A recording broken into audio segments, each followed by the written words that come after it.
Auxiliary. In Naruto, Reborn with talent. Rei's appearance. Long pale blonde hair mostly in one massive braid, usually lying on his chest. Emerald-like eyes. Pale skin. Aristocratic face with high cheekbones and well-defined jaw. A slim and athletic body harem. Conan. Sunade. Nope, won't reveal the future ones. Chapter 1, Awakening. In Naruto, Reborn with talent. The soul opened its eyes with a long gasp as if wanting to take as much air as possible. It was definitely a painful experience and something not worth repeating. Its eyes fell on small hands. Of course, the soul noted as in an almost broken window nearby, it could see its reflection.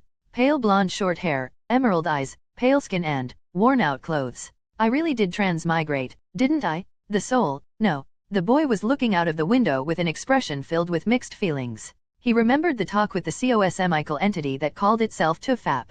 He was not allowed to get op powers. He was only allowed to pick 3 talents, not even being told how useful said talents will be. It was the saddest day of his existence. When he asked if he would be able to choose the world, the answer was, "You already did." Apparently his inner wish he didn't even know he had, or some other bullshit. He was not amused when he was told he is going to Narutoverse. When he asked if he could choose a clan, random. When he asked if he could choose the village, random. But he could always change in life. When he asked if he will be a ninja or civilian, random. When he asked which timeline, random. He was getting quite irked by that point. So, he asked one last thing, half expecting the same generic answer. He asked if he will be even reincarnated during the shinobi village's era. The answer was, yes. At least some hope sparkled in his mind. He could absent-mindedly hear a loud boom and quickly jumped up on his feet, only to flop back down onto the ground with a killer headache. The memories of this body. His memories flashed through his eyes as he, the new Yotsuba Rei, remembered the memories of the boy he took over.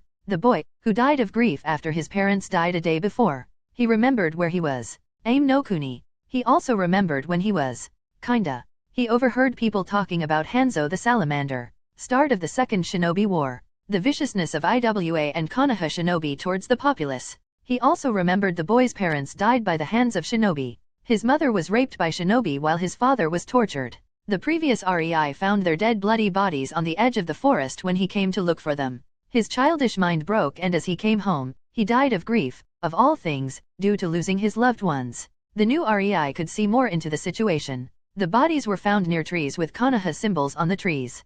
Clearly, Konoha's enemies are trying to raise an uproar and make a megacore fight against Konoha. He didn't grieve for these people. They might have been the parents of the previous boy residing in this body, but that boy was not him. He only found it sad that shinobi didn't mind killing, raping, and stealing through a country that has nothing to do with their war. All because the country was caught in the middle of their conflict and presented a perfect battlefield. Rei was lucky though. He had a house. Well, as much as a one-room wooden shack can be called a house, anyway. But it was still much more than normal orphans. He still had a roof above his head. And while the crime rate was going up, it was not yet as dire to force the people trying to steal from a kid. He was safe. For now. He also had enough food for a month or so. He could make do with that. Thankfully, the memories contained the teachings of how to read and write in kanji, so that was not a problem either. His handwriting was also naturally neat. Unfortunately, his family was a plain non-shinobi poor civilian one. With a sigh, Rei sat cross-legged on the floor of his shack. He started meditating, focusing inwardly. And surely enough, his 20-something years as a normal human without any supernatural energy in his body showed. Not even 5 minutes later, Rei found and unlocked his chakra. It started as a small spark of warmth in his lower abdomen, something unnatural to him. He slowly coaxed it, led it to open, and spread through his body. It was resistant. It didn't want to leave his abdomen. But, the more he pushed, the easier it got. His will exerted over the energy, the chakra, it was enough to make it course through him. Enough to make him scowl. It was pathetic. The amount. Rei was 7 years old. And he had, what he thought was, a civilian amount of chakra. It was not something he could use to defend himself. With a sigh, he sprawled his limbs on the floor, looking at the ceiling, resisting the urge to groan. He knew kids had it tough in this day and age. He needed more chakra. More power. More control. Control. His body sprang up, back into a sitting position as he again focused on his energy. He tried to make it circle his body. Slowly, ever so slowly, the energy started to flow through it, dragging itself as if it had a viscosity of honey. The energy did not want to comply. But Rei, with a grin, noted his control was impeccable. He stood up and walked closer to the wall. Putting his foot on it, he tried to channel a minuscule amount of chakra on the solace. It quickly slid down. REI scowled as he understood the amount was not enough. He again put his foot on the wall and put more chakra into it. He tried to gently part the leg from the wall only to be happy when the soul stuck on the wall. He looked the entire 20 seconds as his soul was glued to it, the fact that he was currently in a supernatural world finally seeping in. Well, shit. REI cursed at the realization. He was in a very dangerous world without any strength. Why the heck did his inner desire pick this world? He really wondered about it. Really hard and deep. His mind finally came with a time-worthy conclusion. The only reason why he could have wanted to come to Naruto was the girls. There was really no freaking other reason? Either that or Tufap screwed him over. REI had no want for being all-powerful. Wealthy? Maybe. But if he wanted some supernatural power, he would reincarnate as a pure-blood devil in DxD, thinking about boobs. He was sure that somehow could grant him immortality, the ability to convert rocks to gold, and of course, it would also attract females. The women in DxD are weird like that. So, instead of magic, he is in a world of chakra, knives, and fists. Not a good bargain. Really, Kaguya could create dimensions with chakra, but Kaguya is on the level of a deity. Fuck, Tufap did screw me over, didn't he? REI cursed inwardly. REI noted his chakra reserves were getting dangerously low and stopped his musings as he cut the flow of his chakra to his foot. He lasted 2 minutes. No, correction. He had enough chakra to stick one of his feet to a wall for 2 minutes. And even then, it was only thanks to his supreme chakra control trait which enabled him to not waste even an ounce of chakra. His reserves were that low. This trait basically gave him better chakra control. Nothing else was told to him. No information. No description. REI didn't even know what better meant exactly. He picked it because, in the list of talents, there were only 5 things with the adjective supreme and only 2 with the adjective godly. He obviously chose the 2 godly talents and 1 supreme. His supreme chakra control seemed to really be supreme as he felt every single bit of his chakra and instinctively knew he could manipulate it. REI wondered. If he could unlock his chakra in 5 minutes with his control, then how long would a normal child take? What REI didn't know was that the children do not unlock their chakra alone. They get a kind of a jump start from their teachers. That was the reason why the Shinobi Academy was a thing. Otherwise, the world would be roamed by civilian shinobi wannabe who unlocked their chakra on their own by fluke. Many civilians tried to meditate and unlock it, yet only really talented and determined individuals managed it on their own. REI shrugged as he decided not to care about other kids. He was here now. Others didn't matter. He had to think about what he should do from now on. He could. A smile spread through his lips as he remembered what he saw the previous day. Something he was sure the previous REI deemed unimportant. Chapter 2, First Companion. In Naruto, Reborn with Talent. REI stood up. His chakra might be only 10% full and he might be kinda tired because of that, but he could still move. He had to get to his target first. REI exited his shack and found himself on a muddy road, soft drizzle falling onto the streets, preventing them from drying up. He saw more worn-out wooden shacks all around. Clearly, the area was for the poor. REI quickly walked along the street, noting an old man with a dog, a young housewife leaning out of one of the windows as she tried to reach her laundry hanging on a branch, kids playing in the mud with a ball. It was poor but quite a nice view of such a war-torn, depressed, rainy country as AIM. REI suddenly turned to the left and walked into a side alley. The nice view was completely destroyed. The entire side alley was strewn with starved, shivering forms of homeless people. They eyed REI with their hopelessness-filled eyes, looking for any valuables on his person. It was only when they saw his torn clothes they disregarded him with a woeful sigh. They realized it was just another homeless orphan. Not worth even talking to, much less steal from. REI disregarded these people as well. He could not and would not help them. He came to the middle of the alley when he saw a shivering form of a small 6-year-old girl, lying in the mud clutching her hands closer to her chest, trying to find warmth as the rain fell on her. Her cheeks were sunken and she was thin as a twig, but her cautious amber eyes followed him warily as he stepped closer to her. REI crouched down in front of her and smiled. "Hello, I am REI." He introduced himself and the girl was observing him for a minute, shivering, curling into herself before she decided to answer. "Ko Conan." The girl whispered in a quiet, unsure voice as she was unsure of REI's intentions for approaching someone like her. Someone who had nothing to offer. It was quite a sad spectacle. 6 years old but already wary and suspicious of others. "Would you like to come with me?" REI asked her as he reached his hand towards her in the invitation. The people around looked at the pair of children and shook their heads. In this godforsaken land, children had to band together. Shruggingly, they ignored them as this was quite a common occurrence. Just more violent usually. If it was an older girl, she would be beaten to submission to serve older homeless teenagers. After all, no matter how low they were, even they had their hierarchy. But the girl was but a child, and her body could not be sold for food or money. No elder kid was interested in making her serve them. At least adult women could sell themselves willingly to earn money for themselves rather than some opportunistic kid. Boys didn't have it any better though. The strongest were leaders and the weaker ones were underlings. But nobody was interested in deadweights like the starved shivering girl. Except other deadweights. That's why the sight of REI inviting Conan was really nothing out of the ordinary. The others just wrote them off as the next unfortunate corpses they would see a few days later. Conan was torn. On one hand, her current spot was quite nice. It provided at least some cover from the rain, no matter how muddy it was. She was also close to dumpsters where the other people threw their trash. It provided some food for her. She would loathe to leave it, only to find it already taken later. In the end, it was the boy's warm eyes that made Conan timidly take his hand. She didn't know what her future with him held, but she knew at worst she would finally die. In her mind, it was worth the gamble. As Conan took REI's hand, he pulled her up and started slowly, gently dragging her back to his shack. He was no saint to provide the girl shelter for nothing. Conan was investment. Even Conan, after her time on the streets, knew nothing in this world is free, and if the boy really gave her something, he would want something in return. REI took her because he knew exactly what the girl would offer him in return for his kindness. Herself.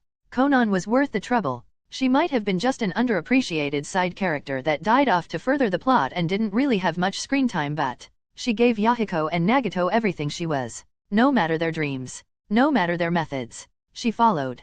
And when a girl like her is willing to become an S-ranked murderer, a worst sort of a killer to support a friend in his dream. Yes, Conan would give herself to REI. He would make sure of that. He won't exploit her gratitude. Instead, he will make sure she gets stronger and lived a happy life.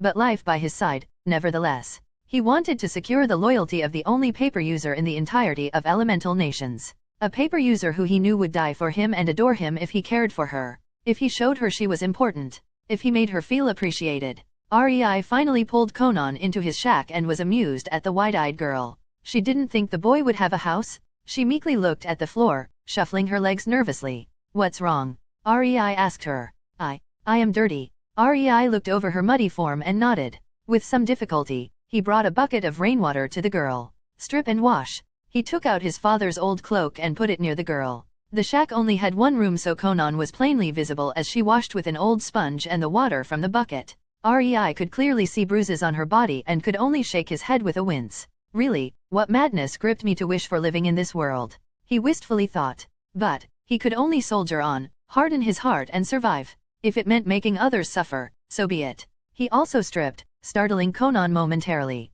REI's mature mind knew he was acting childish. He should blush, be bashful, and yet, he was a child now. Their nakedness didn't bother him at all. When Conan saw him take another sponge out, she bashfully made a place for him near the bucket. REI, instead of washing himself, started to wash Conan. The girl looked at him in confusion but then just shrugged it off and started washing him with her sponge, a small smile marring her face. Even she didn't know when she last smiled. As the kids were done washing each other, REI handed Conan a slice of hard bread and watched as she gulped when her hands clasped it. She looked at REI, her eyes expectantly asking for permission. Conan started nibbling on the slice only after REI nodded at her, and REI smiled as he started eating his slice. He could not afford to waste food, but Conan looked as if one slice of bread per day was a heavenly meal. Maybe his provisions would last her half a year if she ate frugally like this. But he was a man from the modern era? He needed his 3 meals a day? Why? Conan asked REI timidly as they finished eating, tears of happiness starting to fall from her eyes. Seeing REI tilt his head, she asked more in detail as her eyes repeatedly darted from REI to the ground. Why take me in? Conan looked to the floor and tried to wipe her tears. I want you to become mine, REI exclaimed. In hindsight, maybe not the best worded answer. Conan lived on the streets. She knew, saw what it meant for a girl to belong to a boy. She was always frightened by the screams. But no matter how she tried to close her eyes or cover her ears when night came, many older girls did things with boys. For money. For food. Or other reasons. You. She clutched her head in embarrassment, and REI could only wonder if the steam would start coming from her head. Conan decided. No one was so kind to her. Her childish mind decided she will give herself to the boy, not even understanding what it meant. She may be mature and saw many things on the streets, but she was still a child. In her mind, if she received a slice of bread and a roof over her head, she wouldn't mind doing that painful-looking thing with REI. REI slowly realized the girl was somehow misunderstanding him. So, when he had his fun due to her embarrassment and actually saw the resolve flick through her eyes, he elaborated. Of course, as a friend. Conan blinked at REI, her mind stopping short. She slowly nodded, her eyes trying to avoid REI, but even if this meant she wouldn't need to do that with REI, yet, Conan gained her resolve. It was plainly obvious to REI. In her eyes, he started to become someone important. He doubted she even realized it yet, but for REI, that was a start. A start of getting his first loyal S-ranked ninja. And have no doubts, Conan was more than capable of becoming much stronger than just an S-ranked ninja. REI decided he would make sure of that. Chapter 3, Chakra Strings and Paper Folding. In Naruto, Reborn with Talent. REI and Conan slept cuddled to each other for additional warmth on the small bed in the shack. The next morning, REI stood behind fidgety Conan as she sat cross-legged on the floor. Focus. He ordered and Conan instantly closed her eyes, but her body was still fidgeting from the nervousness. REI sighed and put his hands on her shoulders as he pushed a small amount of his chakra into her abdomen through her shoulders. He could feel Conan sigh in relief as her body shuddered, relishing the feeling. Focus. He repeated, a little more sternly, and felt her body tense for a second before she relaxed and again started meditating. He helped her as she found her chakra, helped her guide it. REI saw that Conan's chakra control is very good even without practicing. Something to be happy about. Especially since she had even less chakra than him. It really drove home the point just what kind of monster Naruto was. REI stood and approached the wall while Conan, her eyes still closed, felt the warm chakra in her body, and played with it. It made REI smile as she saw her slightly curled up lips. Even as a child, Conan wasn't very cheerful. But the more she warmed up to REI, the more she opened up. Conan, REI softly called her. Come here. Conan quickly opened her eyes and crawled towards him. REI thought it was quite cute. Put a layer of chakra on the sole of your dash. He saw her uncomprehending gaze and cracked a smile. Chakra is the warm thingy in your body, all right. Conan gave him a small determined nod. Now, put a small layer on the sole of your foot and try to stick it onto the wall. Conan obediently listened and then tried it. She raised her left foot and put it on the wall. Her face looked focused as she cutely nibbled on her lower lip. Then she tried to yank her feet away from the wall, only for it to be stuck there. It imbalanced her and with a shriek, Conan started flailing her arms in the air. REI quickly came behind her and hugged her body from behind, making her regain stability. Don't be impatient. He chuckled as he told the blushing girl. Seeing her nod and her foot leaving the wall, he released her from his hold.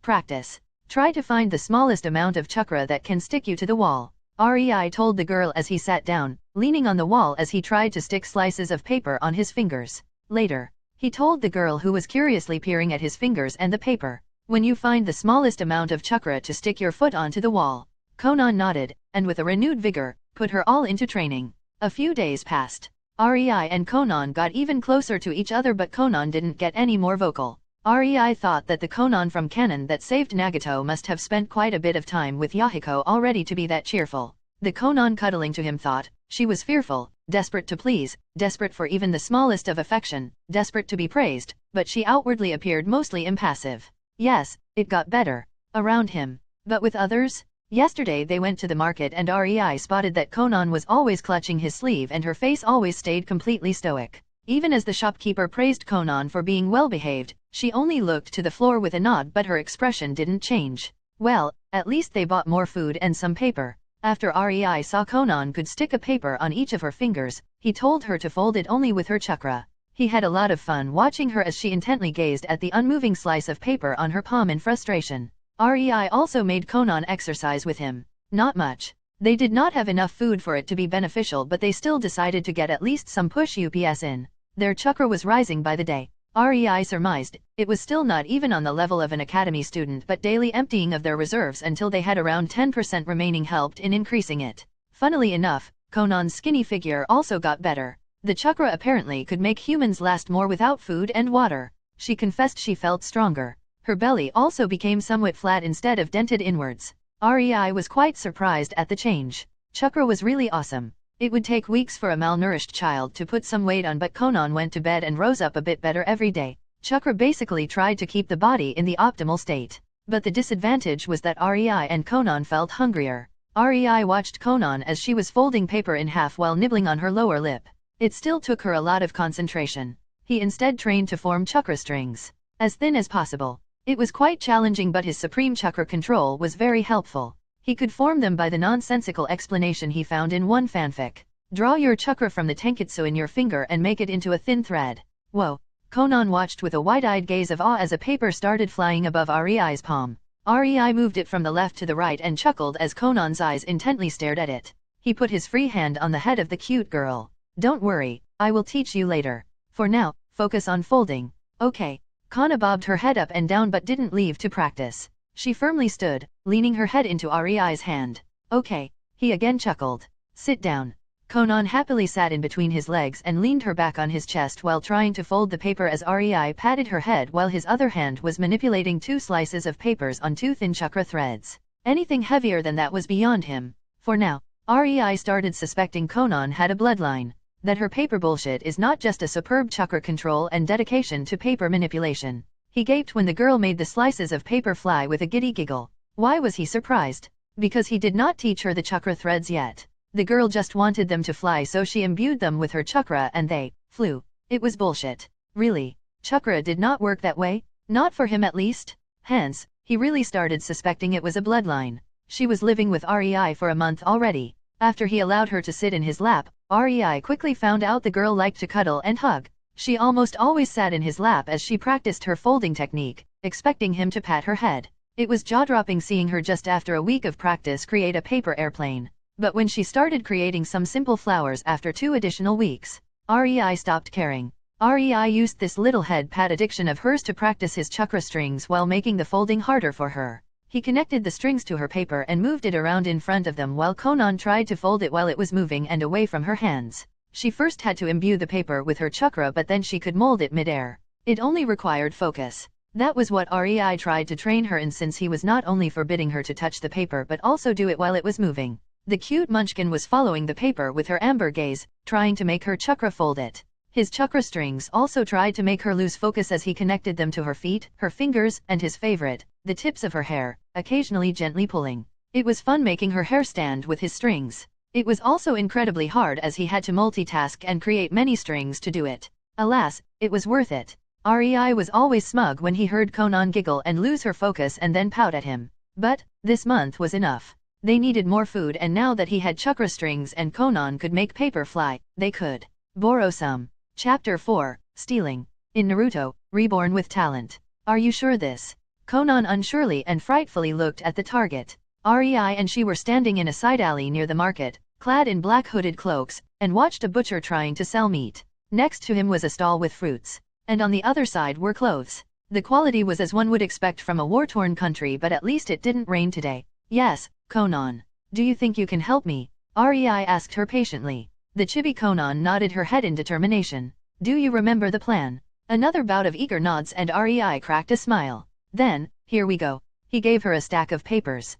Conan took it and imbued each piece with her chakra, giving each enough to last the distance between her and the stalls. Nodding at each other, their plan started. Rei focused. His 10 invisible chakra strings stretched towards the stall and connected to various sacks with light things inside. He took a deep breath and signaled Conan to start. Just as the owner of the stall with clothes turned his back on the butcher, Rei made a few good-looking clothes fall into the mud. The clothes merchant quickly twisted his body around and his eyes landed on the now muddy pieces of his wares. They coldly shifted to the only man around, the butcher. As the men loudly shouted at each other, they attracted attention. The fruit stall owner came closer to them, trying to defuse the situation, only for his foot to be yanked back by an invisible string as he was coming towards them. The 2 bickering merchants suddenly found their faces full of mysteriously floating paper, obscuring their vision. They could only hear a loud crashing noise. It was when they finally got the paper from their faces they found the butcher's stall was toppled over, a lot of meat in the mud.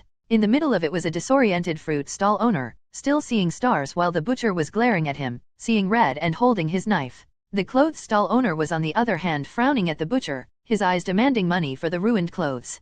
People gaped at what happened and started to come closer. Rei among them. He quickly used his chakra strings to get pouches with money. He targeted those away from him and used his height to his advantage. It is hard to notice someone in a crowd who barely reaches your waist after all. If someone noticed his pull, he would throw the pouch upwards. The crowd quickly became crazed as the money started spilling from various pouches and Rei had an easier time pickpocketing. Deciding enough was enough as the people started calming down, he walked towards the alley with a battered-looking sack full of purses. As he was in the alley, Conan sent another flurry of paper into the crowd, straight at their faces. Rei quickly attached chakra strings at unopened sacks of meat and fruit and pulled them to the side alley. He also took 2 bundles of clothes as theirs were already worn out. The crowd was still fighting with the paper storm that mysteriously tried to stay in their faces as the 2 kids were happily hopping home. 11 sacks of rightfully stolen loot floating behind them on Rei's chakra strings. Their first operation netted them nice new clothes. Conan quickly took it to herself to pick the best pieces for her Rei. She didn't even know when she started to think about Rei as hers, but she knew she liked her friend. She didn't want to steal. But there was nothing she wouldn't do for Rei. Rei was kind to her. And she promised to become his, right? Both now sported better clothes. Conan was astonished at the stacks of ryo they acquired. Apparently, Rei focused on merchants more and tried to get their purses. Rei stole 50,000 ryo. That was a lot. The best part was the meat and fruit though. They ate their fill in celebration of success, and Conan finally, for the first time in years, ate until her stomach was full. Not for once did she regret taking Rei's hand. Rei taught her, filled her belly, and patted her head. He hugged her good night too. Conan decided she will train hard and protect Rei. Her time on the streets taught her that only the strong survive. She had her reservations, but she already stole. Only the strongest can abuse and kill the weaker. Conan decided she will make sure she is strong enough to not be the weaker. No matter who, she will kill anyone trying to harm Rei. Slowly, the resolve in the girl and her goals, dreams, and values started shifting. Her mind became set in its path as it approached the mindset of her older counterpart. The counterpart that let a sweet girl like her become an S-ranked killer. Unknown to Rei, his desire to make the girl into his loyal follower was almost fulfilled. But, not unlike one Hiruzen Sarutobi in the not-so-distant future, he also had no idea that one should not try to manipulate attention-starved children who lived through hell. Not when you are the person who saved them. The results can be unpredictable. Rei had no idea that his friend was becoming a tad bit too fanatical, even if she could hide it well behind her mask of stoicism. In years to come, he will be grateful as well as annoyed at this change. As for Conan, she will always reminisce fondly on this day while serving tea to Rei. As this was the day, her heart finally found her life goal. Rei suddenly shuddered as a cold chill passed through his spine. His head snapped towards Conan only to find her amber eyes stare at him with a minuscule smile. Relaxing, thinking it was just his imagination, he smiled back at her. So, Conan-chan, how much did you steal? He asked her with a playful smirk as the girl went beet red. While Rei was in the crowd, stealing, Conan's small slices of paper were floating in the other part of the crowd, getting to a close proximity with the purses and sharing the chakra in them, imbuing the banknotes with Conan's chakra. She had a lower haul, but she had it nonetheless. I got a little over 10,000 ryo. Conan meekly offered the stash of banknotes to Rei. Keep them, Rei told her, making her bewildered. I am more interested in this. Rei raised an apple with his chakra string. Can you feel the thread? Conan looked at him weirdly but shook her head. And now, Rei put more chakra into it. The string was still invisible though. He didn't need her to put the answer into words. Her wide eyes were enough. It never came up because his control was always enough to not put so much chakra into them, but now that he consciously raised the output, Conan could clearly feel it. Her eyes raised between the apple and Rei's hand, clearly trying and failing to see something her mind was telling her was there. You are a chakra sensor. Rei cut the chakra flow and spotted Conan attentively listening to him. Well, it is not really that surprising. To be able to imbue the paper with your chakra, you would first have to feel it. So, there. Rei chuckled. I just never made the connection, you know, until I saw you maneuver the banknotes through the thick crowd without the need for seeing them, that is. Then and there it hit me. You have this talent too. We will have to refine it, K. Conan nodded enthusiastically. Rei knew there was no shinobi around. His second talent, godly nature energy attunement, made him able to feel his surroundings much more. He felt only 2 above civilian levels of chakra in the town. Him and Conan. It was still only the start of the war and barely the first skirmishes started. He had time, but he needed to make Conan into a capable sensor too. Unconsciously, Rei started to care for Conan. He slowly started seeing her as more than just a possible loyal follower. Neither of them was aware of it, but they already trusted the other with their lives. Alas, chakra works in mysterious ways when it comes to maturing. After all, the beloved last Uchiha did have hordes of babies craving kids, called fangirls, after the contents of his brooding mini-me every day of the academy. Chapter 5, The War Intensifies and the First Fight. In Naruto, Reborn with Talent. A few months have passed since Rei's and Conan's first thievery. Since then, they repeated it 3 more times, making sure there is almost a month between them, and also did their best to spend some of their money, so they will be seen in the market buying things, just in case somebody got suspicious. During these months, REI's and Conan's chakra skyrocketed. They now could walk on walls for 50 minutes before their chakra depleted.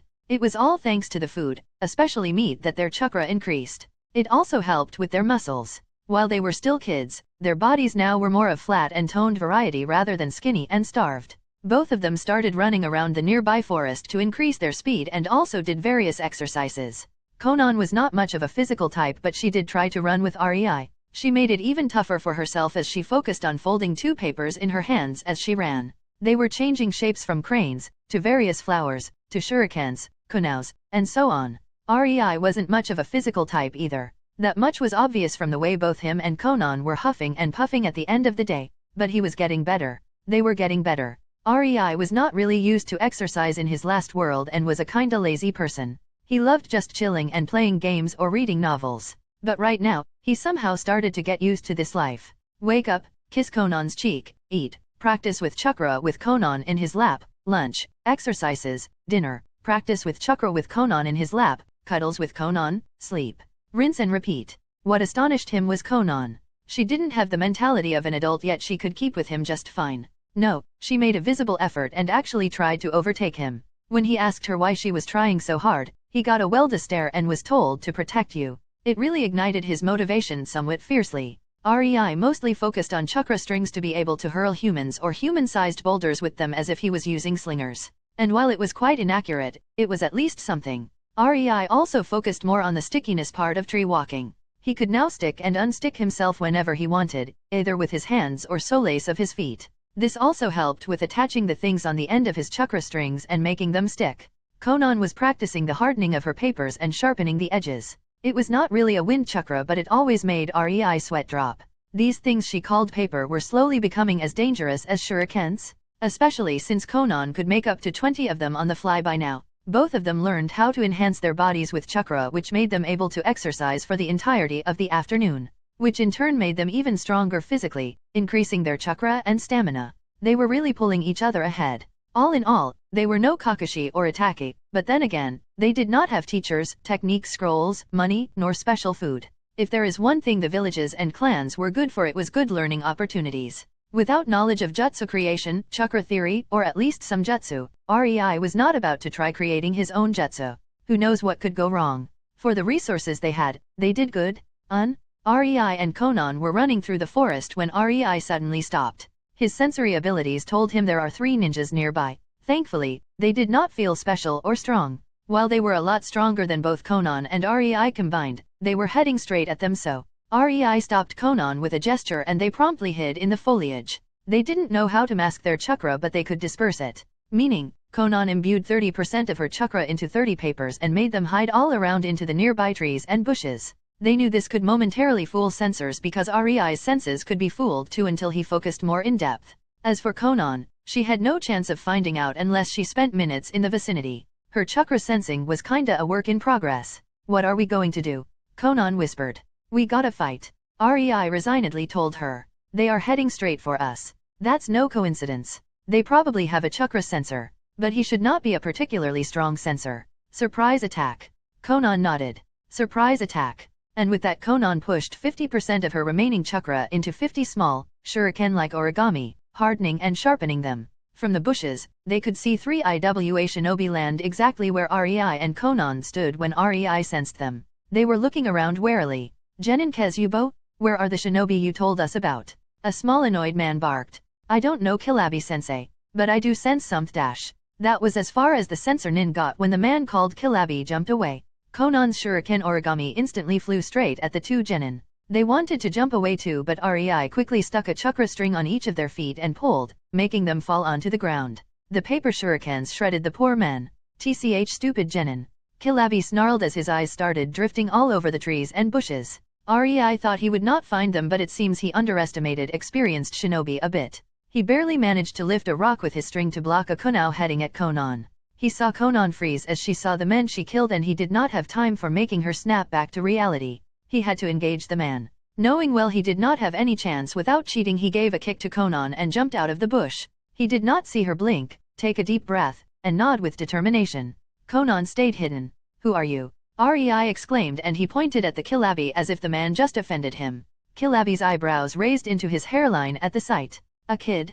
These two idiots died to a fucking kid. He started laughing, but Rei could see the man visibly relaxed. Well, I am Kilabi, Chunin from IWA. The man who is gonna kill ya kid. The man leisurely twirled kunao on his fingers and stared at Rei as if he was his prey. Okay. Rei nodded seriously, making the man do a double take. But Shinobi-san? Could you tell me why? Rei asked. Why what brat? Kilabi stopped twirling the kunao. Why are you so fine with your comrade's death? Rei asked curiously. Kilabi chuckled. These two idiots. I wanted to get rid of them eventually anyway. I enjoy having a female in the team more, if you know what I mean. You are just a common pervert. Rei screamed at him, his finger again pointing in accusation on the man. The kid was really making Kilabi mad. The respectable Chunin he was, decided to get this over with and gut the kid good. There was an entire village. He could perhaps choose a woman to enjoy there afterward. This shitty war had at least some advantages. He jumped at the kid, seeing his frightened widening eyes. Kilabi's smirk became bigger the closer he got. Rei knew he couldn't evade Kilabi. The Chunin was too fast for him. As he saw Kilabi approach, his eyes widened and he did the only thing he could. He flung himself to the ground. This momentarily stopped Kilabi as his kunao didn't stab the kid and instead hit the air. He tsked at the lucky evade and he aimed the kunao downwards, about to skewer the annoying brat. Unfortunately, Rei had him at close range, and his chakra strings that could hurl human-sized boulders yanked Kilabi forward, towards the bushes where Conan was hiding. The man couldn't avoid the 10 incredibly sharp slices of paper aiming at his throat as he was midair. His head was sent flying before he realized what happened. Conan quickly scurried towards Rei before Kilabi's body could even hit the ground. Are you alright? She shrieked as she looked all over him. Yes. We were lucky. Rei panted from the fear and killing intent he felt as the Chunin jumped him. He was fast. He stated a matter of fact. Way too fast. Conan nodded and hugged Rei tightly. We gotta get better. Yes, Rei. After they calmed down and enjoyed a few more reassuring warm hugs, they searched the bodies and scavenged a few kunaos, shurikens, money, and storage scrolls. Kilabi even had 2 special papers that could gauge chakra nature. He was probably tasked to give them to the 2 dead genins. After gathering everything of value, Rei and Conan scrambled away. They wouldn't enjoy being attacked by another shinobi. Rei only thanked the god that their village was so out of hand and the chakra sensors were quite rare. Chapter 6, The Third Talent? In Naruto, Reborn with Talent. Conan played with the pointy metal. This was the first time she had one in hand and it gave her an example of how sharp and hard her paper should be. She was excitedly waving it around while her other hand held a paper kunao, visibly changing to resemble the normal one. It was a cute sight since she nibbled her lower lip in concentration. Rei chuckled and returned to his own musings. He was sitting above the storage scroll. The scroll was empty and even Conan gawked when Rei just casually hit the trigger to empty it without even seeing a storage scroll previously. He grinned. His godly nature energy attunement talent is giving him sensing ability. For now, he actually can feel senjutsu chakra too, but never tried to take it in. Too dangerous. Too little chakra in his system to balance it. While yes, he theoretically should have total control over it, but better safe than sorry. But, the talent worked wonders. As Rei saw the seal, his third and last talent he picked, worked wonders too. His last talent was godly sealing talent. Rei didn't know what to exactly expect, but the second he saw the seal, he somehow instinctively understood how to work with it. He could, maybe copy it but not tweak. He did not have the knowledge. But the storage seal provided an enormous amount of discoveries to him. He understood some underlying principles by reading the kanji and how they worked. He was so disappointed to explain simply what he found out. Rei did not have knowledge of the inner workings of the seal, but he could still read the kanji that made the seal. Space. Withdraw, intent. Store, intent. And some equations alongside it. Correction. Some nonsensical equation alongside it that held it all together and described the parameters of the space. The trigger was obviously chakra and the space holder was the scroll. Rei put 1 and 1 together. He also brainstormed for any possible theory. Rei was not sure, but his mind played with a theory. Quite idiotic theory. A theory that said that sealing is basically using a kanji, imbuing it with chakra, and waiting for the magical effect the intent in the chakra provides when it collides with the kanji. He also noticed that 2 of the storage scrolls had a different setup. It was as if they were written by a different. Oh. Rei opened his mouth into a silent oh. I see. They use different sealing languages. It made sense, kinda. Both scrolls were in kanji, but the way they were written was different, meaning a different maker and different language. Where one had space, another had storage, and so on. But then, why did they function almost the same? Rei took out a paper and let his instincts lead him. He wrote on the paper while pouring his chakra into the ink. He wrote space, withdraw, intent, store, intent, and added parameters. Exactly the same from the first scroll. The catch was, he did it in English. He took a rock and put it on the paper with his English storage seal. He took a distance while pulling Conan with him and with a chakra string activated the storing function. The rock disappeared in a puff of smoke. Phew. So it works that way too? Neat. I just discovered my own sealing language that this world won't be able to decipher. Rei almost jumped from giddiness as Conan looked at him in confusion. In the end, she just shrugged, sat down, and returned to her origami kunao. Rei then used his chakra string to activate the withdrawal function and imagined the rock. Needless to say, it worked. The problem though was the parameters. Rei groaned and promptly face-palmed. Imagine addition and subtraction in kanji. Now, this scroll was a quite standard one and Rei suspected it was a very simple piece of funjutsu. So, subtraction and addition didn't even need to be used as it only needed a definition of the created space. But, what about spatial funjutsu? Containment 1? Barriers? Heck. Baijuyu seals? The shit hits the fan and the seal is as long as an entire fucking scroll. Not to say ineffective as heck since this world was a feudal one. They had some electrical appliances and technology but higher mathematics? Shinobis were glad when they knew the multiplication table. It just wasn't needed for their job.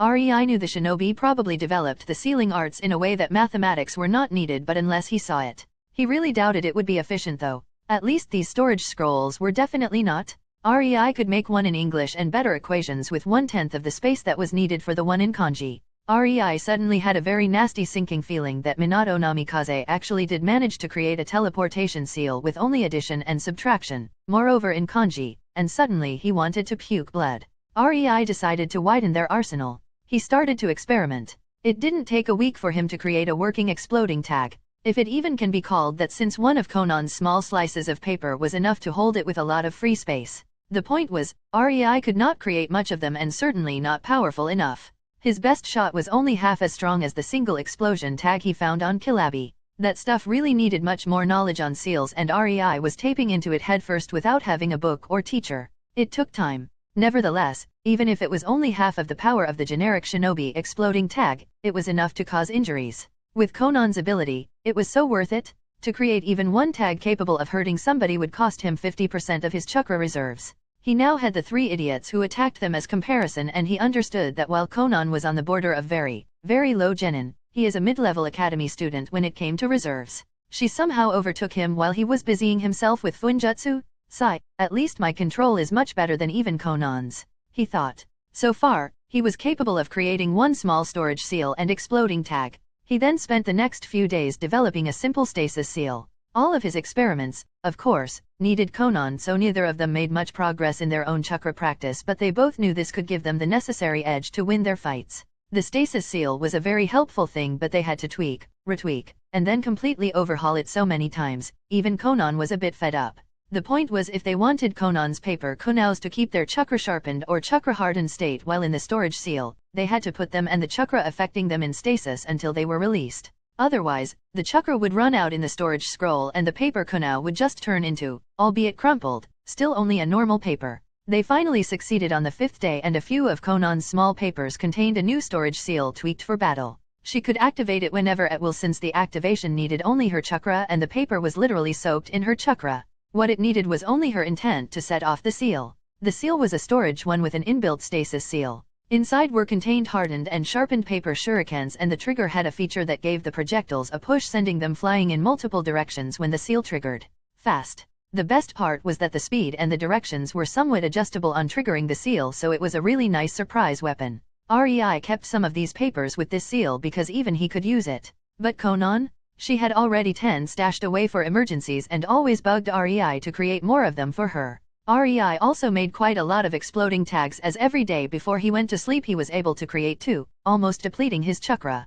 Conan had 7 and he had 3. It was not really a question. Conan could remotely activate them whenever she was, as long as she could feel them with her sensory ability. She was born to be a carrier for seals, damn it. Her paper manipulation is golden when in conjecture with a seal master. Chapter 7, Chakra Nature. In Naruto, Reborn with talent.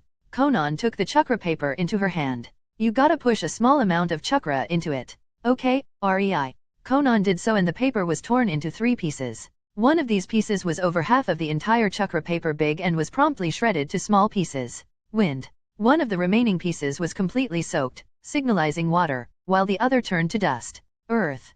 Conan looked at REI with an expectant and excited gaze at REI, who released a soft exasperated sigh. You have a main wind affinity. A strong one, at that? Well, figures, this is probably what helps your bloodline to fold the paper and sharpen it? Just my guess. Conan nodded attentively. Next you have earth affinity. I would say this is what makes your paper durable and capable of hardening? Maybe, maybe not. Conan only relocated her gaze to the soaked part. She looked kinda like a puppy, wide eyes pleading for an explanation. The last is water affinity. I must say I dunno, maybe it helps you keep the shape of your paper in the water? I mean it gets wet alright, but I never saw it soaked. It's as if it was made of something unable to absorb water or something. Can you even consciously control that? REI meant that. This was Aim no Kuni. Most of the year, the rain never stopped. Yet, Conan's paper stayed intact even under the rain when they ran through the forest. He always thought it was due to her chakra and looks like he was partially right. Conan took his words to heart and filled one of her papers with her chakra. She sunk it into a bucket full of water and watched as the paper held its form. Suddenly, she started to get ideas on how to exploit it in battle. She was, after all, in a water-filled country. If she could shoot her shurikens from water. After she was done contemplating the best way to murder someone, Conan tried to actually control this attribute of the paper and the paper got soaked. She stared at it, giddy at learning something new about her capabilities, and tried to unsoak the paper. REI could only stare in surprise as the paper expelled the water, still sunk deep in the bucket, and became yet again a properly flat form. A second later, he saw Conan start folding it into an origami under the water. I call bullshit, he thought. 3 main elements and all helping in her paper manipulation. REI knew what this was. It was obvious. No matter how much denial he was in, the girl didn't have a Kekii Genkai. No, she had yet unregistered Kekii Toda. Now, why the hell Jiraiya in the canon never noticed? Because it is bullshit. That's why. Kekii Toda is rare as fuck. In the entire world, only Oniki is supposed to have it at the moment, and it is very destructive. Even if you find somebody with 3 chakra natures, it could be called lucky, but wouldn't mean that person has Kekii Toda. Heck, it would not mean that person has Kekii Genkai. To have Kekii Genkai, one has to have 2 chakra natures capable of working in tandem to create a new, special type of chakra, in case of elemental Kekii Genkai, or a special type of chakra, mostly derived from elemental chakra, that does something, not elemental. And then there are dojutsu. Anyway, Conan is certainly in the second category, as it was proven that her chakra natures indeed do affect her paper manipulation. As for why REI called it bullshit, even he could fold paper with his chakra. He bet even Jiraiya could. That was most likely why Jiraiya disregarded it as a talent for chakra control when it came to making origami. But he cannot make the paper fly, sharpen, harden, cut, etc. unless he directly imbued the elemental chakra into it. Conan can. On instincts alone. Jiraiya surely just disregarded her the same as he disregarded Naruto. He saw Rinnegan, a candidate for the prophesied child, and anything else was a moot point for him. REI had problems with creating 2 exploding tags, yet Conan is able to divide her chakra and manipulate up to 50 paper shurikens so far. Simultaneously at that. That's multitasking at its finest. If it was not instinctive, there is no way her mind would be able to do it. He called hacks. REI. Conan pulled him out of his reverie. Your turn. She pointed at the chakra paper in his hand and REI sighed, wishing for something good. Like, dunno, at least 2 natures would be nice. He casually pushed a sliver of his chakra into it. There was really no need to be tense. The result would not change anyway. What happened next made Conan and REI widen their eyes. The paper split into 5 identical parts. One was torn to shreds. One was turned to dust. One was soaked wet. One was crumpling with sparks. One was set on fire. Oh, I have all 5 chakra natures. REI stood there stunned, thinking about how it could happen while Conan was beaming. She was happy her friend had so much potential. Congratulations, REI. Conan excitedly jumped next to him and took his hands into hers as she expressed her happiness by spontaneously kissing him on the cheek and tightly hugging him. Thank you, REI sincerely told her as his arm snaked around her small frame and returned the hug. Let's play, Conan innocently asked, and REI didn't want to destroy the atmosphere between them. Sure. They then proceeded to spend the afternoon together, playing with each other. Either doing dodgeball with Kunao, a tag on the ceiling, or tug of war with a paper. Conan with her paper manipulation and REI with his chakra strings. It was only later that night when REI laid on the bed, Conan snuggled into his side, fast asleep. He thought about his chakra natures. His mind had a few solutions. His supreme chakra control talent or his godly nature energy talent. Or these two talents mixed together. He just had to know because it might be information capable of giving him an idea of how to exploit it further. A task for another time, perhaps. REI sighed as he felt very tired. Conan can be incredibly energetic when it comes to playing a tag. REI looked at the peaceful sleeping face of the girl and his hand rested on her head as a slight smile appeared on his face. He closed his eyes and focused on the natural energy around them, carefully pulling a strand into his own body, dissolving it in his muscles, bones, blood, and organs, feeling them get slightly stronger as his body felt as if it was just pampered and massaged. He then did the same for Conan, who melted into him with a satisfied expression because of that. Afterward, his consciousness was engulfed by the darkness. Night and exhaustion claimed him. Chapter 8, Leaving Home. In Naruto, Reborn with Talent. REI and Conan stood in the woods, both clutching a slip of paper between their palms as they trained their nature transformation. Conan was trying to cut the paper in half while REI trained his sap ability first. But damn was it hard to make the paper wrinkled. They trained for months on this alone. REI really had no idea how the twerp of Uchiha learned Chidori in a month. Kakashi had to be a hell of a good teacher for that to happen. A pity that was only when he actually wanted to teach something to someone. After all, he was Umbu captain and did train new recruits. Saying he didn't know how to teach, yeah, sure. Alas, REI was in a severe lack of a teacher and had to wing it. Conan had similar problems, but REI's advice of try to make your chakra sharp helped, somewhat. She could already cut the leaf after 3 months, but now she wanted to learn to control her wind chakra and actually coat the paper in it instead of cutting it. It was still a work in progress. REI could actually create lightning chakra. It was no jutsu, alright. But he could numb, or give a slight jolt to others. He tried. He had a lot of unsuspecting test subjects in the marketplace. It was nothing much so far, but this was aim no kuni. There was water everywhere, so it would prove useful. Especially since he could conduct his lightning chakra through his chakra strings. REI mostly focused on his funjutsu. After these months, Conan had hundreds of exploding tags on her person and he had a few tens. Same with the storage seals filled with paper shurikens. He had 10 while Conan had around 100. REI was very curious why the seals work even though they have no real chakra sustaining them. Surely the seals should cease their function as the chakra dissipates, right? No way a seal could function years. He found the answer when he left one storage seal near his bed when he was about to fall asleep and focused on the natural energy to strengthen his and Conan's body. He spotted a very, very minuscule amount of natural energy sustaining the seal. It was so small it seemed like an occasional flicker, and even Sage Mode Naruto would have a hard time spotting it even if he was looking straight at it. But it was there. He once again thanked God for his godly nature energy attunement talent. The day after that, he started consciously putting natural energy into his seals the same way he did with his and Conan's body, and his exploding tags' effectiveness improved by a factor of 2. They were now slightly stronger than the tags stolen from the IWA shinobi. Considering Conan had more than 100 of them. Thanks to natural energy and being older, both their bodies improved tremendously. They didn't have any taijutsu style but often sparred together. REI's body was stronger though. Thanks to his talent, he could take much more senjutsu chakra into his system to passively boost his body over time, and it showed. He was faster, stronger, and more durable. It all became a moot point the second Conan started to use her paper. It really put into perspective just why bloodline clans and clan shinobi are so much more valued in shinobi villages. With the same amount of training and in the same conditions, Conan could trash him because he did not have anything special. No technique. No bloodline. The strength of his body could get him only so far. Thankfully he had his talents. He knew exactly how strong funjutsu and sage arts are in later stages. For now, he would endure and become stronger. REI, Conan suddenly called out to him, pulling him out of his thoughts. He looked at her, and instantly spotted her wary look. Check. His eyes widened. Conan could leave her paper around and use them as a kind of extension of her chakra sensing. The entire town and the woods had pieces of her paper scattered just in case. Check meant she discovered something wrong. House. Conan thinned her lips. REI quickly started sensing the area through senjutsu and froze. Fuck. 10 squads. 30 feels similar to genin. 15 shinin.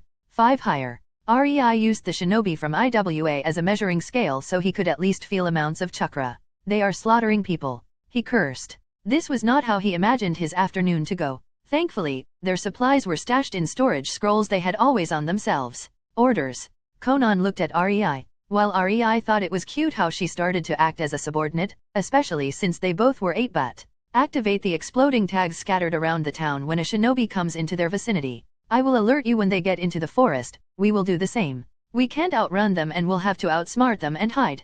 For now, let's run in the opposite direction of the town. Rei didn't know if they had a chakra sensor or anyone who could track them, but he was not really inclined to find out. Both Conan and Rei started running away. The town was a mess. Blood, guts, and gore filled the streets as men, women, and children were being slaughtered left and right by Konoha shinobi. Why? Because it was a good place for an outpost. Surrounded by woods so rare in the aim. Konoha were used to woods. It was their home field. There was no way they would not try to acquire this town. Alas, the people were quite useless for them. Hey, Daiki! A woman screamed at a man nearby who was tearing clothes from a young teenage girl. No, she barked, showing her canines. Clearly an Inuzuka. The man grumbled but obeyed and instead slit the girl's throat in annoyance. He wanted to say fuck you to the Inuzuka bitch, but she was Jonin and he was still a genin. Misa Inuzuka looked around with a cold gaze. Deep down, she could sympathize with the people, but she had her orders. She could only watch in apathy as her subordinates kill children, women, and the elderly. She was long used to scenes like this. That's when it happened. Daiki was approaching her and out of sudden, he wasn't. A loud boom resounded through the town as the exploding tag tore Daiki to shreds, sending his torn limbs flying apart as his guts painted the ground red and shitty. Misa could only curse. This was a trap. Regro Desh. Before she could give that order, a series of other loud booming sounds resounded all over the village. The Konoha finally met with each other, uncaring about the people who were running away, as their orders were to leave nobody alive in the town. If somebody manages to outrun shinobi, no qualms there. Laughable thought. Who would believe it? Misa and her ninkin sat in the corner as she saw 3 of her Jonin-ranked colleagues. That's all of us. A man, a barame, told them, making them astonished. 4 Jonin, 9 shinin, and 18 genins. They lost 19 people so far. Misa couldn't help but curse. This mission was swiftly becoming one of those fabled troublesome rank UPS. Okay, Misa sighed as she heard the man who had the command. Seizo hey take. We will stay here and secure the place. Misa, you will take 5 shinin and go scout the forest. Mikuro, he nodded at the Abarame man. Says there is a chakra trail there. Be careful, we have no idea how the exploding tags are hidden from his bugs. Especially since there seems to be no delay between activation and explosion. If you find hostiles, kill them. Misa and her 5 shinin came to the edge of the forest, all feeling uneasy. That's when Ninkin barked at her, that he found the smell of humans. The group quietly hopped from tree to tree, keeping some distance between them. Akaro, a shinin, was about to spring himself away as his feet impacted the thick branch when, what? Were his last thoughts, as his mind didn't even manage to register the pain as he was literally slaughtered by a flurry of paper shurikens enhanced by wind chakra. Misa could only watch in horror as one of her chinin was made into a Swiss cheese instantly. She gestured to the group to stop.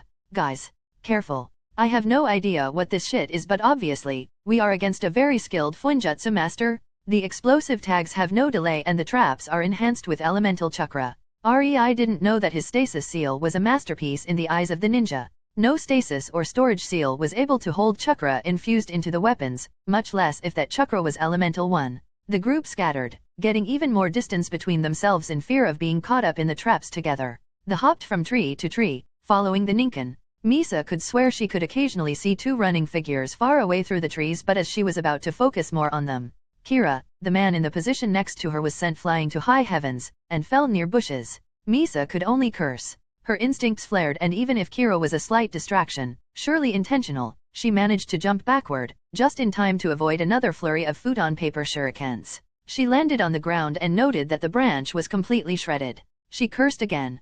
A powerful wind user. A groan tore through her throat. With the corner of her eyes, she could see shaken Rika staring at Kira, her fiancé, and Wobbly approach his corpse while tears streamed down her face. Misa was about to admonish the girl when she took the charred body of her man into her arms, but a whirl of papers flew out of the bushes, sticking onto terrified Rika. Misa will never forget the horror-filled eyes as the chinin under her command looked at her pleadingly just a split of second before the papers exploded, torn both her and her already deceased fiancé to shreds, leaving only a bloody smear and charred ground behind. Suddenly, Misa and the 2 remaining shinin didn't feel like correction. 1 remaining shinin. Mika watched as Kaguro fell prey to yet another storm of futon paper shuriken. Yes, Misa and Muko, the last shinin, really did not feel like following. Retreat. Misa ordered in apathy and Muko obeyed with a gulp. Chapter 9, Mistake. In Naruto, Reborn with talent. Misa entered the house that was chosen as a makeshift command center and found Heitei sitting behind a table. The man spotted Misa's distraught expression and suddenly had a sinking feeling. Jonin Misa, what's the situation? Heitei, Misa sadly shook her head. Kira, Rika, and Akaro are dead. The forest is packed with explosive tags and traps. All high quality without delay or any signs before activation. The enemy has a skilled futon user as the weapons were infused with futon chakra. We first. She proceeded to explain the entire situation to the slightest of detail. Any visuals? No, Misa denied. Only 2 running kids, but even then it was a fleeting thing from far away. I, however, don't think a kid would be able to dash. You would be surprised. Seizo interrupted her with narrowed eyes. Paper shurikens, you say? It may be some new Kekii Genkai. We have to report it. He sighed and dragged his hand through his tired eyes. This is a disaster, Misa. Yes. Seizo. The two knew each other as both had a thing for Ninken. They just hated to let it be known. 22 casualties on a mission to take over a civilian town. It couldn't get any worse.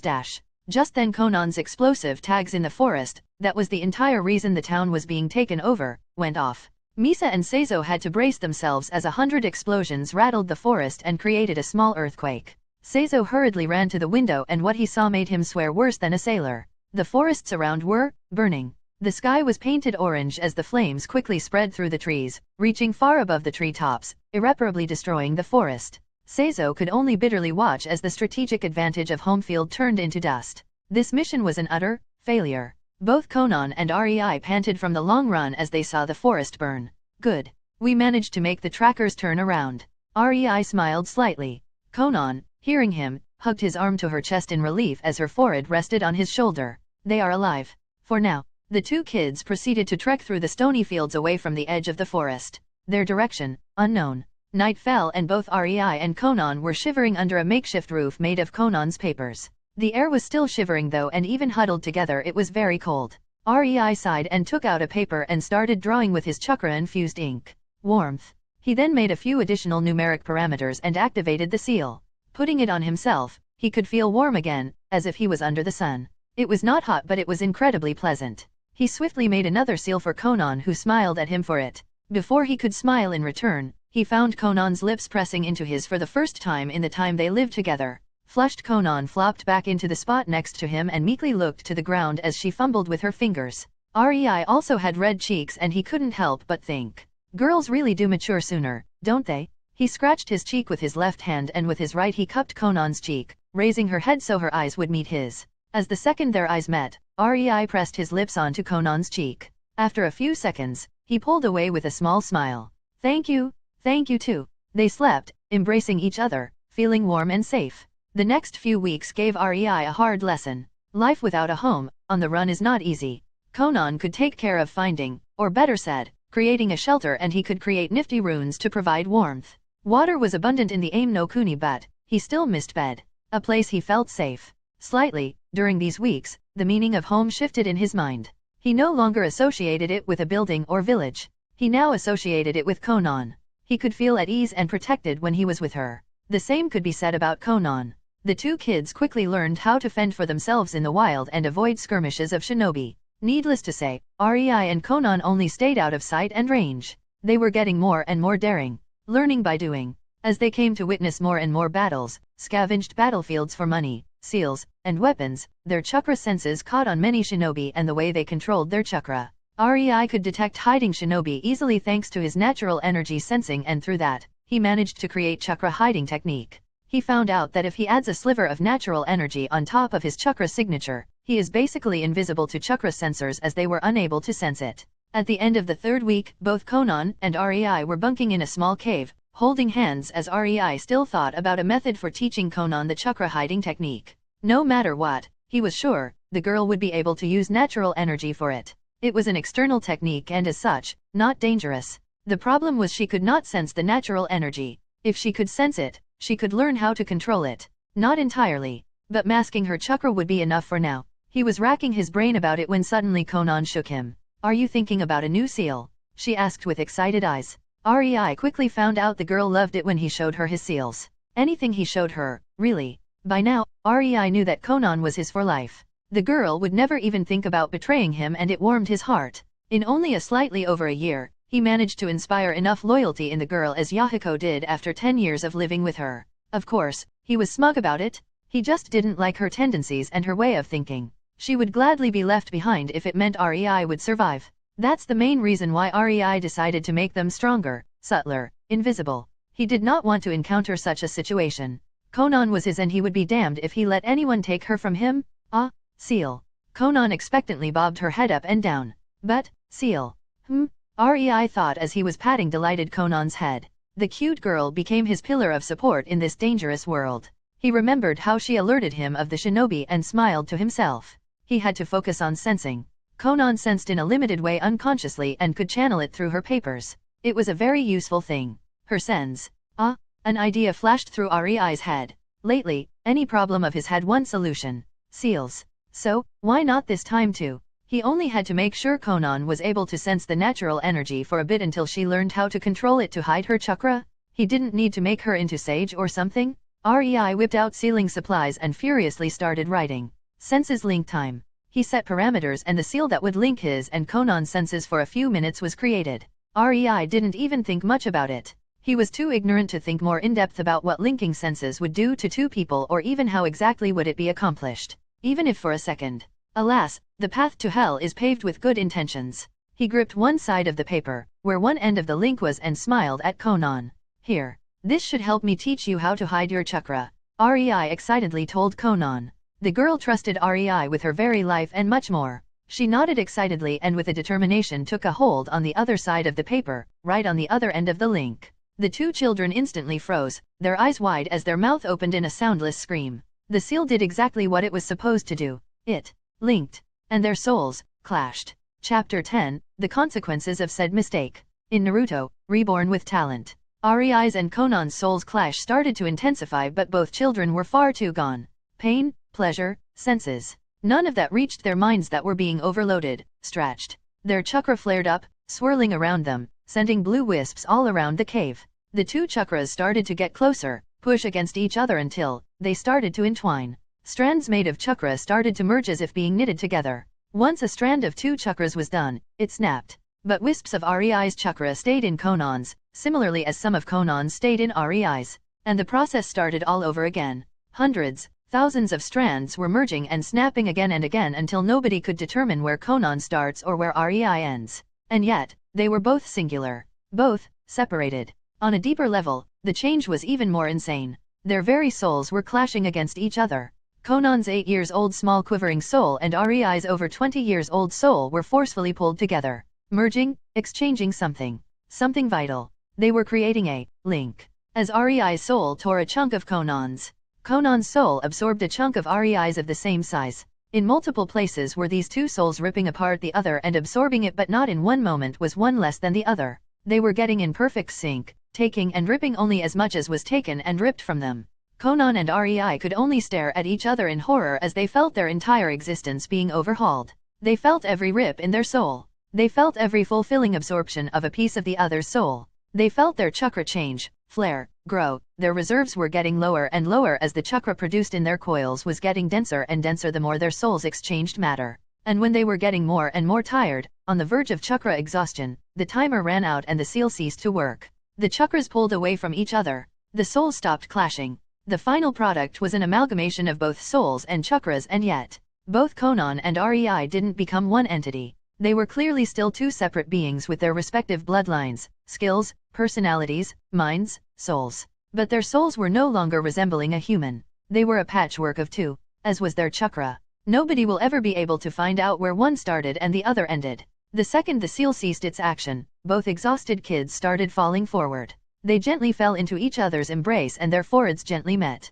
REI and Conan started shuddering in euphoria. Their very existence was happy at the touch. Their hearts fluttered and their souls couldn't help but shudder with their bodies as the two patchwork amalgamations connected, no longer fighting but somehow creating one bigger soul. At least, until the two children again separate. While REI and Conan blissfully slept in each other's embrace, their connected soul was unconsciously pressurizing their bodies, connecting their chakra in a similar way as their souls. Suddenly, their chakra coils had a need to widen. They had to contain this one connected amount of chakra and had no space. And that is what their bodies and chakra coils did. They started growing. Slowly, ever so slowly. But the chakra created was dense, heavy, compressed. The pressure on their bodies was barely being mitigated as the natural energy flooded their bodies, reinforcing them, soothing them, toughening them while keeping them alive. The destruction and recreation of the cells were faster than normal human eyes could process, and both Rei and Conan physically aged by 2 years.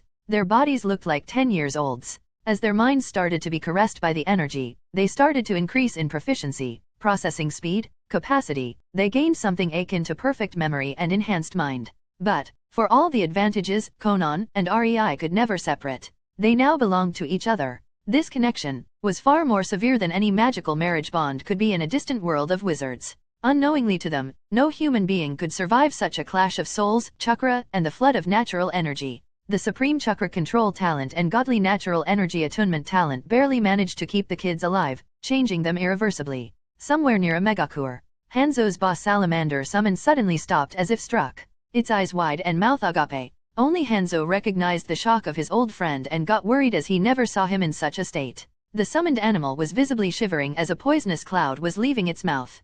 Hanzo decided it was not worth it to keep fighting if his summoned salamander was in such a state. He looked at the 3 idiots who challenged him and were now bloodied, messy, and barely standing while supporting each other. Sigh, youngsters these days. So rash. He sneered behind his mask at them, his eyes looking at them in contempt. The 2 men were alive only because the weak female was an extraordinary medic. Without her, they would be but a smear on the ground or keeling over from the poison in a minute. Exactly like their summoned animals. Heh, salamanders rocks? Manda and Gamabunta were both barely swaying from side to side, a little away from the battlefield as they had to put a supreme effort to stay on their feet, or belly, in Manda's case. Katsuyu was already out of it, but then again, she was the one without any damage as poison managed to only knock her out. It wouldn't hurt her in any other way. Sunade felt despair. She knew exactly how much chakra she had left and it didn't look very promising. Hanzo was much stronger than her idiotic teammates thought. He was playing with them, 3-on-1, and he was standing on his salamander looking at their battered form with a raised eyebrow. It was a very painful wake-up call. But then she felt it and her head snapped to the east. The boundless energy coming from somewhere. She could only feel it on the corner of her senses. Not fully. But she knew where she felt something like this the last time. Hashiramaji. Her mind faltered. She didn't know it was Senjutsu Chakra, an amount large enough to topple boss summon, that she was sensing. But this feeling ingrained itself in her soul and will stay in her mind for years to come, making her unable to forget, unable to get it out of her mind, unable to focus on anything else. She was a Senju, and Senju had a peculiar body, connected to nature, sensitive. Sunade was too close to not be affected. Jiraiya's mind was reeling even though his body could not move anymore as Sunade supported him. He could feel the boundless nature energy, but he had more important things to think about. Sunade? Boobs? Squishy? Ihihi? Orochimaru had only one thought as his eyes darted from side to side with a frown, playing cool despite his blood literally covering his body. No little boys anywhere. Me. I will now withdraw. Hanzo told them regally even though he was mentally rolling his eyes. The trio was happy they stood on their feet. What withdraw? If they will really believe such bullshit and lousy acting, they are Konohinen. Of course, they would believe it. You fought well, cough, weaklings, cough, younglings. Hanzo's eyebrow twitched as he impassively continued as if it was a rehearsed script in a bored tone. I will now bestow a title of 3 Ordner Ahem, Sunin. Yes. You are from now on Sunin of Konoha. Wear it as proudly as you stood today in front of me and entered a managed to fight me.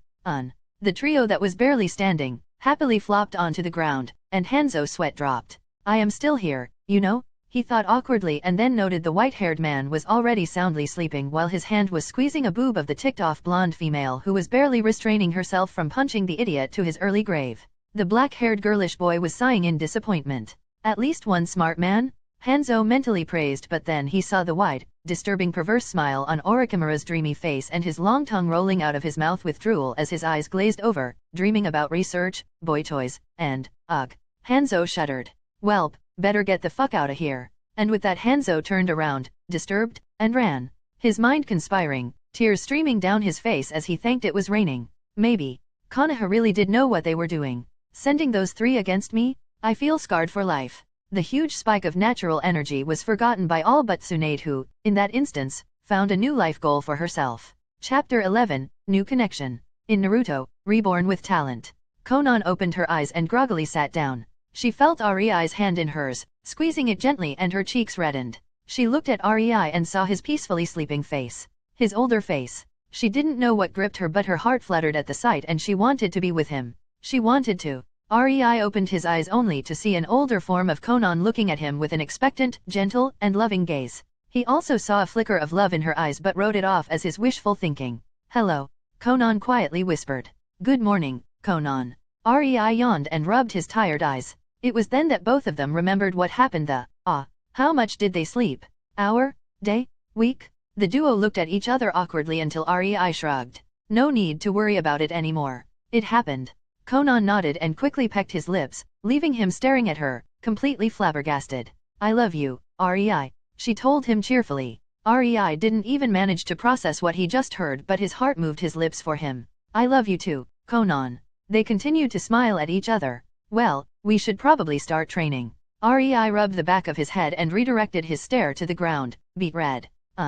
Conan agreed as she also couldn't help but look towards her fumbling hands with crimson cheeks. The duo distracted themselves with running, sparring, and training their chakra natures for the day. The evening quickly came and both REI's and Conan's feelings were already calm. They knew what they felt for each other. They also knew they would eventually end with each other. It was inevitable. That was what their minds and hearts were telling them. But neither of them was ready for anything more than a peck on the lips. No matter how explorative they felt, they instead channeled the energy into the training and thankfully it helped. With a calm mind, REI remembered why he made the linking seal in the first place. It's such a pity the seal didn't help you feel the nature energy. Oh.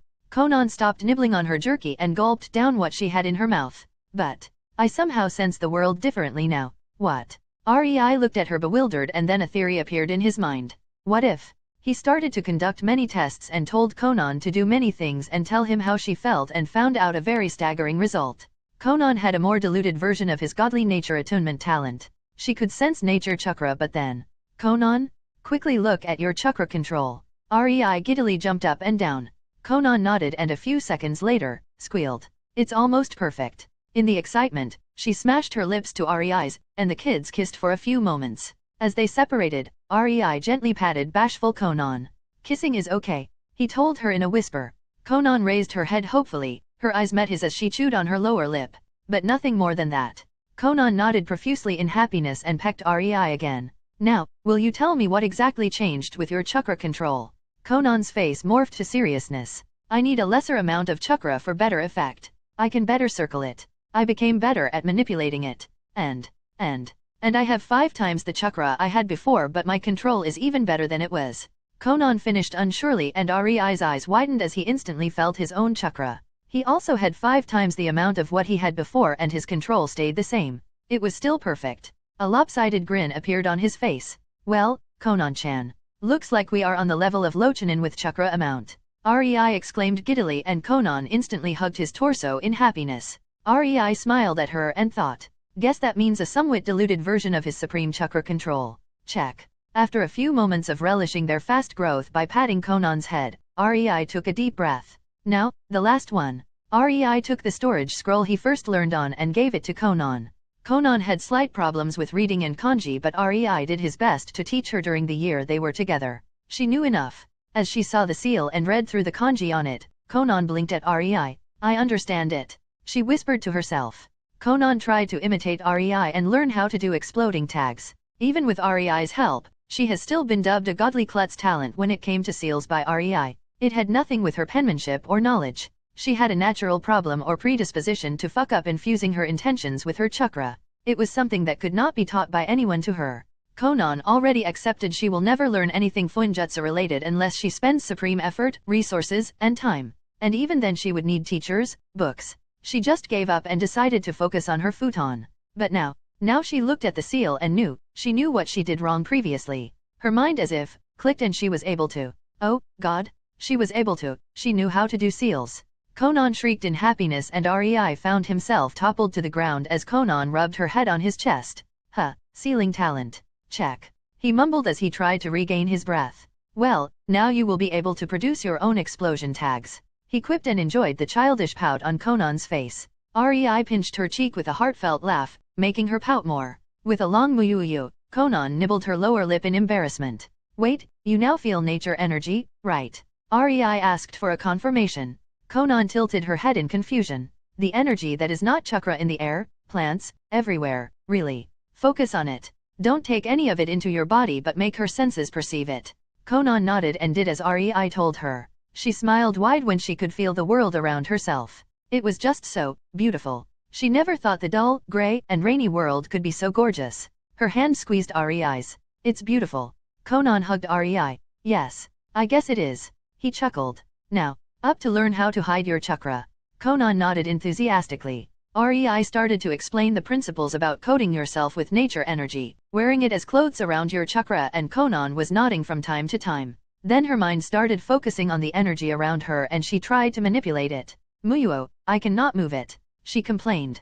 Haha, just keep trying. Rei encouraged her while making sure to move more nature energy closer to Conan to make it easier for her. His giddy mind had only one thought and it brought him joy from the future possibilities. Guess that really meant she had a lesser nature talent, attunement talent?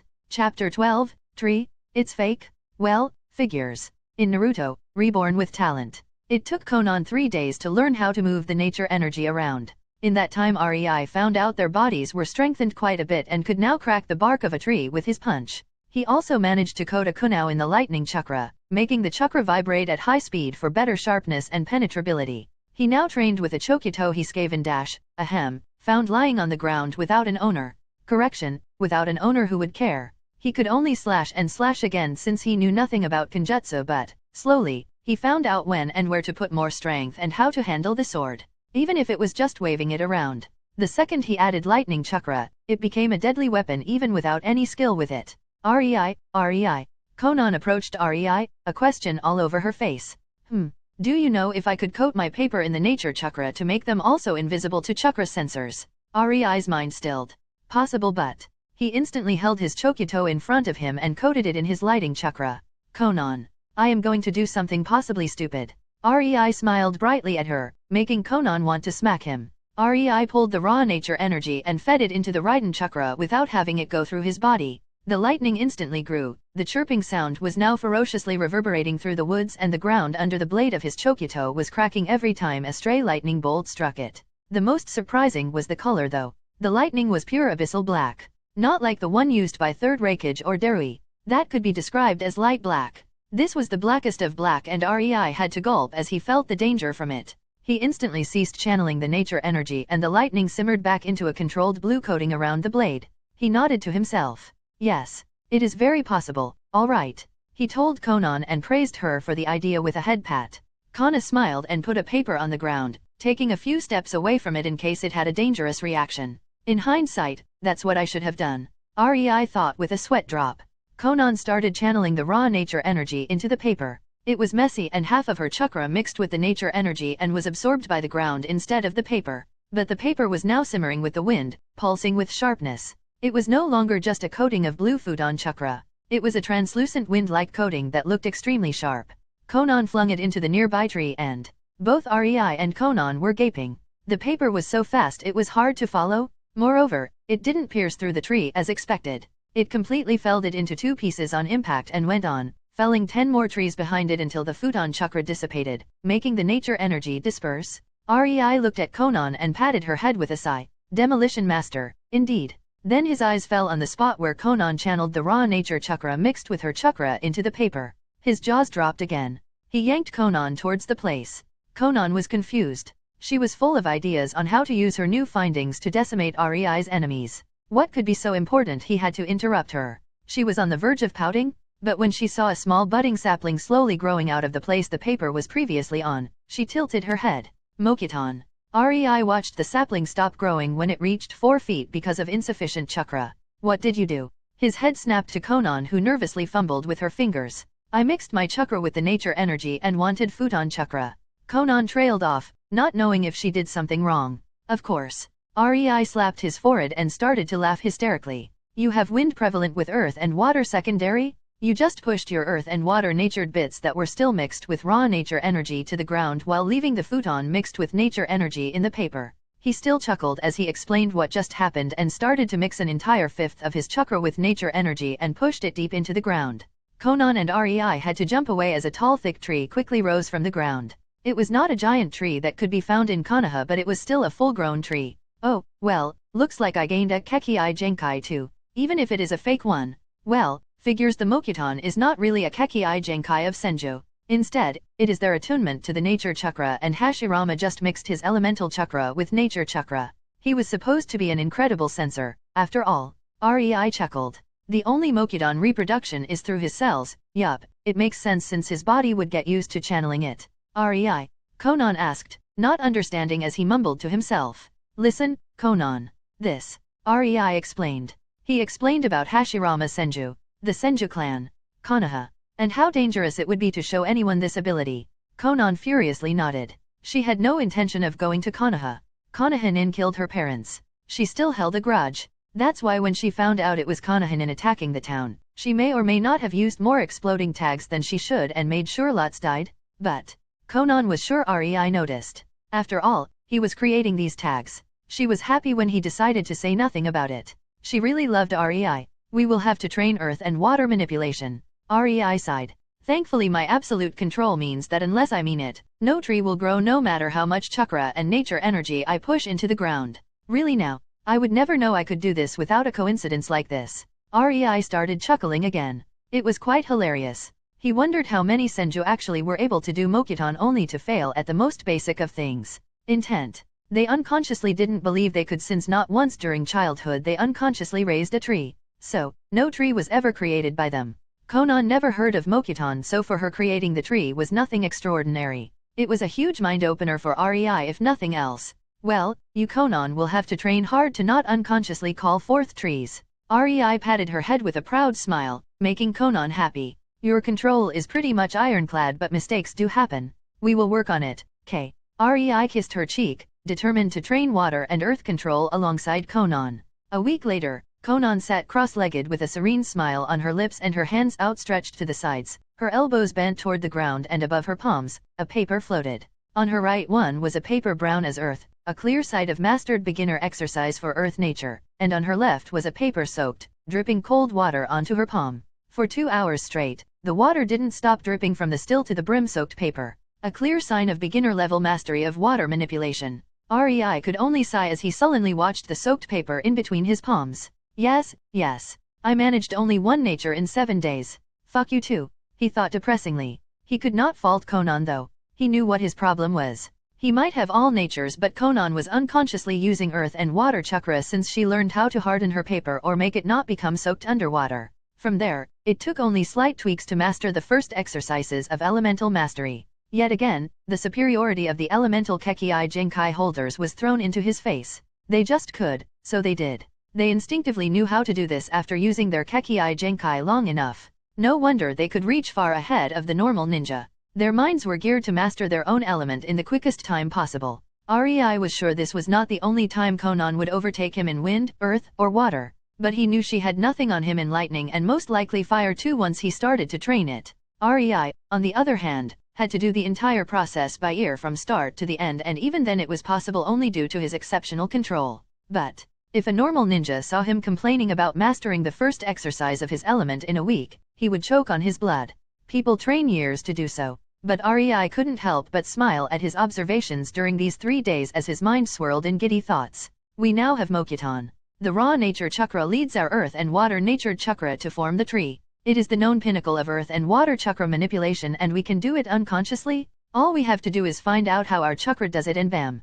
Hehe. Oh, Rei was very excited about finally having an elemental Kekii Genkai holder advantage. Alright. Chapter 13, Sunade Senju, the Sun in One. In Naruto, Reborn with Talent.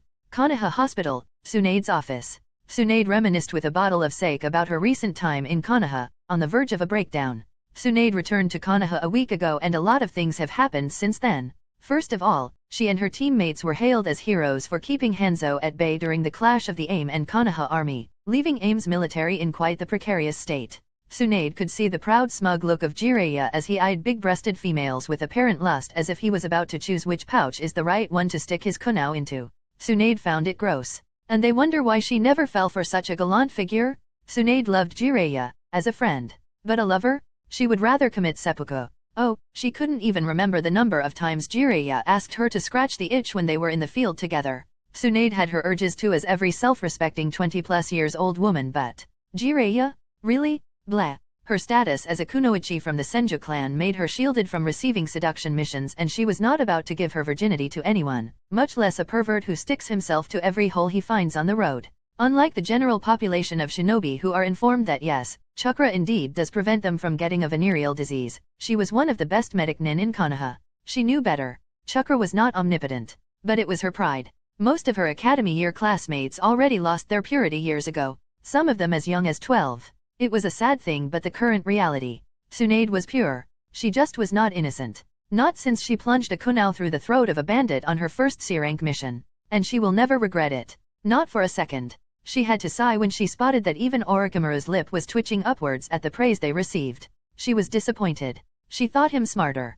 To be honest, this was the first really big achievement for her teammates. Jiraiya is good at spying and sealing, and Orochimaru at research and jutsu. Not really something Konoha lacked or something that could bring them fame. This was the first time both orphans of her team were under the limelight since Sarutobi-sensei took them under his care. Her? Not so much. She was Senju. Always praised, coddled, where she went people treated her like a princess. And it was great. Until she was 6. Since then it has become utterly annoying. So, when she came from Suna front after she single-handedly pushed Konoha forces into a victory, and received the praise, Sunade was apathetic to it. Instead, she remembered all the blood that flowed through her fingers. All the blood of her allies. Those she couldn't save. Sad sight, but the current reality indeed. The exact same thing as she was experiencing now. What? Heroes. What? Held Hanzo long enough to win? She was not a stupid idiot. She saw the man completely fine after the fight with them and their summons. He let them go and even gave them a disparaging title for it. Yet, her teammates took it as praise. Idiots. They couldn't even notice when they were being mocked. Sunade couldn't, no, didn't even want to count how many times she had to use her experimental technique, creation rebirth, and how much life force she was forced to use. Tears streamed down her cheeks every time she realized that one fight cost her 50 years of her life. 50 years in exchange for saving her teammates and herself from a continuous lethal dose of salamander poison. No matter how she pleaded, her teammates refused to retreat. Were Jiraiya and Orochimaru even worth it? Jiraiya took 30 and Orochimaru took at least 12 years from her. Her body was freaking 70. Only her medical transformation and the vitality of Senju kept her looking the same or her performance from dropping. Nobody even realized. Sensei was too busy being Hokage. Orochimaru had his research and wanted recognition. He was already on a mission with her brother. And Jiraiya, he didn't care. He would soon leave again to aim in order to train 3 orphans. The idiot thought he finally found his chosen one. Oh, why does he have to sound so much like Orochimaru when he starts to talk about finding a prophesied little boy? Sunade quietly sobbed into her arms, as the bottle fell onto the ground, spilling the contents. Unknown to the Sunin, their breakup was set in stone in the exact battle they received the title from Hanzo. Their medic was forced to do too much for the team. Too much sacrifice to keep 2 childish idiots alive. Neither Jiraiya or Orochimaru were yet the fabled incredible Sunin from Conan. Sunade just couldn't. 50 years. She was well aware of what that meant for her. It meant Nawake was the only one who could restore the Senju clan. She never cared for it. But this was one blow too many for Sunade. Orochimaru may be a poison expert, but he was completely out of his league when it came to rare salamander's poison. She only had to use 8 years of her life to keep herself alive through the poison thanks to her medical expertise and various drugs in her system. 42 years were squandered through Katsuyu to a white-haired idiot who cared only about fucking whores, and to a research-addicted just a crazed smug bastard. Not even a single meaningless thank you. Sunade was a realist. And the reality was, Hanzo could single-handedly fuck up the entirety of Konoha force. Sunade really doubted even the god of shinobi Hiruzen Sarutobi would come out of that fight alive. Hanzo was indeed a ninja from the generation of her grandfather. It showed, all right. He could make a bloody smear out of the Konoha shinobi force and wouldn't even need to approach. His poison was better than anything Suna could ever come up with. It's just, he found it more amusing to play with the pupils of the current god of shinobi. They did not fight a war with IWA in aim. They were allowed to fight a war with IWA in aim. A very distinct difference. Sunade only hoped a Megakure didn't join the fight. She had enough of meeting Hanzo for one lifetime. She would most likely not survive another. Sunade snorted when she realized she was a 70-years-old virgin. It actually brought quite the humor into the entire situation. Her eyes trailed to Nawake's photo and a charming smile spread through her face. As long as Nawake survives, the clan can still go on. I am not needed anymore. She sadly noted, but was happy it was that way. No forced marriage to recreate the Senju clan. No political schemes. No, she was now supposed to live her remaining life in the hospital, helping the village. She chuckled as she remembered that discussion with her sensei, telling the man she was now physically older than him. Both had to get drunk under the table. Hiruzen because she was apparently his first choice as successor, and Sunade because she just didn't want to have a mental breakdown in front of her sensei. Sunade of course tore him a new one, spending her life in the hospital. Huh? As if. Sunade remembered the spike of nature energy. Yes, she flipped through the books of her grandfather and was surprised when the sage arts, the thing Jiraiya Baka was so enamored with, were a chakra-diluted form of raw nature energy. Sunade deeply desired the war to end so she could use her new privileges as one of the Sunin and retire due to old age, and start looking for the source of that spike. Her very own adventure. She didn't even know what for. She only knew, her instincts, her heart deeply longed for anything that was produced by that spike of energy. Illogical, but it was the first and truest feeling she held after her love for her brother. It was precious. Sunade played with a bottle of sake, her head lying on the table, half drunk as she did kissy faces at the photo of her cute lil bro. Suddenly the door flew wide. Sunade. Jiraiya shrieked. What Jiraiya? Sunade screamed in annoyance. He was the very last idiot she wanted to see this fine alcohol-filled evening. I won't go on a date with you. Now go. Jiraiya quieted down, his face serious. Sunade blinked as a really bad feeling sneaked into her heart. Sunade, I am sorry, it's Nawake. Sunade palled to ghost white and didn't even wait for him to finish. She rushed out of the room. Her heart, breaking. Chapter 14, Sunade Senju, the Sunin 2. In Naruto, Reborn with Talent. Sunade rushed through the hospital, heedless of the shrieking doctors or nurses, her mind focused only on her destination, the place where her brother was. She burst through the door and stopped in her tracks, her wide eyes wavering. Tears started pouring down as her wobbly steps finally reached the charred remains of her brother. She looked at the still body, and the completely intact necklace of her grandfather. She could only stare in shock at it, her mind blank. Orochimaru looked at his completely distraught teammate and couldn't help but to feel bad. It should have been a simple mission. He shouldn't have even been the leader. He was only a casual observer. But, they just had to be ambushed? The stupid Senju boy just had to get out of sight when he was admiring the other boy, the skill of the other boy in the team, and walk onto an exploding tag. As he watched what remained of the Senju clan, Orochimaru yet again couldn't help but ponder about his mortality. He knew the kid shouted about his dreams everywhere he went. But, he ended up as a corpse. Will I have the same fate? Somehow, that thought frightened him out of his wits. Sunade, I am sorry. It was a trap. He stopped himself as he saw Sunade completely non-responding with a horror-filled expression. She needed time. Orochimaru sadly nodded and left. His disgust for Konoha's higher UPS increased. It was they who sent them there for a common reconnaissance, even going as far as saying it was a completely safe thing. That they already checked with Umbu and are sending 3 Genins, 1 Senju, 1 Uchiha, and 1 Kurama, and him right under the ambush of 5 Jonin? This could have severely hurt his chances of becoming the Hokage. He sensed something smelly, and it was not Jiraiya for once. The funeral was a quick affair. Sunade was used to those. She attended a few every year. Her clan was now only her. A shudder ran through her body. Only her. Only a woman who is utterly unable to recreate it. Only, God. The Senju clan is dead. A traitorous thought started to fill her mind. She mostly wondered why was Nawake personally requested for that mission right after she talked with her sensei about her inability to have children. Why wasn't the last fertile Senju kept inside the village? Why? But she waved them away. Her sensei would never. Stupid girl, she admonished herself.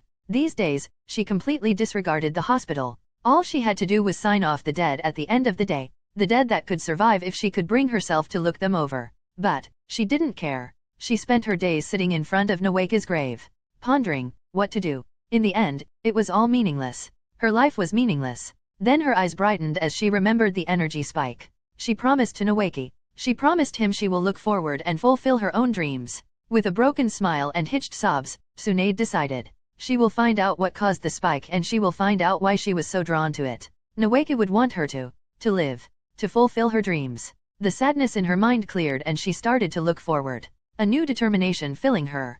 Sunade suddenly felt a hand on her shoulder and barely restrained herself from killing whoever dared to touch her. Are you fine? Sunade jerked her head toward the voice and found a light blue-haired man.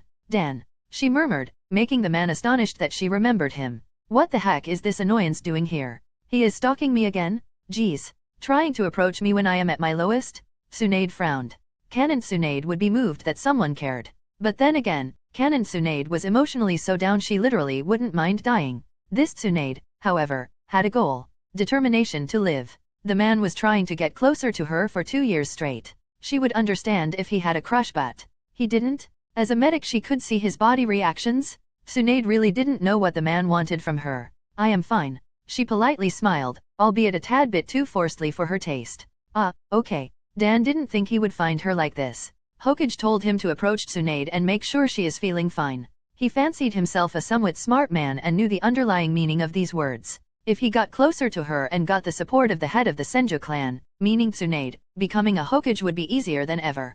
Hiruzen really wanted to desperately give someone the hat. Dan resisted the urge to chuckle in order to appear compassionate. What about? He tried to start a conversation. Sunade stood up, ignoring him, and brushed past him before he could even finish the sentence. Dan could only look at her leaving back with his cold gaze as a loud colorful curse left his mouth, making the nearby grandmas look at him threateningly while raising their garden hose. Did I approach too abruptly? He asked himself quietly. Fuck. The bitch. 2 years and she still doesn't give me even a second of her time. The flowers in his hand were violently thrown onto the ground as he ruffled his hair in annoyance. If I ever get her I am going to fuck her silly until she won't be able to think about anything else than me. Dan calmed down as he stumped onto the flowers for a few times from the sheer frustration he felt. The worst part is that I really do start to like her. He sighed with a bitter grimace as he calmed down. I would probably desperately fall in love with her with enough time. Hiruzen, you sly fox. Dan muttered and shook his head as he decided to pay his respect to the deceased since he is already at the cemetery. Sunade marched on into the Senju compound and entered the library. Her library. It all now solely belonged to her. She had money. She had knowledge. She had privileges. She lacked only family. They were all dead. Sigh. Now, if only the war ended and she could leave this hellhole of sad memories and self-imposed bastards who would never give money to save lives. Oh, she understood that Hiruzen-sensei was not to blame. Even though it was him who always rejected her medic per team proposal. It was the elders who always whispered into his ear. The trusted elders that were Hiruzen-sensei's teammates. The same greedy bastards that would rather people die than their pocket change to suffer. The same people he trusted more than his own pupils? Sunade was fed up.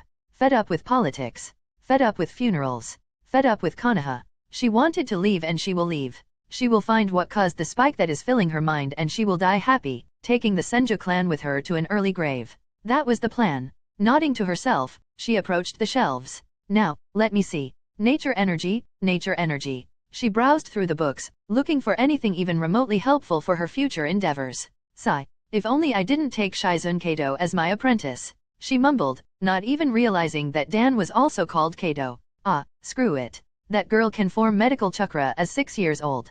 I can take her with me when I leave and then deposit her back in Konoha after her training is finished. Sunade ruffled her hair and within her decision was made. Chapter 15, Training in Mountains. In Naruto, Reborn with Talent. A year passed since Rei and Conan found their Mokuton ability. They both decided to abuse the shit out of it and spammed trees whenever possible. Whenever they were sure that nobody watched. This also made them evade any and all towns or villages as they entered the Aim Mountains and didn't leave them for the entire year. It was a very quiet area. Nothing important. Nothing really advantageous. The shinobi didn't come here. They encountered one lone Kumo spy but Rei and Conan made the spy meet his maker swiftly. Surprisingly the loot was quite good. Most of their time was spent on affinity training though. As Rei thought, this tree spamming made them unconsciously better at water and earth affinity. They didn't know the exercises for the affinities other than the one with the paper so they trained what they found hard. Both Conan and Rei could float a boulder while sitting on it for 3 hours until their chakra depleted.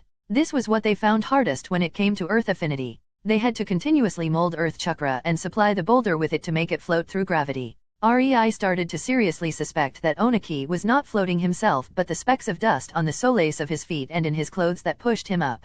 Or maybe he just used his rock-hard brain for it. Who knows? This exercise though, they could not do it with smaller rocks while sitting on them yet. Nor with something bigger and heavier than an adult human. That would take an enormous amount of chakra from them. They still needed more practice. More perfection. As for water release, they focused on the feeling of water in the atmosphere. Both Conan and Rei could even feel the water in the clouds. But pulling it out of them? Meh. Thankfully in Aim no Kuni water was supplied very frequently. Their first exercise that took them 3 whole months was all about standing in the rain and making sure the droplets evade them. They simply had to stay dry, which was a freaking chore when you are walking in a downpour. They had to always supply water chakra and coat themselves with it. It was like a human-shaped makeshift umbrella or aura around them. It was completely invisible but it worked. When they were both sure they could stay dry even under a waterfall, they tried something more challenging.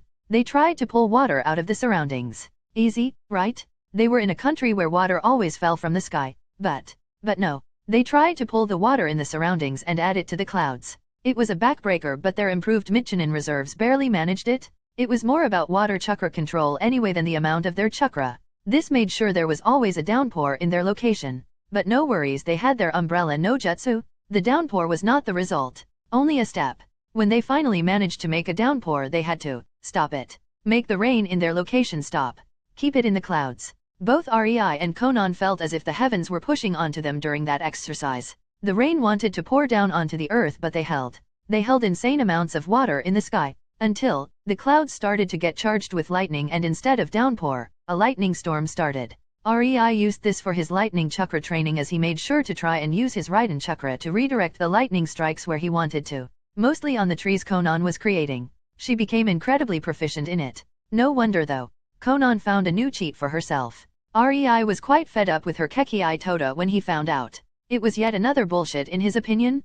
Conan could change the tree into slices of paper. They didn't even need to be made by Mokuton.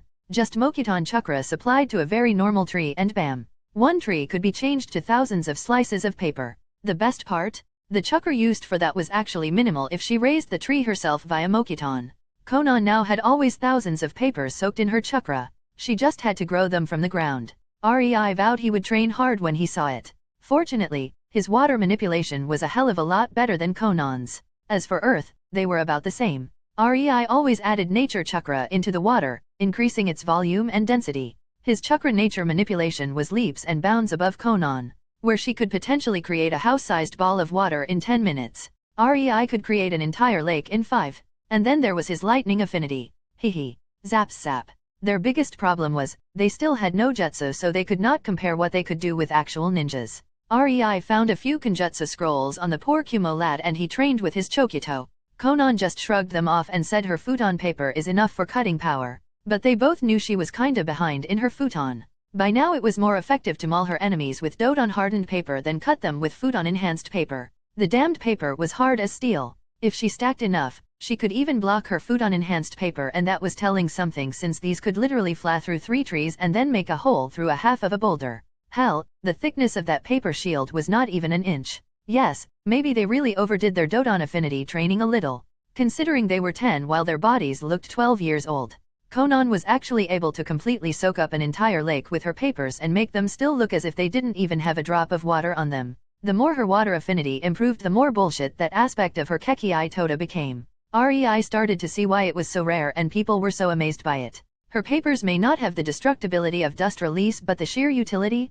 Conan was carrying a lake with her everywhere and it didn't even burden her. When she learns to change her body into paper like her Canon counterpart, she will literally have a lake inside of her body and could potentially also harden it to the levels of her Doton hardened paper shield that blocked the futon shuriken.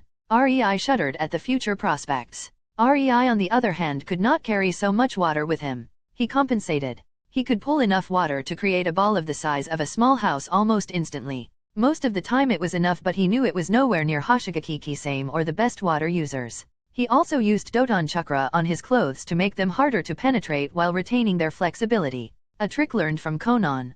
But his Doton enhanced with nature chakra was much tougher. His Kenjutsu with Raiden chakra was getting better and better by the day, and he was even able to use a minuscule amount of nature chakra to make his lightning a shimmering grayish black. But nevertheless, it was much more powerful than the blue one. He barely controlled it as his lightning affinity was the least trained so far. A pity that his supreme chakra control talent worked perfectly only for regular chakra. In elemental chakra, it helped a whole lot, but it was still far from perfect.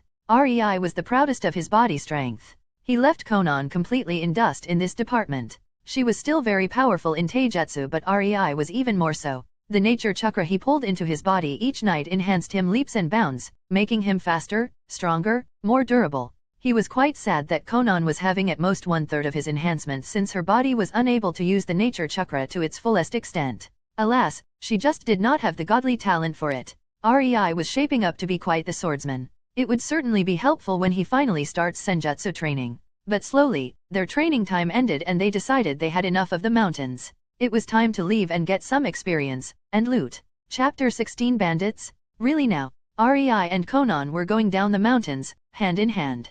Rei was leisure while Conan was outright skipping. She didn't really care where they were as long as she was with Rei. They were almost in the closest village to the mountain and finally reached a road frequented by merchants that want to avoid shinobi skirmishes. Conan suddenly stopped skipping and was about to raise her free hand, her papers about to burst from her sleeve, but Rei squeezed the hand he held. Conan looked at him questioningly only to find him minutely shaking his head. Shrugging, they continued. Suddenly a band of 10 men jumped out of the bushes. They barely scrambled out of them with scratches all around their bodies and barely managed to surround Rei and Conan in a very loose formation. They held weapons. More like gardening tools really. Their clothes were torn and their expressions distraught as they panted. The men weren't even burly. More like starving. The leader even had to catch his breath for a few seconds before he looked ready to let out a sound again. How underwhelming, thought Rei as he was deadpanning at the men. Tisk, thought Conan as she rolled her eyes, infusing her paper with Fudan Chakra. Only one gesture from Rei and she was ready to slaughter these nuisances. Why you? Surrender and I will not harm you. Har, hardly. Rei dryly uttered. The bandits looked at the 12-years-old looking boy as if he was an idiot. He was being threatened by a bunch of powerful men and was openly mocking them? Yo, you should know what's best for you, the leader shouted. He was getting more and more uneasy about these two kids by the second. Normal kids would be already pissing themselves, but these two looked at him as if he was insane. He chose them as a target because their clothes looked expensive? They looked wealthy? At worst he could probably ask for a ransom from some wealthy merchant who was most likely their father. But, look, man, Rei slowly but purposefully puffed his chokuto into existence, making the men freeze. We can do this your way, or, we can do it my way. The bandits froze. They have never seen a ninja in their life. Ninjas were rare. But they did hear about the might of theirs. After all, their country was ravaged by shinobi. The merchants sang the atrocities these things did. Whole towns disappearing. Yes, shinobis were a scary existence for the common folk. Especially during a war. I am sorry. The leader threw himself on his knees, straight into Dogza. We didn't mean to shinobi-sa, no, shinobi-sama. We didn't mean to. The rest of the bandits quickly followed. Rei almost did a double take. He could only awkwardly look at snickering Conan. Look, man. If you wanna play a bandit, at least get the mannerism right, okay? Now, lead us to your village. Rei rubbed his forehead in exasperation at these idiots while Conan slightly pouted that her paper shurikens won't be used. For now, Rei and Conan quickly found themselves sitting in the kitchen of the village elder who was coincidentally the father of the idiot playing a bandit. The bandit group was 10 farmers who thought to make their lives better by stealing. They never thought about the consequences, really. They were currently in Caesar as their spouses and parents were berating them while Rei only sat behind the table, his chin supported by his hands as his elbows were on the table. He happily watched, beaming every time one of these idiots was smacked. Serves them right? Haha. What were you thinking? You. With every you the wife of the leader delivered a painful swat on his forehead with a roll of paper. The man was growing quite a bruise on his forehead. I am sorry dear. He exclaimed with tears and snot streaming down his cheeks. The woman looked as if her anger was sated after beating the man, but Rei was a petty person, too petty to let it go. You know, if it was any other shinobi you would be all dead. He exclaimed cheerfully, attracting attention as he started to explain his reasoning. It was obvious they were not bandits but farmers from some village around. This is the only village around though. Hence, your actions could have cost this village its life. He told them with a fake cheerful eye smile, still beaming at them. The woman brokenly turned back to her husband, snarl on her face as she gripped the knife in her hand tighter. Oh shit. Rei excitedly thought as he used his chakra string to get the knife from the woman, making her turn to him. No butchering your husband. You can beat him senseless though. Rei smiled. With pleasure. She cracked her knuckles as the terrified man let out a manly high-pitched squeal. Rei just watched in amusement as the idiot suffered a beating or 2, or 10. After all, he was the mastermind and every man in his little group had a spouse, or mother, or father that wanted to tear him a new one. Ah, what a fine way to spend an afternoon. Nothing beats watching some well-deserved justified violence. Rei grinned from ear to ear. The village they were in was a very out-of-hand, peaceful if a bit too poor one. They didn't need the outer world much. They could make enough clothes, grow enough food, and even had some cattle. They were not affected by the war much except that more merchants were passing by their village in recent months, which was a good thing. The reason for banditry was that their crops for this year were very, very poor. This happened at least once per decade, so it was not a new situation. The men would just need to go to the town and find some work there for a few months in order to buy enough food for their household. Nothing new. The problem was the war. The towns would not let them get work. They were barely able to function as it was. They could not take new workers. The village would starve. It was an apparent and very distinct possibility for the village, and it was looming over their heads, getting closer by the day as their food supplies dwindled. But the villagers knew they indeed do have a way out. But the merchants who passed usually had enough money, and they more often than not looked for a companion on a cold night. If men could not make enough money, women could. That was what drove the man to try his hand on banditry. He just didn't want his wife to sell her body in order to ensure their daughter will have enough to eat. It was clear the villagers were mostly resigned, and one of them was rumored to even start offering his 3 daughters to the merchants for a night. Rei could believe it. The girls did not look happy when he saw them, gloomy and resigned. But this was the reality of this world. And yet, here they were, the villagers sharing their food with him and Conan. He couldn't do anything but shake his head at the kindness of these people. That's why he was now, in the middle of the night, standing with Conan on the edge of their field. They surprisingly grew potatoes. He and Conan connected their hands and focused on molding chakra. Apparently one could use chakra without molding. They could grow a tree without molding. But if one adds molding, it becomes a jutsu. Because molding gives the chakra a kind of a manual direction. It strengthens the effect exponentially and makes chakra possible to affect the world more. For example, Hashirama had a lot more chakra than Rei and Conan together. But even he would be able to raise at most 30 trees with his chakra supply alone. But when one added molding and made it into jutsu, he was suddenly able to raise forests and gigantic statues, capable of restraining a baijuya. That is why jutsus were so revered. The growth of strength rose exponentially while the cost decreased even more. That was what determined the rank of a jutsu. How much stronger it was comparable to its cost. Of course, higher rank needed higher destructibility. Also, one cannot spit the ocean like Hoshigaki same with water chakra alone. Oh, Rei tried. But after he produced only an ordinary spit over 100 times, he gave up. He could only gather water from his surroundings and affect it with his water chakra, like he and Conan did with the clouds. But once one creates the chakra in his throat and mold it, it suddenly became possible. Same with fire. Same with earth. Same with any element. It was almost laughable, and Rei understood that hand signs were nothing but pre-learned sets of molding. One of the IWA nin had a book about it, but it made no sense to Rei until he realized that simple single thing about molding. Kids are taught hand signs and how to mold their chakra instinctively according to these signs in the academy. Some are better, some worse. But if one wanted to be shinobi, he had to know how to mold his chakra. That's why some people could skip some hand signs. They just could mold the jutsu without them because they were very proficient in it. That's what Rei and Conan wanted to do. But it was hard, learning to mold their chakra without a crutch. But they persevered. By now, after an entire half-year of on and off of trying, they could still only instinctively mold chakra according to one hand sign. It was a long run, indeed. They molded the chakra, slowly, kneaded it, and interwove it into their jutsu. It took them 30 minutes of continuous molding and focusing, but finally, they had what they wanted.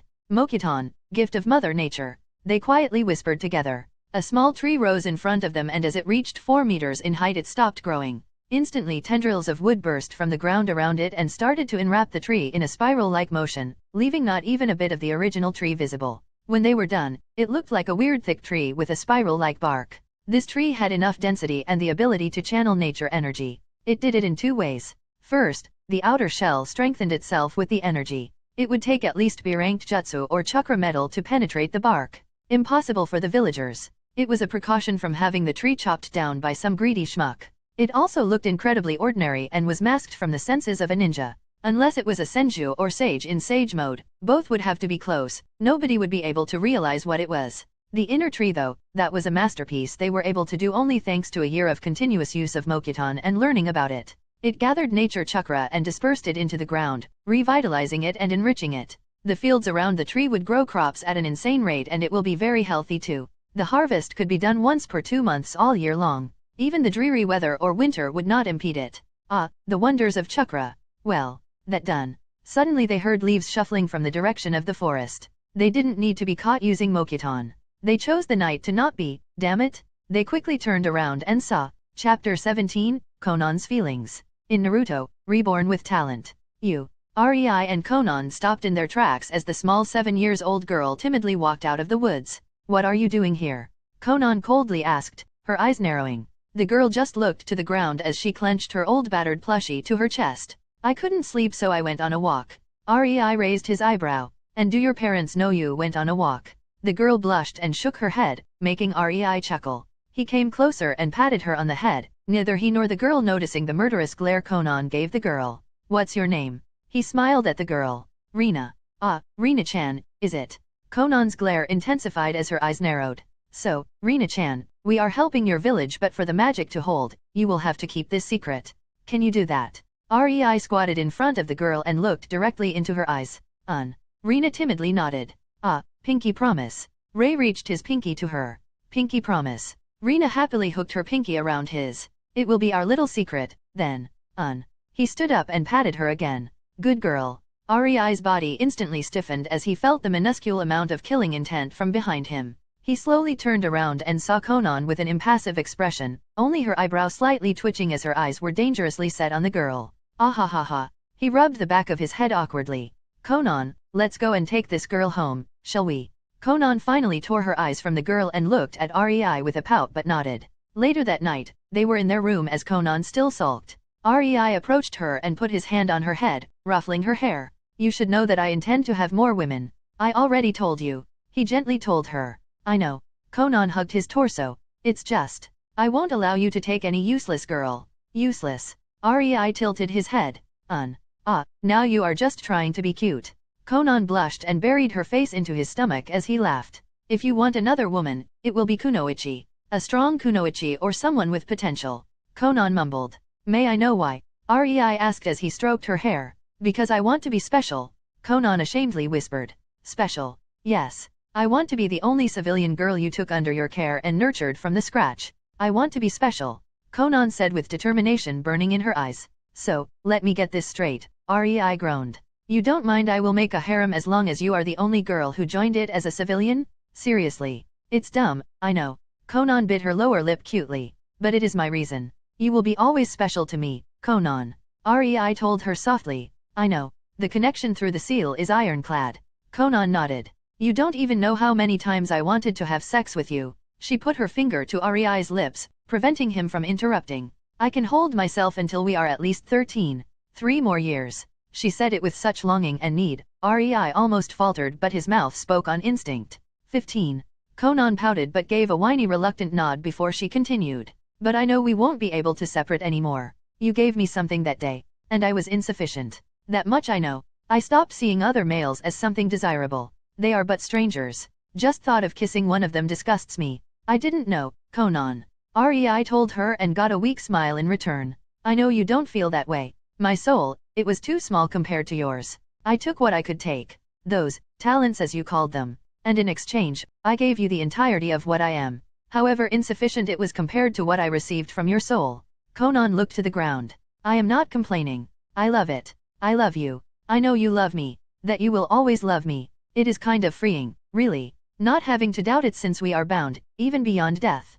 Conan softly sighed but then her eyes went hard. But if you want another girl, she will join us in this bond. She will be a strong kunoichi. And due to my pettiness, she won't be a civilian. If you want a civilian to join, make her into kunoichi first and then, fine. Conan strongly told him. But in exchange, you have to agree that you are my master. She blushed and whispered quietly. Dan-sama. Rei rubbed his forehead in frustration. Shit. I knew telling you the story about Graphia Lucifuge was a bad idea. He mumbled to himself, making Conan snicker. Fine. He sighed in exasperation but then chuckled, bemused. Guess, these are acceptable terms, Conan-chan. Rei started patting Conan's head and saw her closing her eyes in delight as she put her head on his lap and enjoyed the care. Good girl. He whispered to her, making her shudder. He sat there for a few minutes, just enjoying Conan's silky hair, thinking about what he just heard. Yes, he had his suspicions. The small changes in their relationship after the mishap with the link seal were a big tell, especially since both vividly remembered what happened. He never thought it seemed like that to Conan. He knew they were linked, but he didn't know his soul took so much from Conan's. But it made sense. His soul was older and had even these talents. Hers? It had only itself. The most I could do, is to make her as happy as possible, he thought as he watched his almost purring girl. Why did you let the girl walk away? Conan suddenly asked, her eyes still closed. Yes, the girl. She saw our Mokutan. Conan's ambers softly opened and peered to Rei's emeralds. Ah, she is small. He moved his hand dismissively. Even if she started screaming about people growing trees. Civilians mostly do not know about Senju unless it is in a capital city or some very wealthy and knowledgeable merchant. Even then, nobody would believe her. There is also no proof as the tree would need a senju or sage to be in close proximity to verify it. It would take either a very hopeful and determined person or a complete idiot to believe her. I see, you basically let her see important information without any danger to us even if she babbled. She is a child. I see. True. Nobody is as delusional as to believe another Mokuton user emerged. Much less two. And with that, Conan tackled Rei to the bed, cuddling with him as they both fell asleep. It will be only years later when the small girl, Rina, finally breaks her promise for the first time. Coincidentally it will be, as Rei put it, a very hopeful and determined person.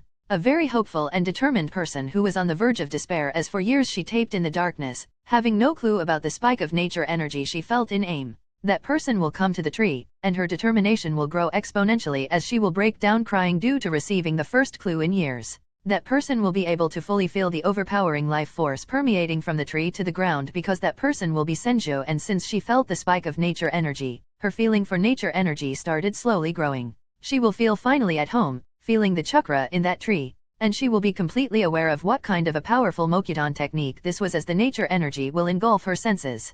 And as Conan put it, she will be delusional enough to believe two Mokuton users emerged. And Sunade Senju will be damned to not find them? Without their knowledge, this small act of kindness toward the village will mark Rei and Conan as a target, no, an obsession for a very determined kunoichi who won't stop at anything to find them, even if she had to turn the elemental nations upside down, rock by rock. 4. The sensitivity of Senju works in both directions. As she could somewhat feel the nature energy, the nature energy could feel her too. While not sentient, it could carry intent. Sunade was too close to the linking and the intent clearly connected. It made her soul tremble as it felt the connection that was made. Even Sunade didn't know why, but she wanted it. She craved it. And, unknown to her, a minuscule part of her soul was already not hers. Chapter 18, Offer. In Naruto, Reborn with Talent. Rei and Conan woke up at noon, cuddled together, only to find out that the village is teeming with life. A particularly big caravan arrived in the morning and villagers were helping to unpack the tents, set a camp, and whatnot. Rei and Conan clothed themselves and went out with the intention to go to the woods to train. On their way, they were stopped by a man. One of the merchants. He was a burly thuggish-looking man a little under 2 meters with shaggy black hair. He ogled Conan's body as if she was a piece of meat.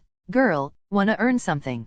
He grinned at her. The worried village elder was about to intervene when the man blinked and then froze. The tip of Rei's chokito was right under his neck, as Rei coldly said, "Try anything with my girl and your head will fly." Understood. The man started quivering. He might be strong but the boy in front of him was fast. I asked if we understand each other. Rei asked, his lips curling into a chilling menacing smile as the tip of his chokito stabbed a little into the man's neck, just enough to draw blood. The man wanted to fervently nod his head from the sheer fear he was feeling, but then he remembered the sharp pointy blade on his neck and gulped. It hurt? Yes. He shrieked. Good. Rei smiled sweetly at the man. And don't forget, this was your only chance. Next time I won't be so lenient. He took his chokito away from the man's throat and the man nodded fervently. Come on. Rei turned to Conan and gestured to her to follow with a slight gentle smile. Rei and Conan returned to the village in the evening, exhausted from their training. They entered the house of the village elder, heading to the room that was given to them for 500 ryo a day. Their insistence. The man needed it and they didn't plan to stay longer than 3 days. Tomorrow they will be off. As they neared the staircase, one of the merchants suddenly approached them. Excuse me? He smiled amiably. May I talk to you for a while? Conan looked at Rei, who noted with the corner of his eye that the merchant spotted their little exchange but didn't comment. Rei felt something fishy about the man, but he was clearly a civilian. Shrugging, Rei nodded and continued up the stairs with Conan. The merchant, getting the message, followed silently behind them. They entered their room and Conan quickly flopped onto the bed. They were exhausted, not dirty. When one learns to draw water from the atmosphere, creating a bath is easy. Conan was always giddy when they bathed. After all, both Conan and Rei long ago forsake the propriety and started bathing together, going as far as making out during it. They wouldn't have sex until their bodies were physically ready and both were fine with that much intimacy. A bit of touching and kissing though. Rei, seeing that Conan was already in the world of her own as she hugged her pillow to her chest with a blissful smile and daydreamed, decided to entertain the merchant. He gestured to a chair in the corner and sat on the edge of his bed. So, how can I help you? The merchant rubbed the back of his head. I am Karabosizero. Nice to meet you. Rei Yatsuba. Rei smiled and nodded. Actually, I wanted to ask if it would be possible to hire you to act as my bodyguards. I am actually heading out of the aim as my business is concluded, you see. I am afraid to meet bandits along the way. I saw you handle Munuro this morning and immediately decided to try. He laughed awkwardly. Rei pondered.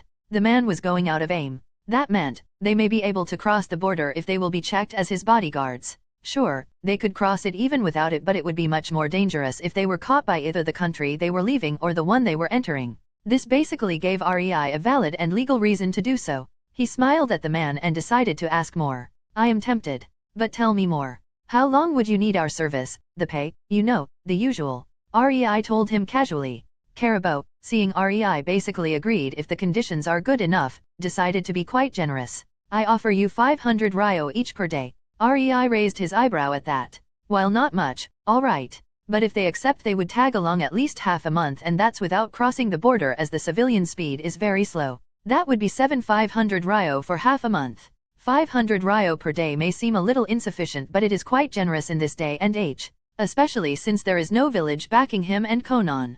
This would be a classic C rank mission. Meaning they should get 50,000 ryo if they were from a shinobi village. Well, not really, since AIM is a war zone, but Rei doubted the merchant wanted to walk into a skirmish. Anyway, that amount would be divided between teammates and the village. Let's say, the village takes 10%, who was he kidding? It would be more. Anyway, hypothetically 10%. That is 5000 off. Assuming it is a standard Jonin, 3 Genin team from Konoha, the Jonin would get a lot more than Genin. 20,000? 15,000? Maybe. The Genin would be left with 10,000 each or less. More likely than not, less. So, Caribou's offer of 7,500 for each Rei and Conan was fair. Incredibly so. They looked like children but showed skill. Caribou probably didn't want to spend the entire 50,000 ryo for a proper team and wanted to save some money for himself. Now, if he wanted Rei and Conan to accompany him further, their paycheck would only get fatter, and if they left AIM, that would be considered a win in Rei's books. Okay. How long and to where would you need us to tag along? Rei asked carefully and observed the man's mannerisms. It would not do for him to lead Conan into a trap, after all. Caribou weakly smiled. I am going to Mizu no Kuni. If you prove to be good, I would like you to accompany me there. Rei froze. This was starting to sound fishy. Mizu no Kuni, fishy indeed. That would take them to cross multiple borders and at least 3 months of travel by land to reach a port town and another few days on a boat. The paycheck was also big, but most importantly, don't worry, you will be able to leave whenever you want. The man started nervously waving his arms around. Rei nodded. We can accompany you, but one of these days, you will tell me your real reason for approaching us. Rei told the man sharply, making him stiffen. Caribou could only stiffly nod with a broken smile. I promise it is nothing detrimental to you nor your companion, but I must know if you have skill first. If you don't, excuse me for my language, then it wouldn't matter. Rei could feel the seriousness in his voice and accepted the answer. Fair enough. We are setting out tomorrow at noon. We will be there. And with that, Caribou left, leaving Rei alone, thinking about this encounter. In the end, it is beneficial for him and Conan. If they manage to cross to other lands, especially one of the big 5 where almost no skirmishes were happening, they could let loose more in their training. Right now they always trained and slowed with one eye open to avoid ambush. Chapter 19, Bandits/Mercenaries/Idiots. In Naruto, Reborn with Talent. Conan was not very eager to travel with the caravan. She grumbled that her alone time with Rei was interrupted when Rei was not around. She could see the mocking gazes of other guards who didn't see Rei handle the big thuggish man. They were looking at them as if they were baggage. In the end, Conan didn't care about their opinion, but she thought it would be much better for her to travel with Rei alone. Not to say, faster. She didn't understand why Rei accepted the job since they had enough money from stealing. But she did not voice her complaints to Rei. She long ago decided to follow him. She would tell him only when she felt him doing something bad for his health. Rei, contrary to Conan's beliefs, knew well enough how she felt. He even told her that this would help them legally cross the border, but she didn't care. He knew Conan wouldn't mind blowing a few outposts to smithereens in order to cross the border with bang. He could just exasperatedly shrug and cease caring. Conan and Rei sat on Caribou's wagon, holding hands, and just relaxing. It was a week since they started their journey with Caribou, and so far, only a few bandits popped up that were handled by the other merchants' guards. But today, just an hour ago, they left the caravan as Caribou was heading towards the Land of River, as crossing to Land of Fire was easier through it. Caribou was humming a song when Conan's hand suddenly tensed. REI noticed it and instantly knew her papers were disturbed and activated his nature sensing. They were chased by a few people from the caravan, all of which were guards that looked at them mockingly. REI sighed and nodded wearily at Conan. He wanted to try his kenjutsu anyway, so this was a good thing. 20 men suddenly jumped out of the foliage. REI and Conan were watching them in complete disinterest since the men were as obvious as the sun in the sky as they tried to sneak around. Caribou, you better leave all your money here. A blond man with a katana shouted in a mocking and loud tone. Kaito, what is the meaning of this? My fath dash, ahem. Caribou blushed but continued after clearing his throat. Why are you doing this? Money, isn't it obvious? You made it so easy when you picked 2 children to protect you. Kaito laughed while his group of misfits followed and also started laughing. Boss. One man with a crooked nose pointed towards Conan and REI, making Kaito nod. Boy, we can let you leave unharmed. But the girl stays. She is old enough to entertain us, he condescendingly remarked. It only proved to make REI madder and his eyes grew cold.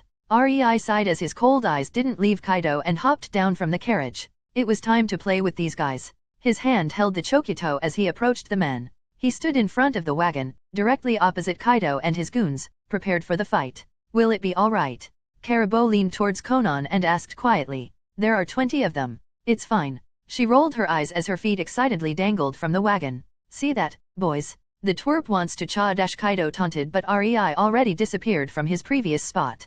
REI channeled Raiden Chakra into his body. Not much, but it helped to raise his speed. He appeared in the middle of the 20 thugs, his chokito at the ready as he swung it in a circular motion, slicing through 3 of them at once. The other thugs saw what happened and quickly jumped back warily. REI stood in the middle of their encirclement, holding his chokito leisurely in his hand with a bored expression. Those men were no shinobi. They were mercenaries. But even then, he sidestepped a sword swipe from the left and twisted his body to the left into a small jump as another sword approached him from the right side. As his feet touched the ground, he jumped up, raising his legs into crouch midair as weapons skewered the air where his torso previously was. His feet dropped onto the bunch of collided weapons and with a spin, 2 men lost their heads. The other 10 men who were holding the weapons, and therefore, in the range of his chokito, quickly let their weapons go and retreated backward, unsheathing their spare knives, katanas, or whatever they had. The weapons fell to the ground, but REI just lazily hopped down the second they were released from the hold of the thugs. Kaito and 4 of his best were looking at the remaining 10 of their subordinates, cursing that they already lost 5 to someone they called a child. Good. Let me handle this. Kaito sneered and took his katana out, charging at REI, who was looking at him in apathy. Does the idiot even realize, I am not even using any chakra except the initial Raiden dash? He thought as he saw the man approaching. Kaito saw REI frozen in his spot as a winning smile spread through his face. He had the little shit. He will. REI coated his sword in Raiden Chakra, and before Kaito could slash at him, he bisected both Kaito and his katana. And this is why you never fight against shinobi unless you are a skilled samurai or shinobi yourself. REI shook his head with a task. Tisk. Tisk noise. Shinobi. The remaining 14 men looked at their fallen leader and muttered, surprised at what just happened. REI dashed into the group of 4 men who were Kaito's best, and as he came closer, he swung his chokito, parrying a slash. His body was still advancing, and with a half-turn, it harmlessly passed the sword of his enemy and his chokito dislodged from the parry, getting inside the guard of the attacker, cleaving through him. REI didn't stop. As his sword went through the man, he took out a kunao, twirling it through his fingers until it was high enough and he grabbed it tightly, blocking the sword of another man. REI pushed his body towards that man, evading yet another slash from the third enemy, and as his body entered the personal space of the man whose sword he was blocking with his kunao, he pushed the sword aside, getting a clear path towards the man's neck with his kunao. The man didn't live long after that. REI stabbed the kunao up to the handle to the man's neck and let it go, grabbing the shoulder of the man, spinning his almost lifeless body into a slash, using it as a shield. The man who slashed was bewildered that he just killed a comrade, and REI's chokito found a quick purchase as it pierced his head through the eye, right over the shoulder of the man he used as a shield. REI's other hand snaked around the neck of the man, grabbing the handle of the kunao still embedded in his neck and ripped it out, letting blood gush like a waterfall. The man who was used as a shield finally died while REI flung the kunao to the forehead of the last man who was frozen from horror, killing him. 10 seconds passed since Kaito died and none of his 4 lieutenants were still standing. Conan. Rest is yours. He shrugged, not really interested in fighting common mercenaries. Conan nodded and 10 high-speed, thin paper slices flew right into the chests of the other 10 men, killing them. Caribou could only stare in bewilderment. He was expecting it, all right. He knew the power of shinobi. but to see 20 men felled in under 30 seconds was still something chilling, especially when done by kids around 12. Chapter 20, Karibo and his proposition. In Naruto, Reborn with talent. Karibo, Rei, and Conan just exited the land of rain and entered the land of river a day ago. Rei was at ease. He was out of the land of rain, the biggest battlefield in this conflict. While the Suna battlefield was vast, it was still smaller than the battles in Aim. It has to be noted, Suna was more straightforward as the two armies met and clashed. Suna tried to spread poison while Konoha wanted to rake up the kill count. Sunade really saved Konoha there as her skills mitigated most of Suna's offensive when she found the antidote. Hence, Suna was out of the war already and at most did some guerrilla warfare to chase Konoha in out of their territory. Kumo and Konoha. They didn't clash much during this war. Kumo was mostly tied up with Kiri in naval warfare. They did attack Konoha but it was more on the hit and run basis. No really big skirmishes happened. Rei was incredibly surprised at the amount of military knowledge Karibo, the utterly normal and not out-of-place merchant, had. His suspicion of the man only rose. But there they were. The man was willing to part with this knowledge. Both knew that this meant he was meaning well. There was no need to antagonize him over it. Kiri, they had it best. As the reason for the war was the forceful expansion of territory with force, Kiri as an island didn't have much surrounding land to force under their rule. Therefore, they only fought with Kumo over some islands in the Kaizoku Sea, and that led Rei to the last battlefield. Aim.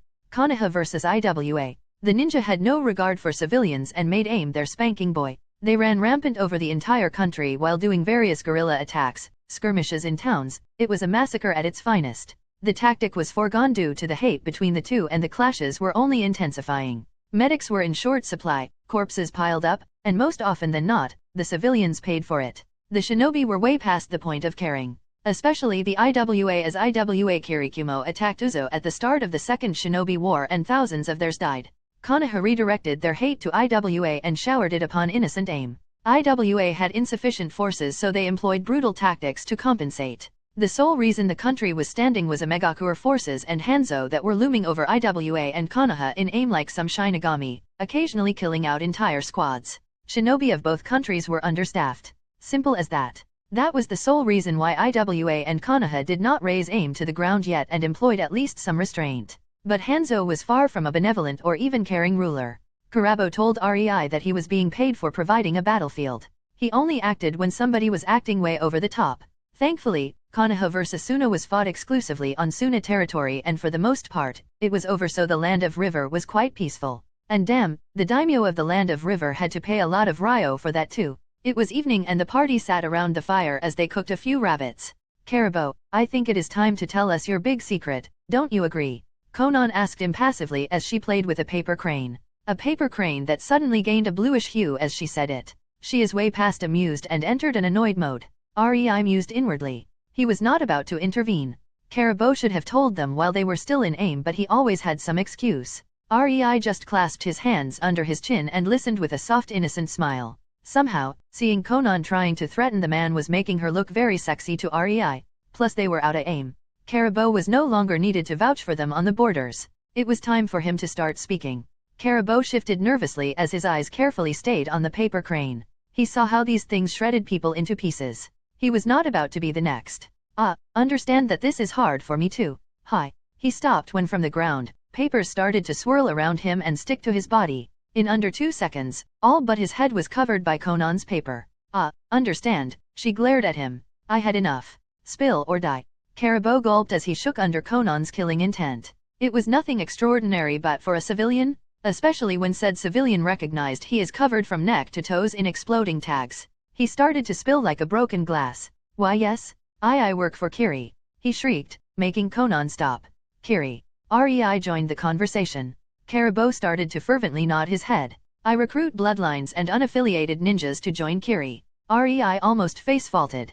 Kiri, recruiting bloodlines. What? He mumbled, weirded out as it clashed with his knowledge of Kiri. Why? Conan though asked the million ryo question.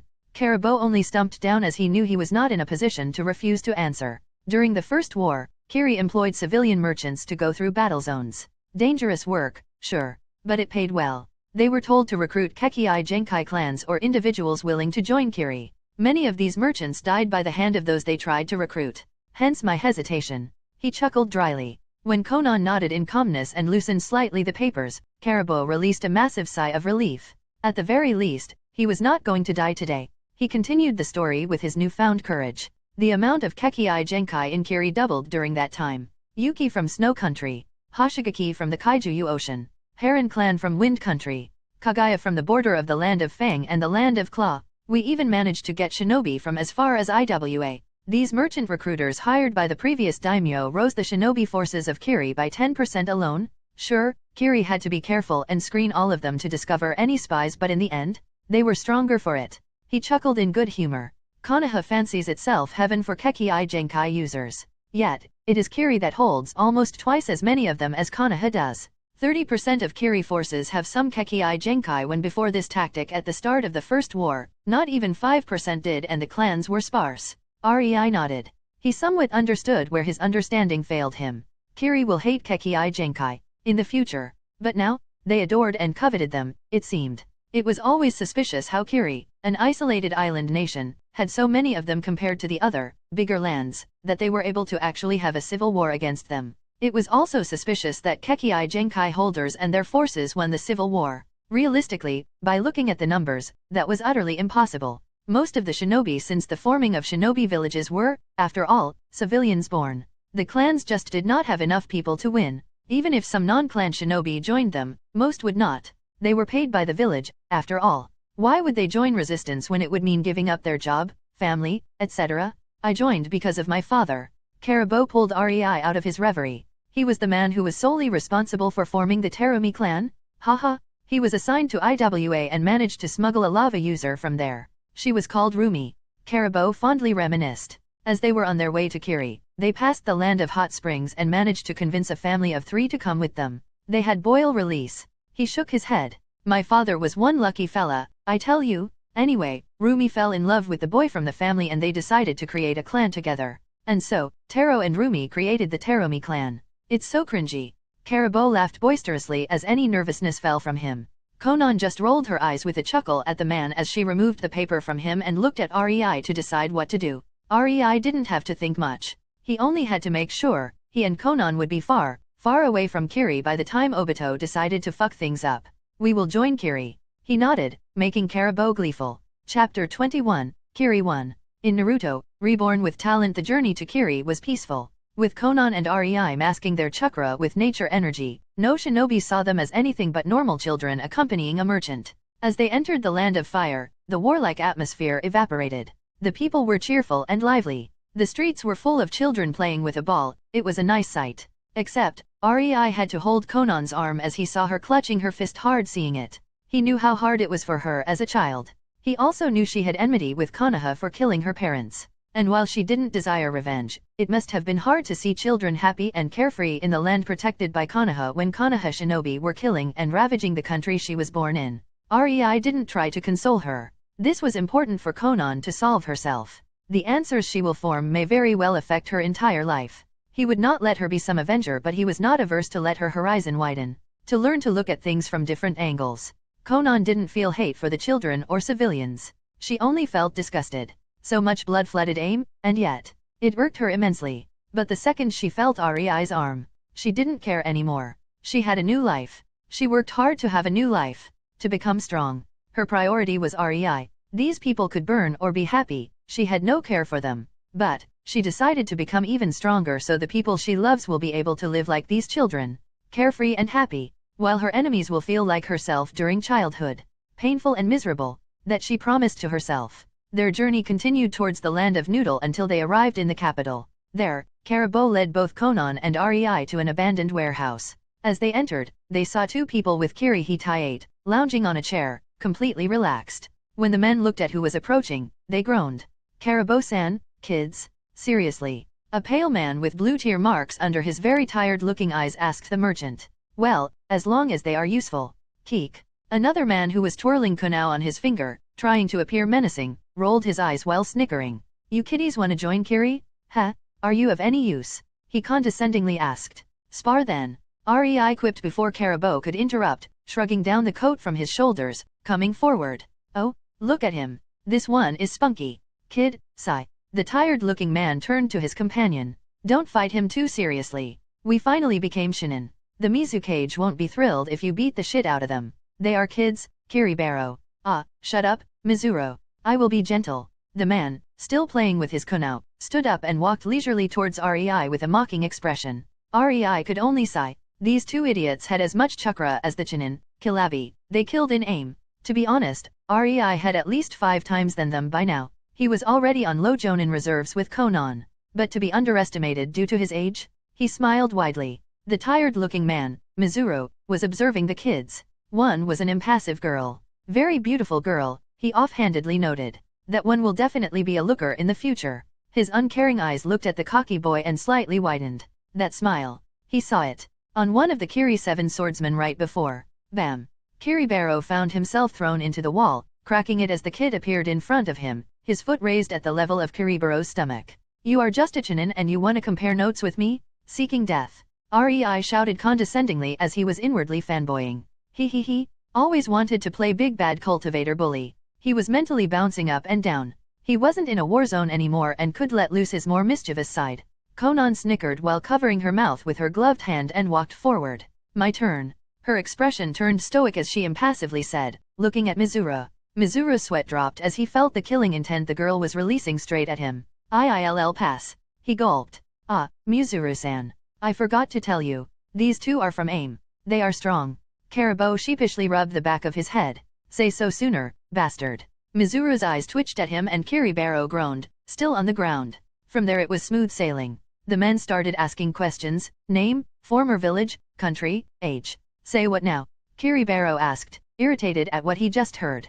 He was still holding his stomach as he sat on the chair, his head laid on the table. I said we are 10. Rei nonchalantly responded. Kid, you Ludash.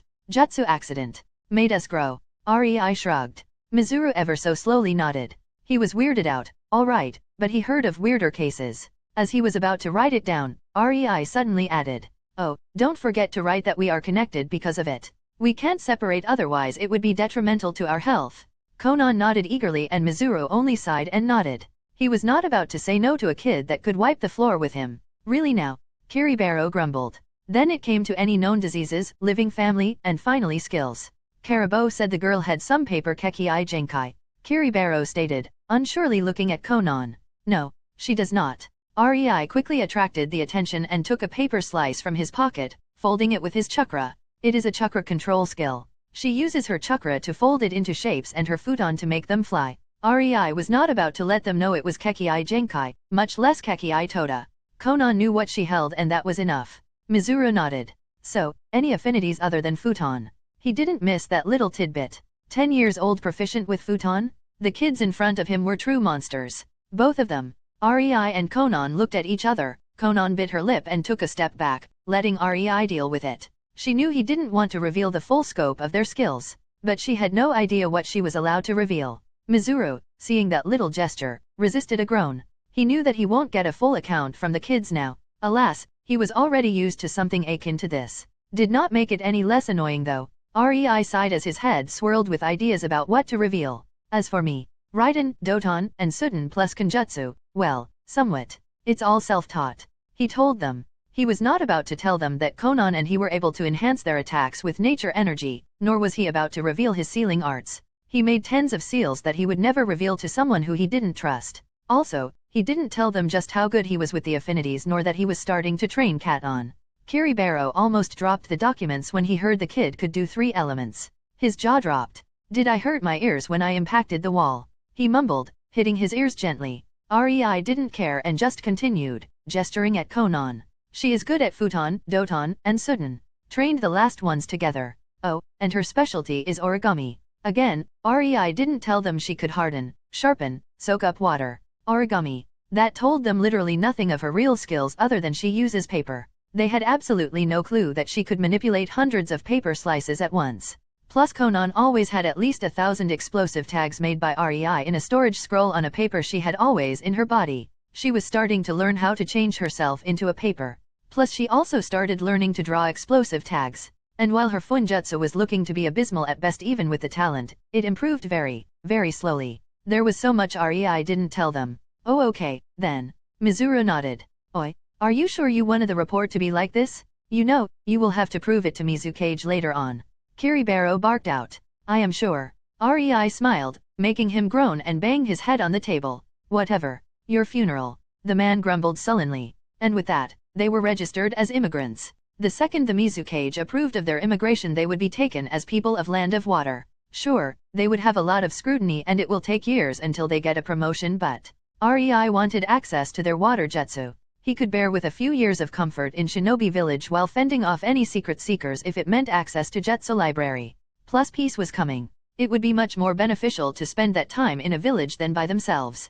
Chapter 22, Kiri 2. In Naruto, Reborn with Talent. Rei and Conan arrived in Kirigakure. It was all shrouded in a thick mist on the outer parts, most likely due to seals. The closer to the village they got, the sparser the mist became. As Rei and Conan followed Karibo through the gates, giving their documents to the guards, they noted that no mist was inside the village. The air was very humid and the village looked militaristic. It was a dreary place with gloom in the air. Surprisingly, the merchants and civilians still bustled through the streets, happily trying to sell their wares. They didn't seem to fear shinobi. A healthy dose of respect could be spotted in their eyes every time a shinobi passed by. It was coexistence. The people here saw the shinobi as their protectors. Shinobi, on the other hand, were the reason for the gloomy atmosphere. They still attempted to look dangerous and stern-faced, but it was obvious their mood was down. The village probably lost in a skirmish, Rei surmised. None of his business though. The place was exactly as one would expect from a village full of killers.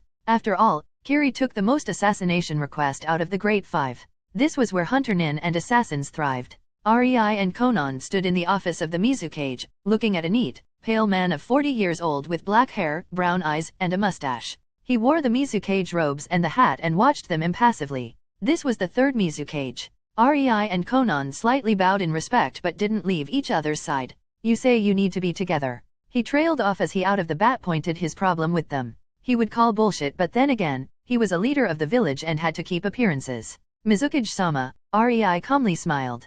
All you need is to have a sensor nin look at our chakra. Ah, yes. Mizukage drawled. Your chakra. He narrowed his eyes. The kids didn't have more than a civilian amount of chakra. Yet, his ninjas in the capital of Noodle were beaten by them. We will now loosen our chakra hiding, okay? Rei asked, making the Mizukage nod slowly. The Mizukage signaled the Umbu on standby and marveled as the chakra of the kids in front of him rose to the levels of Lochinin. He narrowed his eyes. You have more than this, right? Yes. Rei bluntly answered. You won't show how much, will you? The Mizukage stated.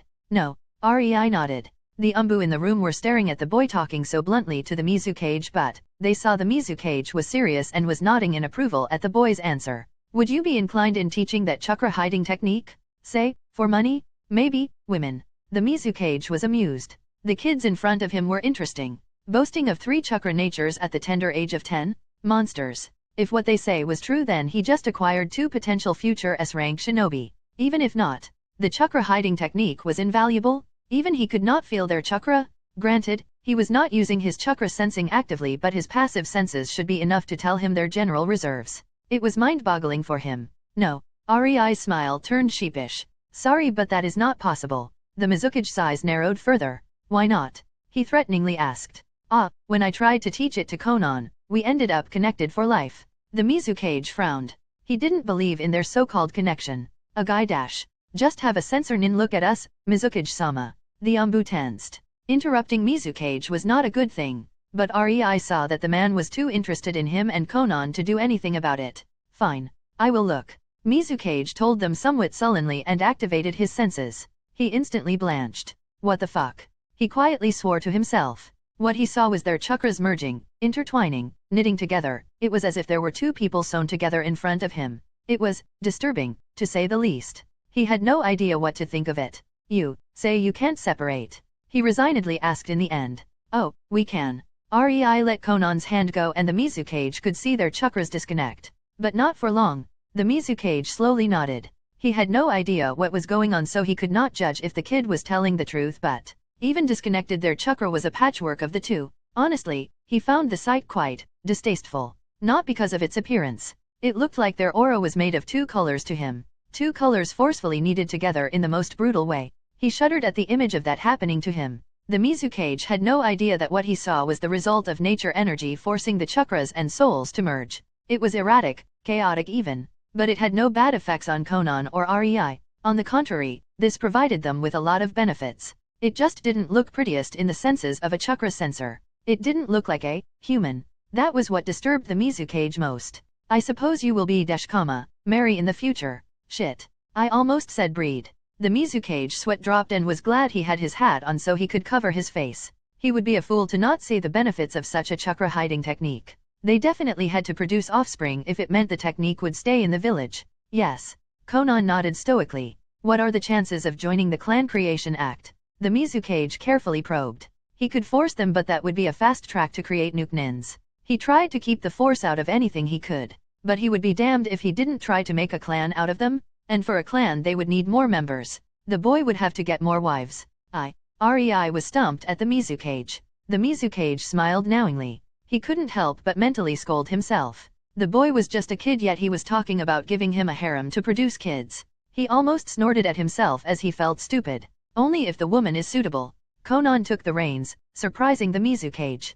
Thankfully he prevented himself from gaping. And the conditions. He decided to entertain the girl. Kunoichi, strong, beautiful, and most importantly, REI must fall in love with her. The Mizukage was about to nod in approval when REI decided that enough was enough. Oi, stop trying to play a matchmaker for me. REI swatted Conan's shoulder with a scowl. Mizukage-sama, forget what she just said. REI turned to the third Mizukage. I will live here, and if a woman that I like is willing to join us, then why not? But that's only when I am older. REI petulantly and very childishly burst out while wildly gesturing. REI knew exactly who he would like to have in his harem from Narutoverse. But he wasn't about to woo a girl only because she was a canon character. He decided to first gauge the personality, and if he found it likable and they clicked, he would go for it. The third Mizukage smiled. He could work with that. He was Mizukage, and giving a few females a mission to woo the boy when he is older was of no consequence to him. Underhanded, maybe. But if the boy actually does sleep with them, then he would have no excuses. It's not like they would be ordered to genjutsu the shit out of him. Alas, that was still far away in the future. Okay, now, you said both of you are proficient in 3 chakra natures. The Mizukage was disbelieving of this fact, but when both of them took out 3 papers, making one wet by just a slight touch, the other crumbled into dust, and then REI wrinkled the last paper whereas Conan shredded hers. Fuck, the following years will be indeed a pain. He resisted the urge to groan as he realized the amount of effort he would have to exert to make these kids feel at home in Kiri. 3 trained affinities at the age of 10. No, 3 insanely proficient affinities. He knew what the speed which they showed meant. They were already masters at this exercise and most likely had a way to train their chakra natures further. He would actually call bullshit. And thought they were spies, except, no idiot would let someone with such a potential do a spa work. And no idiot was ever made a cage. No matter how the rakage looked. Troublesome. He mentally whined. Mizukage was no fool. The kids either had to create their own clan or join already existing ones. Nobody would teach someone who was not family their every secret. A plan started forming in his head. A plan he decided to go with. A plan that will inevitably decide much of REI's future during his stay in Kiri. This will be a class secret from now on. He growled at his umbu, who straightened up. You will be provided a middle-class flat, free of charge. There were a lot of empty flats since many died in the war. Your rank will be genin, but you won't have a jonin supervising you. We can't spare anyone for that. Mizukage was not about to put these 2 through the genin test. If one of them died, the second would be most likely lost too. No, he would keep them in the village as much as possible, make them loyal, and then make sure they are strong enough before sending them on any mission. As for the instructor, the kids got this far by themselves. He was interested if they could improve further without one. Mizukage-sama, REI nodded. We would like access to genin and academy student areas in the library then. We will teach ourselves. Sure, sure. The Mizukage rubbed his forehead. You probably do not know Kawarimi, Henge, nor any regulations and things like that anyway. You will be given half year to learn it.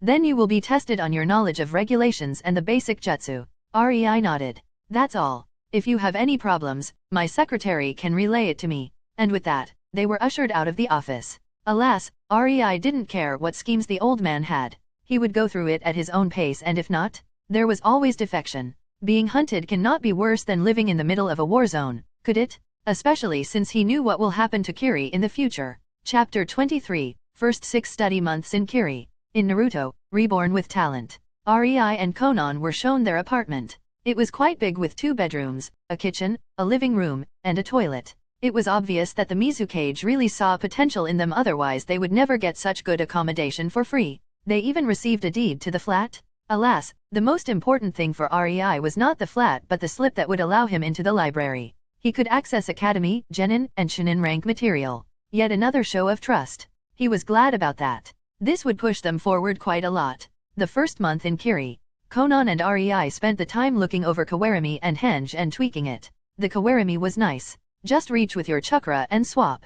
Alas, the mass had to be somewhat similar to yours for it to work. That's why logs. God, the shinobi were dunces. REI opted to learn Mizu Bunshin and use them for swapping. Especially one with at least 5 exploding tags on them that would go off during swap. Why destroy nature by chopping logs when you can just gather water into a clone? One of these days, the Lord of Logs would punish the insolent mortals by making them logged instead of the log.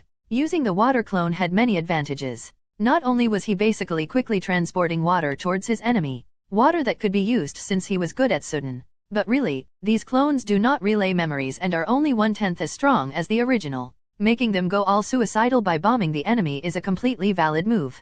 The same goes for playing Shikaku only, instead of sand, using water. All it would need was a horde of Mizu Bunshin surrounding the target and dissolving back into a water source for REI. As for Henge, he really didn't see the use against anything other than civilians. Oh, he knew why it was mandatory jutsu. It was a go-to tool for infiltration. There was nothing better than that to fool civilians. And to be honest, during missions, fooling civilians is quite a prevalent activity. Henge had various uses. None of them useful in a battle since an attentive enemy and puff, yeah dead. But when it came to performing missions, bandits come.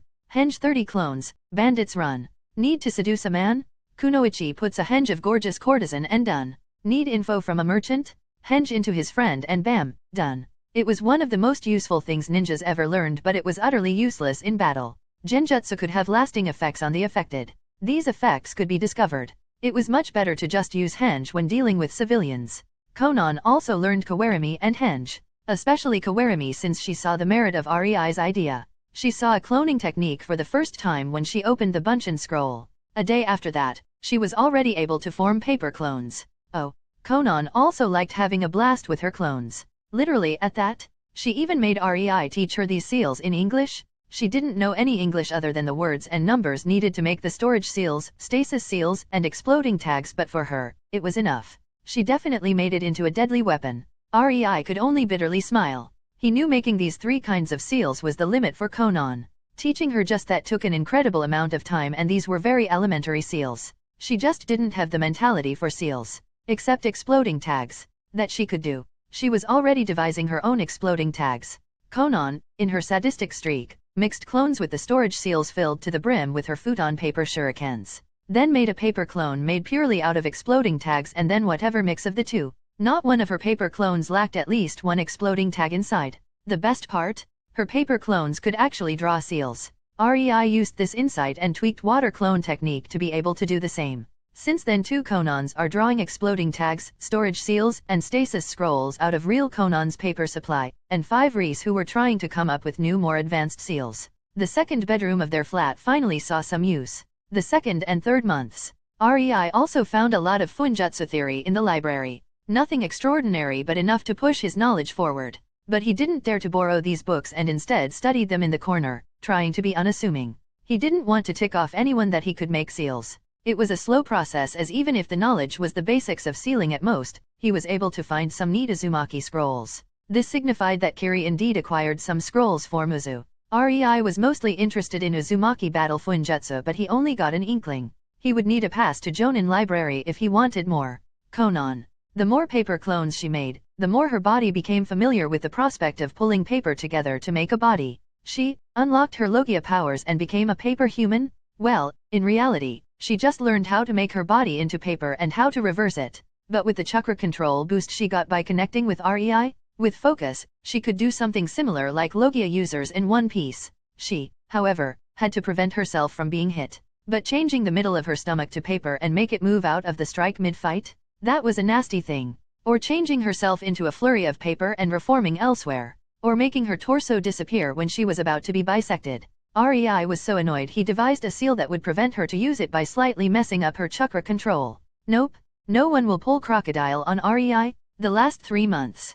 Conan's body-changing technique stopped being overpowered the second Rei learned how to mold Sudden Chakra into Jutsu. Apparently, her paper can soak up water, but it cannot soak up water made with Sudden Jutsu unless her water chakra is more concentrated in it. Sucks to be her since Rei was the better one at Sudden from the two. Rei focused on making his own Sudden Jutsu rather than learning the Jutsu in the library. He learned only a few he found really useful. Conan on the other hand tried to make her Futon Chakra sharper by molding it in a similar way as some Futon Jutsu did. Both learned consciously molding Chakra for the monkey hand seal, to make Kirigaku no Jutsu sealless as their nature sensing gave them a clear view inside the mist. They both also managed to mold their Chakra in the way of dog hand seal, as this one was associated with water and most Sudden Jutsu needed it. It also helped that their Mokuton practice made it incredibly easy to learn it. As for the snake hand seal, they already knew it. It was the only molding of Chakra they learned without a hand sign in aim because it was mostly associated with earth and wood. They had tons of wood creation under their belt and molding their Chakra in the way this hand sign did was nothing hard for them. Conan focused on the bird hand sign next, for better futon, while Rei started with the tiger hand sign, which went incredibly well as not only Katon, it was also used for Doton. But it would be months until both of them learn how to do these properly. Alas, they never learned Jutsu for that reason. They refused to learn hand signs. They knew that once they fix it in their brain that they need hand signs and learn to instinctively mold Chakra according to them, it would be hard to unlearn it. No matter how big of a crutch they were, Rei could compare them to a wand for wizards in Potterverse. It was easy to learn them and their bodies got quickly used to them. But it was insanely hard to start molding the Chakra consciously on your own once you did get used to them. It was better to choose the harder route. Their last week was spent reading various regulations to pass the test. When you are in the library full of Jutsu, you have no time to read these things. Chapter 24, Test. In Naruto, Reborn with Talent. The test was in front of the council of the village. Apparently, they have those here but it is really only advisory. Alas, the Mizukage deemed it fit to fulfill their desire to see kids with 3 chakra natures do the test. The first, written test was easy as their enhanced minds had a hold on the knowledge after reading the books and they passed. Then they were tasked to show Kawarimi and swapped with each other. Conan swapped with Rei first and then Rei did with Conan to end up in their starting position. The council was quite astonished as it was advanced to be able to swap with other humans. As for clones, they showed water and paper clones respectively which instantly caused murmuring and promises of training their clan prodigies more. And so, at the tender age of 11, both Conan and Rei earned their genin rank. The test was not over though. They relocated to the training ground covered by a thin mist. A spar with a jonin was scheduled as the council and the Mizukage wanted to gauge Rei's and Conan's strength. The Mizukage picked one of the 7 swordsmen to gauge Rei and Conan. Rei was inwardly cursing the petty man to hell. Conan only looked at her dark bluish nails while giggling. Since Rei complimented it yesterday, she vowed to never use other colors. Come at me whenever. A large man, holding Kubikaribasho smirked at them. It was 2 versus him and the man didn't feel like losing to 2 kids. Rei nudged Conan and nodded in the direction of the large man, Maduro, making her pay attention. She raised her eyes to the swordsman and scowled fiercely. She was almost past the date about to get into bed with Rei in her daydream. Maduro took the monkey position. Kirigaku no Jutsu. He was a typical wielder of Kubikaribasho, silent assassin of the mist. The third Mizukage watched the relaxed figures of Conan and Rei. What made him frown though was not their careless posture. It was the sealless Kirigaku no Jutsu they both employed, making the mist so dense, seeing even an inch was a problem. It was definitely a complete overkill as normal Kirigaku no Jutsu provides at least some limited visibility. But this? Even Hyuga would be as blind as mole. He could see the council members asking those with chakra sensing abilities to tell them what's going on but, the Mizukage knew that out of the sensors present, only him and Hymen Oyuki were able to see or rather sense what was going on in such thick, chakra-heavy mist. His plan for being a matchmaker for Rei and one orphan from one extinct clan was becoming even more important in his mind as he saw the mist. I wonder, how will they fight the master of silent assassination? They surely won't be able to see even an in-dash. His mind froze. Fuck, these kids must be sensors too. Why the fuck did I not think about that? Hiding chakra and sensing on the level where they can perceive things in such a mist? Damn, jackpot. Ha, see that Oniki. My village is still better. The third Mizukage wanted to jump from happiness at the realization. Mizukage-sama. Hymen Oyuki, the ever-loving cutie, worriedly glanced at him. He was aware she was miffed with him for having the kids fight with Maduro. Sigh, women. Ah, Hymen Ochi. He nodded to his childhood friend and his mind reacted the same as ever. He ducked under her punch. Wow, busty. Maybe I really should retire dash. No, bad boy, stop ogling her, damn it. You have two prodigies fighting a skilled killer? Focus? Are you a man asked worriedly. Yes. The Mizukage straightened. The Mizukage suddenly went rigid. He felt, tens, hundreds even, of chakra signatures in the mist. Clones? Neat. That might work on someone with less experience. He praised mentally. But he was still able to sense which ones were real as they had more chakra. Until, shit, did they just lower their chakra signature to be on the level of their clones? Damn, I wouldn't want to face these two when they gain really lethal techniques. His sweat dropped. He could not differentiate between clones and the originals anymore. He could only differentiate between the clones of Conan and REI as Conan's clones packed a slightly more chakra. What he didn't know was that as REI and Conan mixed into the swirl of the chakra signatures, they did not only lower their signature, they completely covered it with nature energy, making it utterly invisible as they retreated. They were no longer in the mist. In the mist, Maduro focused his hearing as he could hear hundreds of sounds. He was used to seeing white. A thicker mist, that didn't bother him at all. Oh, clever. Making clones. I should praise them later. Now, let's kill these pests one by one. Sigh. I just hope I won't kill the originals. Mizukage would be pissed. Did you really think this would stop me? You are naive. Maduro's voice resounded through the mist. He swiftly set on killing the clones, one by one. The Mizukage felt the biggest chakra signature, Maduro on the move. He sensed him approach the closest clones, one of REI's. Well, Maduro is too experienced to freak out from being surrounded by clones. But nice tr dash. As the Mizukage felt Maduro's blade approach the head of the clone, a loud boom resounded through the clearing, and Maduro's body was flung backward like a ragdoll due to the explosion.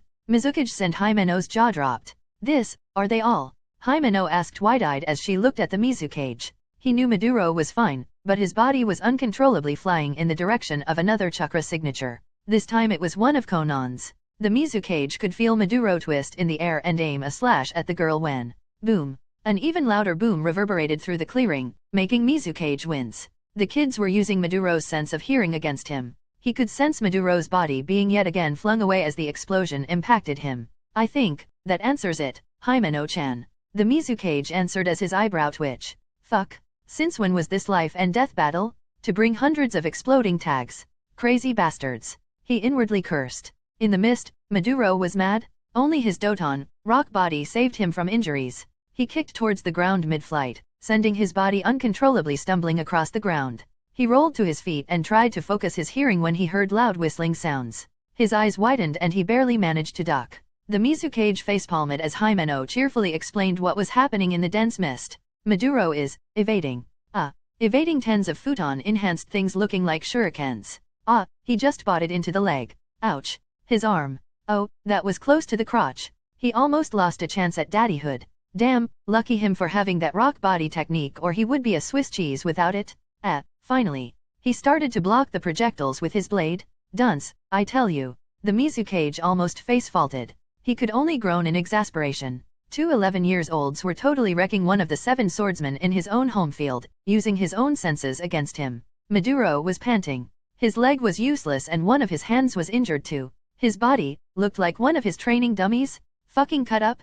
He gained control over his breathing as he killed another clone by kicking it away as it was about to explode. He quickly shielded with his Kubikaraibasho, but the clone of the boy didn't explode. It changed to water, making him confused. He stopped for a moment and instantly cursed himself for that when through the water the clone dissolved to. Suddenly a water jet shot at him at insane speeds from the mist behind it. He barely managed to duck but his sword.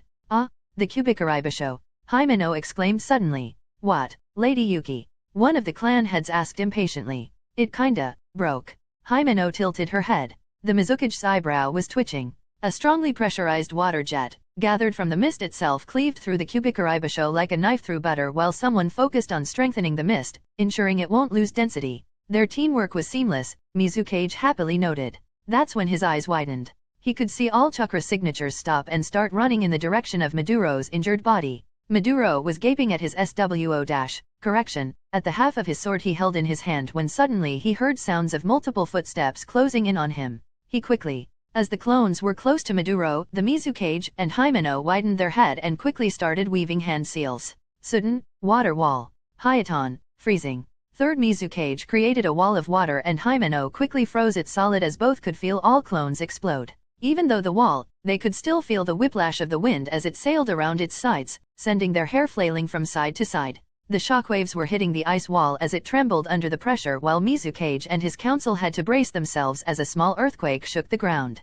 The mist long ago dispersed due to the wind created by the explosion. Mad kids. The Mizukage's mind trailed off as he had to remove a strand of his hair from his face since the wind messed up his hairdo and his face was full of hair that should be on the other side of his head. He heaved a sigh of relief when he sensed Maduro still alive. Maduro barely managed to use Doton, Iron Rock Dome, his strongest omnidirectional defensive jutsu, and used Doton, Iron Rock Body to harden his skin to weather the raging concentrated explosions of over 100 clones. As the aftereffects ceased, the Mizukage and the council could only see Maduro flop on his knees and slowly fall down face first into the ground, unconscious. The gaping audience was interrupted as a bitter-looking Mizukage who didn't know if he should jump from joy or facepalm at one of his strongest jonin being bested by 2 genins. So, did we pass? Ari's cheerful voice sounded from behind them. Do you even need to ask, twerp?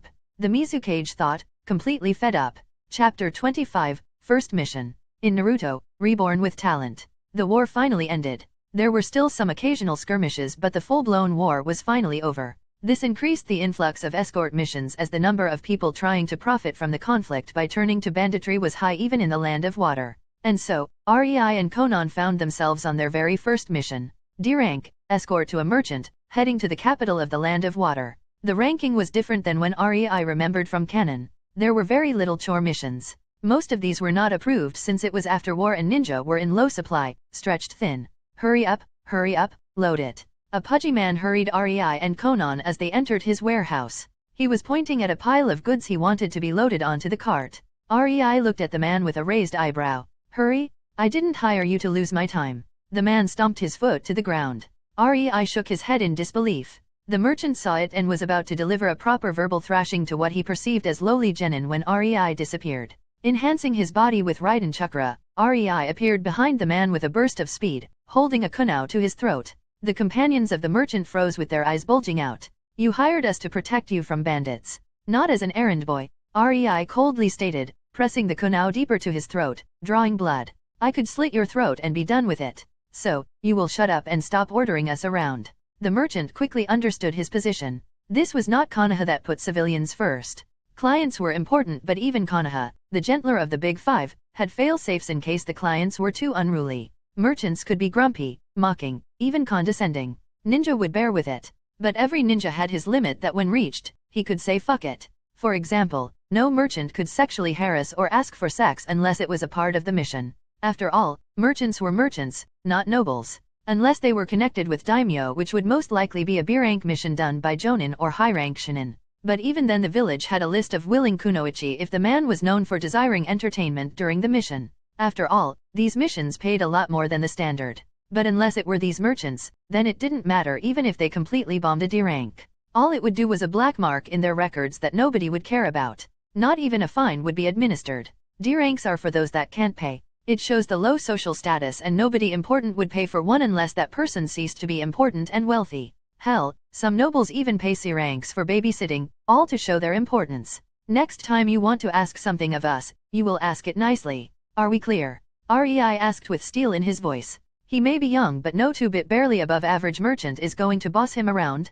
He survived in a war zone and he didn't do it only to be looked down upon. It was not that he had something against the menial work. It was the attitude of the merchant that irked Rei. Yes. The merchant fearfully admitted as sweat was flowing down his forehead, his legs shaking. Rei's killing intent made the man see himself die numerous times already, and it was the worst experience of his life. Rei put the kunai away from the merchant's throat, making him flop down onto the ground with his eyes shaking and teary. Rei casually walked closer to Conan as she was floating the goods with her paper and put it on the wagons. They sat on the edge of one wagon, Conan's head leaning onto Rei's shoulder as she sat in his lap, both on guard. Needless to say, the journey was mostly quiet after the little show in the warehouse. The journey was boring. Rei just created 20 water clones who killed off any bandit in the vicinity. He didn't even need to care if they are guilty or not. The peasants were poor, but they were not so poor as to not be able to afford food. The current daimyo was selfish and greedy, but he was not as bad as to make his subjects starve. The capital of the land of water was unexpected. It showed the wealth of the country. This country was in the exact same situation as AIM before the war, just bigger. The capital was rich while anything else was poor. Both situations were created due to the leaders. While yes, Daimyo of Water would gladly pay for recruitment of new ninja and Kekii Genkai by hiring merchants and promising a hefty sum for it, that just meant he valued the safety of his country, his safety. As for the peasants, it was obvious he didn't see the need to care. Only the capital had electricity. Only the capital had a massive, luxurious-looking port. Only the capital had proper marble roads. Only the capital had marble statues. Only the capital had a. Simply put, it was not yet the canon time. It really hammered down the point that this was a past of what Rei remembered from the Naruto series. Rei was actually quite awkward about all the wealth he was shown. In the years in this world, he got used to living practically in the wilderness. When he came to a city that actually had electricity, he could only wryly laugh. Conan was indifferent. She didn't care either way if the people around her had happy or miserable lives. She looked at Rei's face, smiled, and sprang up, kissing him fully on the lips while licking them, getting his mind away from whatever plagued it. Only when she felt Rei's gentle hand on her head did she pull back and gave a death glare at the gawking merchants they were supposed to protect. The wagon stopped in front of a warehouse for goods. It was different from the one in Kirigakure. This one was bigger and clearly made of expensive wood.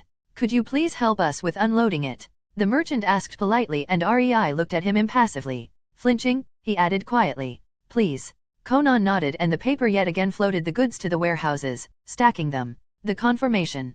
Rei asked and the merchant nodded, signing off his name on the paper confirming the mission was fulfilled. Rei and Conan had 2 days to spend in the capital of Mizunokuni. They decided to enjoy them. Chapter 26, Easy Money. In Naruto, Reborn with Talent the next morning, Rei made breakfast for Conan. They both enjoyed it alongside some light morning kissing. Rei had a plan for his visit to the capital. As a Kiri shinobi, he won't be able to come to this place often. Thankfully, he had Conan and his superb ability with seals. They left their hitaiade in their pockets and left the hotel room. "Is this it?" Conan asked, bewildered as she stared at the rundown building on the edge of the capital. Both her and Rei were in a henge of their adult forms. "Yes." Rei trailed off. "Anyway, let's go in." He reached for the door and they broke. Sighing in exasperation, Rei just went past the now doorless frame and entered the building. Who are you? An old man suddenly shouted, trying to sound confident but the stutter didn't help it much. "You are Mikado Biribiri?" Rei asked, trying to sound polite. "Why yes." The man nodded, looking at him in suspicion. What do you want? Rei heard the guy was basically Hinata MK predecessor but this was really going to be a long talk, wasn't it? "I came to offer you a business deal." Bulletin bussy bussin dash. "Yes." Rei clicked his tongue as Conan snickered behind her palm. Bulletin dash. "I know." Rei told the man with a groan. "Now, sit." He was aware that the man had a brilliantly inventive mind but was utter crap at social skills. It was utterly obvious. "You want to spread your electric bulbs, street light, and electric appliances." The man nodded, his back straight, and his hands perched on his knees. "But you lack a stable power source and social skills." The man nodded again, a little more enthusiastically. "I can give you this." Rei took out a seal matrix consisting of 2 seals. He pointed at one of the seals. "This draws a minuscule amount of nature energy into the seal which produces Raiden Chakra." He saw the utter look of incomprehension but didn't care and continued. His finger trailed towards the second seal as he continued his explanation. "This Raiden Chakra is conducted into the second seal, where it is made to power up the seal to create electricity out of it." Mikado's eyes shone as he somewhat realized how it worked. If this was the truth then his power source problem would be solved. But, "Iiicaca can do s dash." "Yes," Rei patiently nodded. "That's why a clone of Conan here will assist you and create these seals for you. A merchant, Caribou will come in a few days to act as people's person for this little project. I only want 50% of profits for me and 15 for Caribou." Mikado blinked with his jaws hanging at the proposition. "Why you, half?" he shrieked and for the first time, didn't stutter. "Yes." Rei calmly replied. "You will receive 35% and be able to focus on inventing while Caribou does the merchant work for you." Mikado was conflicted as he gazed into the emerald eyes of the pale blonde man. On one hand, his life's work would spread. On another, they asked for more than half of the profits? "Oh okay." He grimaced but he knew he had no other choice. Kakuzu Incorporated made him pauper when they introduced their own power source and appliances. And even if it broke more often than not, they were regarded better even though his never broke. It was all in their talking skills. Rei signed a contract with the man and left a paper clone of grown-up Conan behind. The clone had 6 seals, 1 in the head, 1 in heart, and 4 in limbs, that continuously absorbed nature energy and resupplied its chakra reserves, making it able to sustain itself indefinitely. It could even create more paper clones on its own that could make seals. A perfect factory? Rei loved that these clones of Conan were like shadow clones only without the memory transfer function. He trusted Conan to do her best for his endeavors even if it was only a clone of hers. He wasn't dense. He knew she would kill the entirety of Mizu no Kuni if he asked her. Or at least, she would try to. As for why he didn't use his own clones? How the heck would he stick seals made of ink onto a water clone? It was really depressing when he tried. They left Mikado's house after they agreed the company would be called Biri, and that Rei's profits would go to his account. Caribou was already convinced to go along with it for 15%, so that was not a problem. Rei and Conan spent the rest of their time in the capital visiting tourist spots, holding hands, trying out restaurants, and enjoying life. After their frantic survival arc in AIM, this seemed almost like heaven to Conan. She got to eat good food, kiss Rei, and he would even piggyback her through the city. She couldn't help but have a barely noticeable smile on her lips the entire time. For Rei, that smile was very telling. He made sure to kiss her a lot during their date. He knew she loved it, and he could also say that her lips were one of his favorite places. That's why when they came back to their hotel room and Conan attacked him the second the door closed, he didn't protest. Her lips trailed along his neck, chin, and cheeks until they finally reached his lips. Conan didn't stop. She fully leaned on him, deepening her kisses as they reached the bed. Rei ended up sitting on the edge as Conan straddled him, her hands on the back of his head, pushing his lips closer to his. Her tongue started lashing at his lips, trying to find an in. Rei allowed her entrance and the two made out while Conan tried to make her body melt into his while moaning into the kisses as she could feel Rei's hands squeezing her posterior. It took them 5 minutes to separate, and as they did, Conan's eyes flashed. She wanted more than just kisses. She felt ready. She was ready. Her hand started to reach towards Rei's crotch. Rei stopped her hand from getting into his pants, holding it tightly, breaking the tender atmosphere in the room.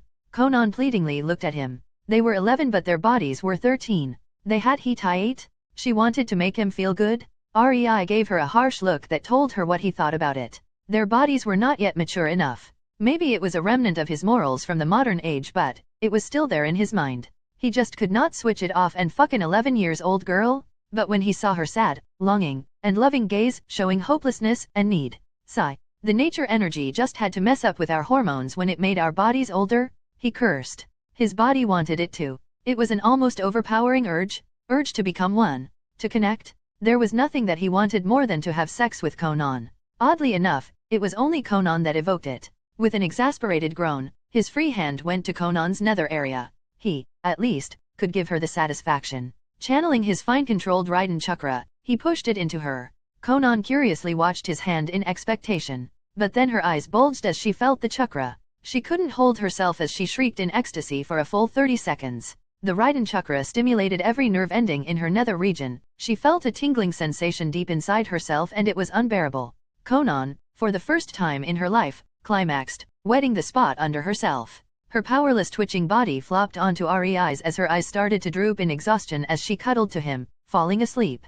Rei looked at her satisfied smile with happiness. Sigh, such a difficult girl. He licked his wet fingers and his smile widened. At least she tastes incredible. He tenderly kissed her forehead. I will have to teach you how to let your carnal desires wash over you and disperse into the nature energy. It will alleviate at least some of this uncontrollable need. He whispered lovingly to sleeping Conan, falling asleep himself. Chapter 27, Apprentice 1. In Naruto, Reborn with Talent. Rei and Conan did D and occasional C-ranked missions for 2 years until they were eligible for promotion to Chunin.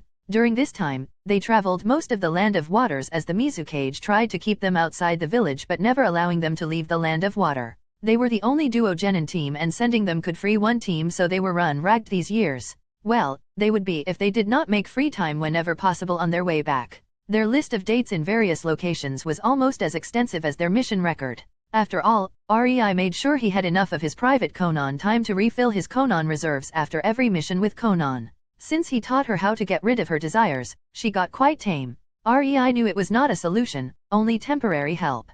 Her desires were still building up. But, only 2 more years and he would feel okay with it. On the other hand, since he pushed his lightning chakra into Conan, she demanded some attention every other day. Her taste was almost addictive to him. He couldn't but feel wry at that.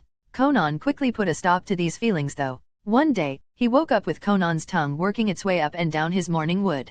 Rei could only take a firm hold of her messy bed hair and enjoy it. Since then, he also received the tender care of her mouth and silky tongue every other day.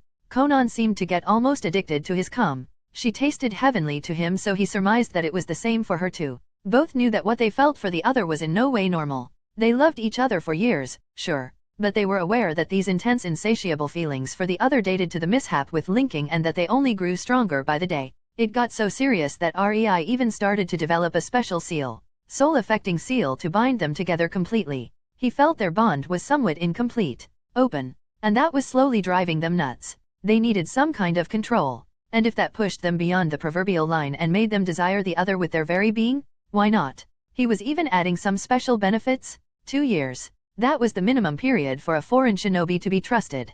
Rei felt that the third Mizukage was really pushing for their integration with Kiri. In these 2 years, he and Conan didn't fail any mission. They had the best record out of all genins, which was a big embarrassment for them since they were solid elite jonin level already. They often sparred with the 7 swordsmen, more often than not beating them. It brought only increasing depression to the third Mizukage seeing them beating his best. Alternatively, he jumped from sheer joy when Rei or Conan was defeated. But then again, neither of them actually showed their full skill in these spars. Rei often limited himself to Raiden and Kenjutsu while going blow for blow, bettering his Kenjutsu in these spars, and Conan preferred her paper clones and explosive tags while employing more of a hit-and-run tactic. To be honest, most fights, she was not even on the battlefield. Instead, she ate snacks in the treetops as her clones did the work. It was driving Maduro Spars and the current wielder of Kiba, that man hated Conan with passion, especially since she took a sick pleasure of always cancelling his Raiden coating on the blades with her futon. Always finding a different way to do it too. Rei mostly sparred with same Hada and Nuiberi wielders. Same Hada wielder. It was some unknown dude with spiky white hair. Rei didn't care enough to remember his name. All the guy had was a large chakra pool, speed, and compliance of same Hada. His skills were good only at waving the chakra sucker around. But fighting him was really a good exercise for dodging. Nuiberi was dangerous. Even Rei received a few holes in his body when sparring with the woman wielding that sword. She was insanely skilled and fast with it. No matter the edge he had as someone who was strengthening his body with nature energy for years. No matter that his senses were incredibly developed. The woman always found just the right hole in his defense to put the needle in. It really showed Rei that he was not yet invincible. Rei found a new respect for shinobi by fighting her. She was the prime example that it was not all in pure unadulterated power and that precision and skill could kill too. A pity the woman will be killed by her student, Kushimera. It was the day of their promotion to Chunin when the Mizukage called for them. Rei, expecting another mission, came leisurely into Mizukage's office and with a slight bow, waiting for instructions. By now, the secretary was not even stopping him as his team frequented the office the most. The benefits of being able to fly on a platform made out of Conan's paper, enhanced by Rei's Raiden Chakra. Their traveling speed was insanely fast. They are able to have 2 days off after every long-distance mission and be in Kiri 3 days before their expected return. To this day, Mizukage didn't know how they did it and always grumbled about that feat. Alas, sooner returns meant more missions.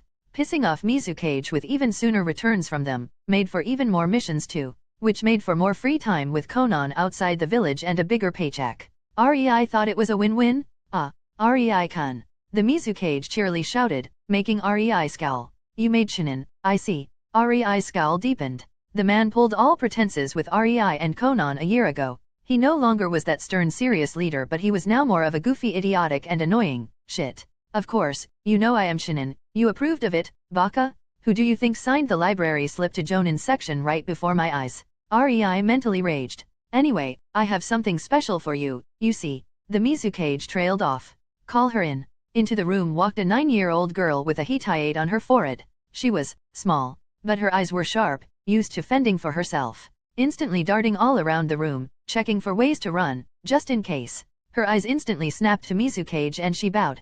Mizukage-sama. Ah, Ringo-chan? You will be given to Rei-kun, all right. The girl, Ringo, instantly looked at Rei with a conflicted but kinda disappointed gaze. After all, he looked 15 at most and not that strong either. She was too. The girl blushed and looked to the ground. As a disciple, Rei finished for Mizukage in deadpan, making Ringo blink and nod slowly as her blush deepened for that misunderstanding. Of course, as a disciple. The Mizukage repeated with a smile. How perceptive of you, Rei-kun. REI would forever remember the day he doomed himself and allowed the Mizukage to call him REI-kun.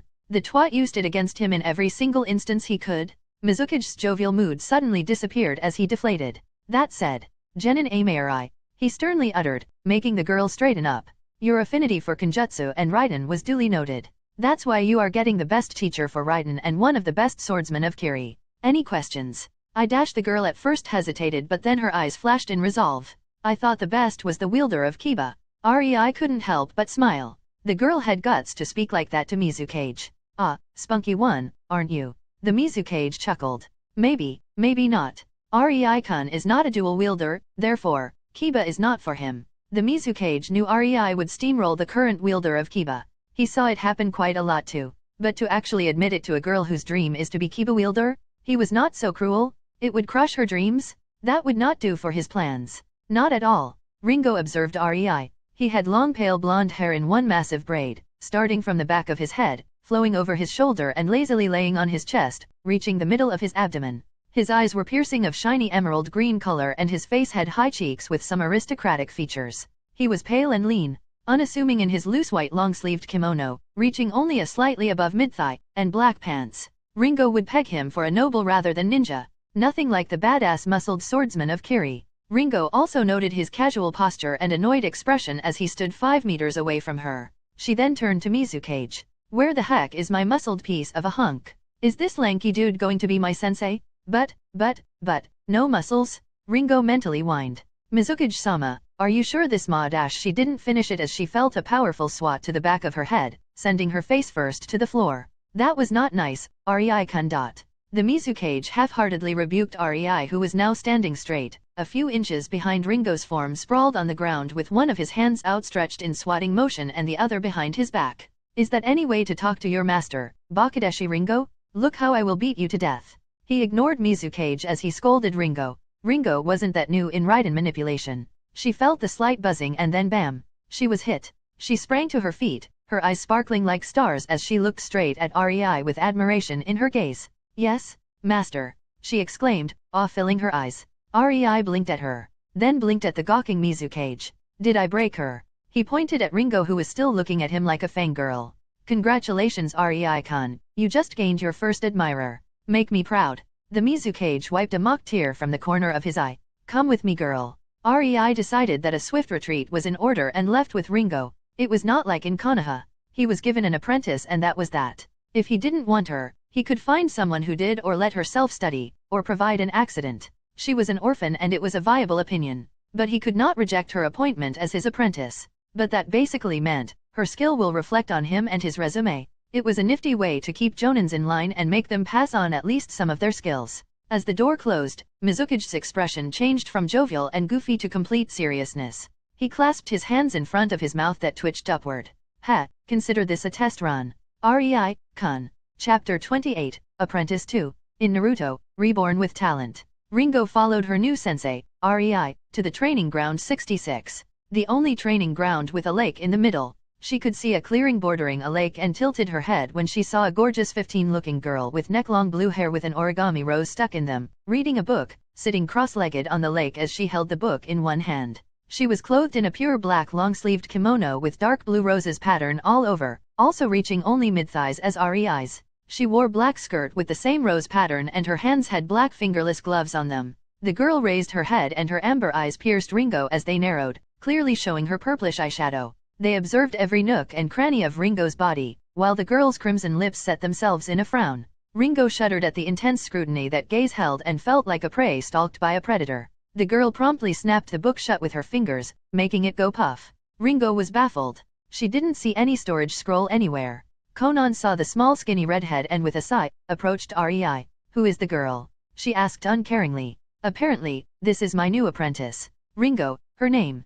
REI rolled his eyes. Oh, so? What are we gonna do with her? Conan's eye twitched. She valued her alone time with REI. Having an apprentice was ruining that time. Now she had to find out if REI was up for some good old-fashioned accident in the field for the girl. We will teach her. REI shrugged, dashing Conan's hopes. Obviously. Conan clicked her tongue but nodded nevertheless. REI decided she would follow. But the second the girl tried something. Kukiku. Ringo could only shudder at the look the blue-haired girl gave her. She was not like those naive retards in the academy. She knew the girl was asking if they should off her. A chill passed through her spine at the dismissive, uncaring way the girl said it too. Unconsciously, Ringo moved closer to Rei. He at least wasn't out for her blood. Rei took out a slice of paper and handed it to shaken Ringo. She looked at him with a questioning gaze. "Show me how far you are with Raiden." Ringo nodded and focused. The paper slowly started wrinkling. It took her 2 minutes to get it all wrinkled. Rei nodded at her, not praising, nor admonishing her. "Good enough for your age," he said aloofly at her look and shrugged. "You have a natural talent for it and all you need is practice. I didn't see any bad habit in your Raiden Chakra creation." Ringo saw Rei take out 2 swords and throw one to her. She barely managed to catch it, looking at her sensei. "Okay, show me your kenjutsu." Ringo didn't need to be told twice. She loved sword fighting. She ran at her sensei, slashing towards his abdomen, but Rei saw Ringo's eyes trail to his leg even though the slash was aimed at his stomach. He sighed at the obvious tell and simply stepped back, letting her sword sail harmlessly in front of him and promptly hit her head with the blunt side of his sword. "There. Dead," he said and removed his sword from her head, waiting for her reaction. Ringo pouted. But then she raised her sword, rushing at Rei again. Rei smiled at that and sidestepped her swipe. She was determined. He swatted her head as her body was about to pass his, making her face ground. "There. Dead," he said in amusement, but noted that she did not let go of her sword. That was nice. As long as she was alive and held her sword, there was hope for her as a swordsman. Rei crouched down to the sprawled form of Ringo. "Your eyes. You are looking where you are going to strike," he told her lazily. Ringo sat down and mulled over his words. Then she slowly nodded. Not long after that, they were again standing opposite each other with their swords in their hands. This time though Rei threw his sword at her, handle first. Ringo caught it in her free hand, bewildered. "Dual wielding. Your dream is Kiba, isn't it? So you have to start learning." Rei smiled at the girl who beamed at him in happiness. The girl ran at him, slashing her right sword at his chest. He sidestepped. Ringo's left sword was instantly in his face. He leaned his head to the left, making the blade miss. Ringo didn't wait as her foot was instantly aimed at his stomach. He caught it and threw Ringo away. "No kicks until you are older and stronger, kid." Ringo nodded but wiped the blood from the corner of her mouth and rushed at him again, heedless of the big bruise on her cheek she gained when she fell on the ground. His swords were a flurry of swipes but Rei weaved through them with apparent ease. After a few minutes, Ringo started to get tired but more vicious. Rei quickly dragged his foot back as Ringo's left sword aimed to pierce it, instead, piercing the ground. He had to relocate his other leg more to the right to dodge another slash of Ringo, making the space between his legs wider. That was when Ringo forcefully slashed the sword piercing the ground upwards, right towards Rei's crotch. She was getting closer, and closer, her heart jumping at being able to hit. But then Ringo felt a chill through her spine as Rei appeared behind her, his hand reaching over her shoulder and clasping a slice of paper glimmering in bluish futon chakra, an inch from her throat. She gulped. Ringo was aware where her head would fly if that even nicked her throat. Sweat started to flow down her forehead. "Conan." Rei sighed. "What? She aimed at your crotch? Your crotch belongs to me? She deserves punishment." The girl, Conan, pouted childishly but her eyes still glared at Ringo. Ringo vowed to never aim at the crotch when sparring with her new sensei. That was a fair trade for keeping her head on her shoulders. Unknowingly, the respect Ringo held for the blue-haired girl, Conan, rose high, as did the fear she felt towards the impassive girl who was deliberately looking for a reason to take her head off. Rei only sighed and gave Conan a look. Both him and Conan knew that he could dodge the slash whenever he felt like it as he was strengthening his body for years with nature chakra in preparation for sage mode. His body strength and speed were far above the norm. Even if Ringo's sword hit his crotch, shuddering thought, and he would never let it hit, it wouldn't do much. His body was too strong for that. A non-chakra metal sword wielded by a 9-year-old girl without any chakra in it? It wouldn't do anything. 2 hours later, Ringo was glad the kenjutsu spar was over. She was drenched in sweat, panting on the ground as she still clutched the 2 swords. Ringo felt miserable. Sure, she was very tired. But most of her sweat was due to resisting the killing intent Conan showered her in. Ringo knew Conan was training her with it. At least partially. She really hoped it was not real. Conan put the girl under enough pressure that she managed to move and get used to it. Then, she increased it. Rei decided to train the girl, so she will be trained. Conan wouldn't be satisfied with anything less than Jonin level strength in 2 years. Not when the girl has so many resources at her disposal. Even as an orphan, just coming to the Kiri library means better knowledge than what Conan had and she managed. It was only due to Rei but she did learn. Conan decided she would observe the girl very, very closely. She was sure the old coot Mizukage had some plans for REI and the girl just might figure in them. But plots and schemes aside, if the girl has REI to help her and the shinobi library to boot, then she will either learn or be discarded. No waste of time will be tolerated. Not when that time could be used for more meaningful things. Like snogging? REI knew the look on Conan's face. He could only wryly chuckle at it. Just seeing it, he was sure the following years would be rough for Ringo. Conan, as a dutiful wife, had no patience for someone wasting the time of her Danasama, especially since Ringo was heavily intruding in their alone time. REI could only sigh and pray Ringo would survive it. Chapter 29, Nice Morning, Annoyed Ringo, and Schemes of Old Coot. In Naruto, Reborn with Talent.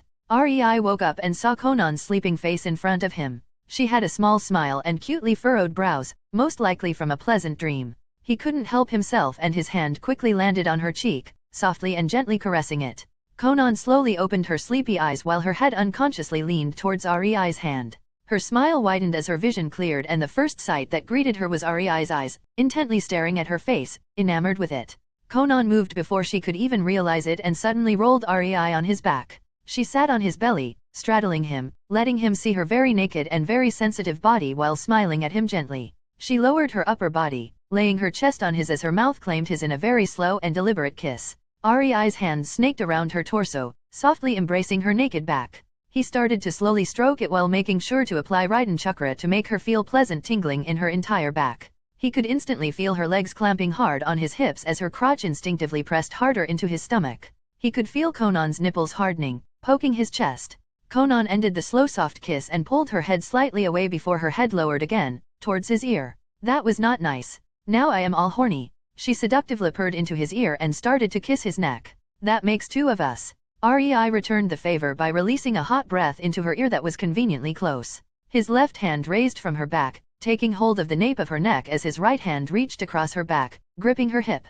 Conan only managed to yelp as she suddenly found herself lying on her back when REI twisted their bodies. She blinked in momentary confusion at the ceiling. Tilting her head she was about to talk when REI's lips smashed into hers, his body leaning into her. Conan felt her body loosen, happy from the close proximity. She melted into the kiss and her eyes glazed over in want as her legs that were still around REI's hips, tightly locked behind his back, refusing to let go. They passionately made out, laying on top of each other and the time lost the meaning for them. Minute, 5, 10, they had no idea. Out of sudden, REI withdrew from the kiss. Sorry, Conan. He kissed her cheek as she stared at him, biting her lower lip. We have a mission today. Conan slowly nodded, her greater than massive reluctance apparent. REI could only smile wryly. Conan, your legs. Conan looked at him innocently, but her legs stayed firmly locked around his back, the same as her hands still held his shoulders. REI chuckled and stood up, making Conan yelp and tightly clung to him like a koala. You difficult girl. He kissed her forehead, enjoying her pout and her accusing stare. Well, then, shower first, he said, but Conan could feel his hands squeezing her bum. That instant she knew it would take a long time for them to leave the shower. Her eyes quickly morphed into joy, claiming his lips as he carried her to the bathroom. Annoyed Ringo was leaning on the gate as she sat cross-legged on the ground. The swords that she received from REI were on her lap. She took great care of them. After all, not even half of the Jonin were capable of having a weapon from Chakra metal. Even if only as big as Kunao, it would cost a fortune. Only the most skilled and successful ninjas could afford one, or the wealthiest clans. Yet, REI-sensei gave her not one but two. It was half a year since she started her apprenticeship and she could never really put her head around where her sensei got the money for two short swords. Even the Mizukage dropped his jaw when she reported it. It really showed how big it was. She was tasked with reporting anything suspicious about her sensei to the Mizukage. She wasn't very comfortable with it, but she was a kunoichi of Kiri and Mizukage was her boss. She was very aware that her REI-sensei knew but didn't care. Ringo didn't understand why it was important to have her of all people spy on REI-sensei. He could have killed her off in the middle of the village and make it seem like an accident. That much she knew from their training. It made her that much more glad she was given to REI-sensei. She learned a lot about Kenjutsu and Raiden. She started to like her sensei. Even his cold teammate was kinda bearable, she guessed. Now, if only REI-sensei and Conan-san showed up. Ringo grumbled under her nose, not noticing the Umbu and gate guards snickering at her, knowing full well. This was the first official out of the village mission for Ringo and she was excited. Well, before she was forced to wait half an hour for her sensei? Poor Ringo had no idea that REI and Conan were pulling their inner Kakashi on her. It would be hours before they showed up. The third Mizukage stood in his office, looking out of the window. Sigh, if my clan knew. A womanly voice resounded from within the office as the shuffling of dressing up could be heard. Himeno, Mizukage chuckled as with the corner of his eye he observed his childhood friend sluggishly pulling her clothes back on her body. Your grandfather knows about us. Humph. I know. She averted her eyes, making him snicker. They have been sleeping together since they were teenagers. Himeno never married. Always beaten her suitor to an inch of his life to dissolve any arranged marriage. She was to be the next clan head, and yet by now there was nobody in the Yuki clan who dared to propose. No matter the benefits. The Mizukage came closer to Himeno and kissed her on the lips. How is our daughter? He softly asked her, making her wryly smile. Still forbidden from any shinobi training. The elders are forcing her to be a civilian. The only civilian in the entire clan. Himeno shook her head sadly. It's not that bad. She clearly has Yuki Kekkei Genkai and is treated like princess. She elaborated when she saw Mizukage getting angry. She is only forbidden to train. They don't want someone with impure blood to be the next leader of the clan. The Mizukage held back a sneer. Sigh. It was hard enough when I came back home pregnant, unwilling to tell who the father was. Himeno shook her head. Only my grandpa supported me. The Mizukage nodded and continued for her. That was the only reason why no repercussions were enforced. He sighed but then bitterly grimaced. I know. He asked for a hefty price for that too. I am planning to retire soon. Unless a war comes, in 5 to 7 years I will be all yours. The Mizukage hugged her and whispered to her ear. Then, I can stop this politicking and we can make many more daughters together. He kissed her near the ear, making her giggle. Himeno pushed him away. We just had sex. She pouted at him, making him chuckle. As she looked down, blushing hard, she found a file pushed to the side of the table they just used for their lovemaking. She took it to her hand and started reading. The more she read the higher her eyebrows rose. You. Himeno looked at her lover with wide eyes. The Mizukage saw the file she was holding and let out an insufferable sigh. Yes. You want that orphan, Ringo, do what? Himeno shrieked. Are you sure? Himeno quieted down and seriously stared at him. I doubt Conan will let Ringo sleep with Rei. The Mizukage nodded. You never know, but she is only a trial, anyway. I doubt she would manage it. I am sure Rei knows well what my game is and Conan will never accept Ringo because of that. Because both know. The Mizukage smiled deviously. But that will be their undoing, you see. I did account for my retirement into the plan, and I am counting on their cleverness too. Ringo is a cover. Himeno stated dryly. She knew that smile, it instantly became apparent. Read ahead. The Mizukage told her simply and Himeno did. You. Himeno could only gape as her mind stopped. You betrothed him. He. Your man is a master at manipulation, after all. He proudly stated with his hands on his hips. As Mizukage, I am legally able to do it? Kukiku. The girl is barely 4. The Mizukage nodded again. That's why it will work. The girl is 4. Too young to predict it. At first glance, I won't have any influence over her situation too. Rei and Conan will never see her as a threat, not when the exact same thing already failed with Ringo. They would think me too smart to go at it in the exact same way only without my own influence. The girl won't even know it was all planned. And then, when they got close to the girl, I will spring the spiel at them, either accept the betrothal or let the girl go into Cra where she would be used. Well, you know. Himeno could only stare at him. It was a cruel plan. But she knew him. He always acted only after he got his facts straight. The Cra clause for a female was not activated, ever. Yet if this fails the girl will suffer.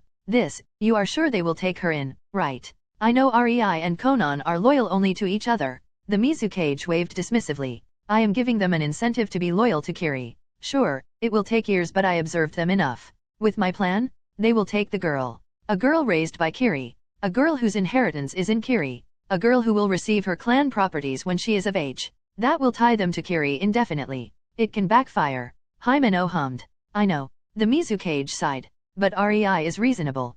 Conan would probably make the Kiri go kaboom but Rei. That's why I am doing my best to accommodate them. I would probably want Rei as my successor if he was born in Kiri. You know, I am a very good judge of character. I judged you to be a pervert, after all. He giggled perversely. You. Himeno swatted his shoulders in good humor with a scowl. The previous topic already forgotten. Chapter 30, First Mission with Apprentice 1. In Naruto, Reborn with Talent. Ringo glared at the approaching forms of her sensei and his teammate. They still looked like white and black smudge in the distance to her, but she recognized they were happily holding hands as they leisurely walked towards the gate. She wanted to strangle them? 6 hours. That's how long it took them to finally decide to show up? By the end, she was sure she knew every location of every hidden umbu as she heard them laughing at her. She could only bitterly grimace. Rei was her superior first and sensei second. It was time to stand up and greet him while holding back her bitter tears. Sniff. Rei held Conan's hand and could feel the soothing sensation of her gentle water chakra coursing through his entire body through his hand, making him feel as if it was devotedly massaged. He returned the favor by sending his water chakra into her body, making her pleasantly shiver and chew on her lower lip.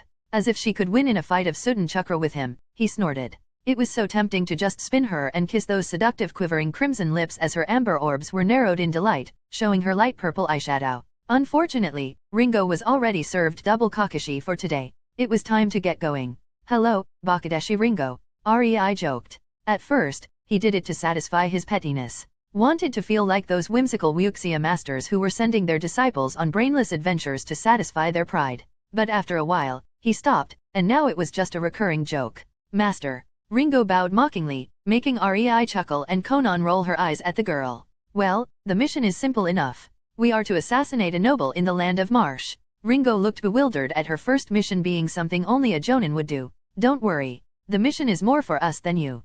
Conan joined. You are here to observe and learn and... She stopped. And to kill my first human in the field. Ringo nodded.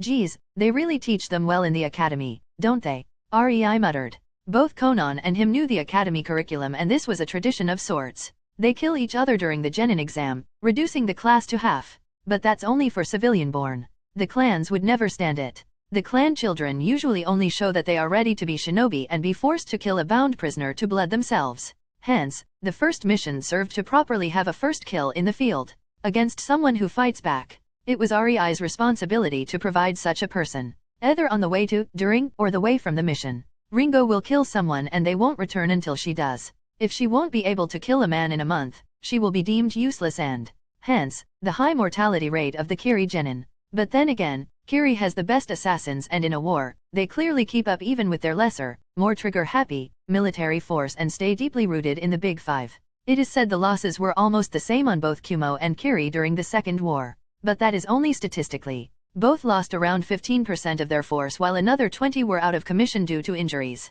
But Kiri had a lot less shinobi than Kumo, therefore Kumo lost more. Pre-canon Kiri was strong power, indeed. Nevertheless, Rei still didn't see a reason to call Kiri's young genin due to a weak stomach. They were barely 10. Ah, blast it. Sigh. Idiotic traditions. Rei shook his head. He could always just report she indeed did kill someone and be done with it. He really didn't understand the hype.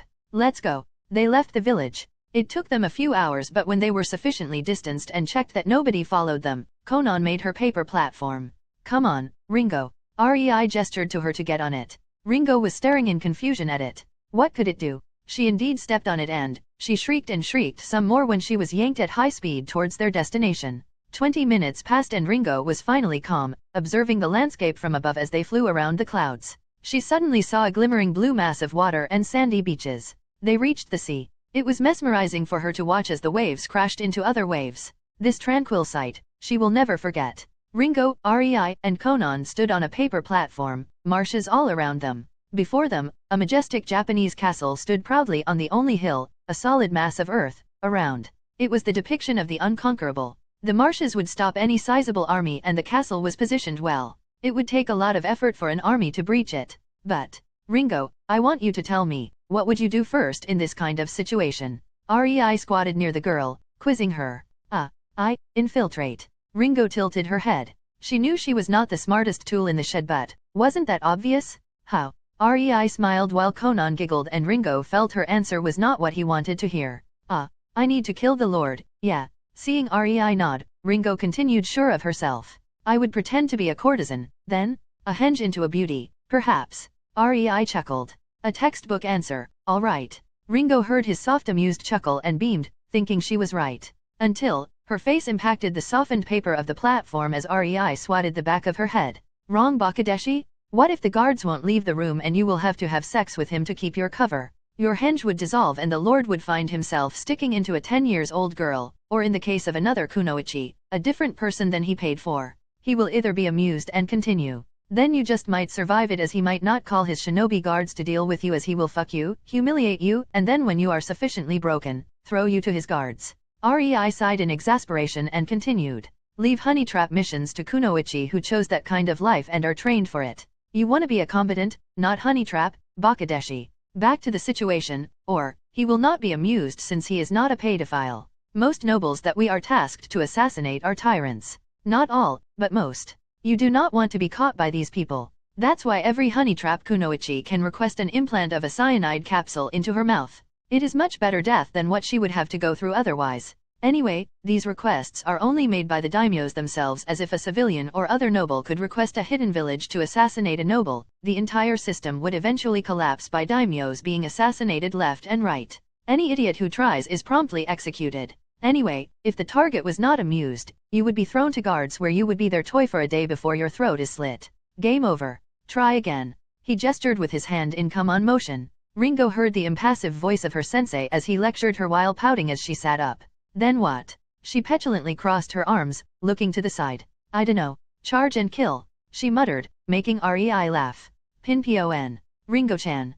Correct. Ringo looked at him with wide eyes. Did her sensei just tell her they were going to massacre the entire castle? Remember this, Ringo. Every client is asked specifications when he submits the mission. There is always a clause about the preferred approach. Force? They send an assault team, depending on the location, enemy, and the type of the mission. Assassination? They send an assassin or someone from the seduction corps depending on time, the personality of the target, and so on. It is not an easy process to pick who to send. The mission passes various evaluations before it is delivered to the shinobi. That's why the village takes 20% off your paycheck. They check if it is all legit.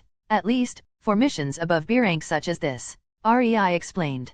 Conan continued before Ringo could do more than a nod. And even with all the checking, the missions are dangerous. If you suspect that something will go wrong, then it most likely will go wrong. That's why you always ask about the desired approach by the client. When you can kill everything with a jutsu, you do not go dancing inside in a weak henge, possibly getting fucked. We are an assault team, so assault is what we do. Rei took the reins and added his input. Some teams only take missions they can steamroll through, like us. If the approach is not to your tastes, you are free to refuse. Only S-rank missions are not rejectable. But, nobody asked me if I accept this mission. Ringo muttered in confusion. They only ask the leader of the team. Even Jonin-only teams have one leader who speaks for the entire team in these matters. In this case, it is me, Bakadeshi. He coolly smiled at Ringo. Conan nodded and continued. And even then, refusing is not a hard matter. The village has at least 5 potential teams who could be sent prepared. If they ask you to go, that means somebody refused or you were first in the line. You are in no way special, you see. And if somebody requests specifically you for a mission, you are always told beforehand. It prevents a lot of backstabbing, since more often than not when somebody requests you and you do not know that person personally, it is a trap. Ringo nodded and silently waited for instructions. She understood Rei-sensei didn't want a battle plan for her but only wanted to make her say something wrong so he could explain. He always did it. Ask questions. Swat her for the wrong answer. And then explain. The lesson stuck. That Ringo could not refute. Even if it hurt her pride. Well, Ringo, I choose this mission exactly because it is an entire castle. I wanted to show you what a proper ninjutsu technique could do. Ringo started to get excited when Rei-sensei said that. His Raiden techniques were amazing, and he was going to show her a large-scale technique. She bounced up and down with sparkling eyes. Let's go. Rei chuckled. Chapter 31, First Mission with Apprentice 2. In Naruto, Reborn with Talent. Conan, if you will. Rei asked Conan. Ringo's cheerful mood dropped. She wanted to see some of Rei's Raiden, not some paper techniques. Rei saw Ringo's dimming excitement and smirked. A half year might have passed but they never showed her their Soten or Doton.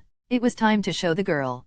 Conan nodded at Rei and put her hand in front of her chest, her index and middle fingers outstretched, showing her dark blue nail polish and her perfect nails. Ringo knew Conan did it to mock her. She always gritted her teeth because her nails were always chipped or cracked from sword practice. It was only when Rei showed her a way to reinforce and protect them with chakra, her nails finally stopped being damaged. Conan laughed for 2 months straight at her for being dumb and not asking instructors in the academy about it. Ringo was jealous, all right. Even the beauties in the seduction corps didn't look half as good as Conan. They even invited her there. Well, granted, that didn't go well for them. Conan almost skinned them alive, if not for the Mizukage. Swat. Rei again swatted Ringo for not paying attention. Ringo's face planted again into the softened paper that Conan prepared under her exactly for this occasion. She pouted and focused on Conan as her sensei wanted. Conan only watched the young girl with an amused smirk. She noted the girl was looking intently at her hands and shook her head. The hand sign she was using was exactly that. Just a useless gesture without any meaning. She was using it to fool anyone who was looking. Conan knew how to mold her chakra internally without the signs. 2 years was enough to learn it and be in complete control. Hence, Sudden, Thunder Hail Waterfall. She pushed her created Sudden chakra and released the hold on her molding to start the jutsu she held semi-finished until Ringo started paying attention. She was happy for that distraction as it provided her the 5 minutes she needed to mold her chakra into the massive technique she was about to unleash. It was easy to create your own jutsu once you could consciously mold chakra however you wanted. Yes, it still took time to fine-tune it, but at least it was possible and manageable. Most ninjas took years to create a completely new jutsu when REI would need a month, and even then it would be for fine-tuning.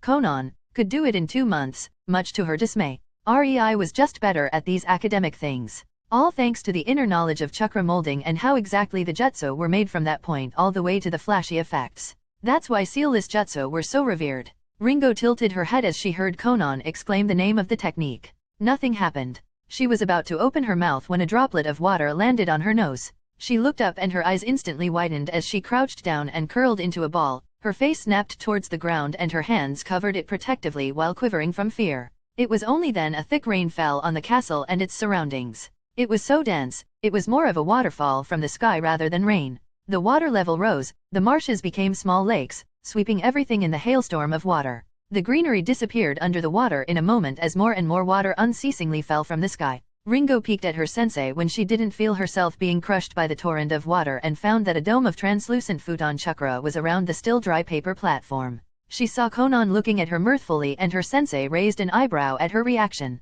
Ringo grimaced but relaxed and straightened up. She marveled at the gorgeous sight as she spun and looked around. She couldn't see the castle anymore. She couldn't see even the surroundings. It was like a thick mist surrounded them, only, it was made of densely falling water from the sky instead of fog. Ripples were continuously appearing on the futon dome as the water impacted it and flowed down while more water and more fell into the never-ending stream. It was as if Ringo was looking at multiple rivers flowing into each other, battling for superiority all around her. The only thing she could hear was the loud fizzing and cracking sound the water produced as it impacted the dome. Any other sound was quickly absorbed by the waterfall's own symphony. To be honest, the technique was terrific to Ringo. She was sure that just the initial torrent of water was enough to crush a human to death. Such an amount of water falling on somebody at once? Ringo shuddered from the thought. But here she was. It was a minute and the heavy waterfall of water still fell from the clouds. Ringo heaved a sigh of relief when she saw Conan stop doing the hand sign and the absolute downpour started weakening. It took 3 more minutes until it stopped completely. Ringo looked around, at the newly made lake. Trees were crushed as their broken forms barely peeked from the surface. Everything was only clear water all around them. Only the hill and the castle stood proudly, but even then water flowed out of the castle's drainage as a violent river, down the hill into the newly made lake. Ringo's thought about how many people were crushed to death by the technique as she saw the slight reddish color of the water flowing out of the castle.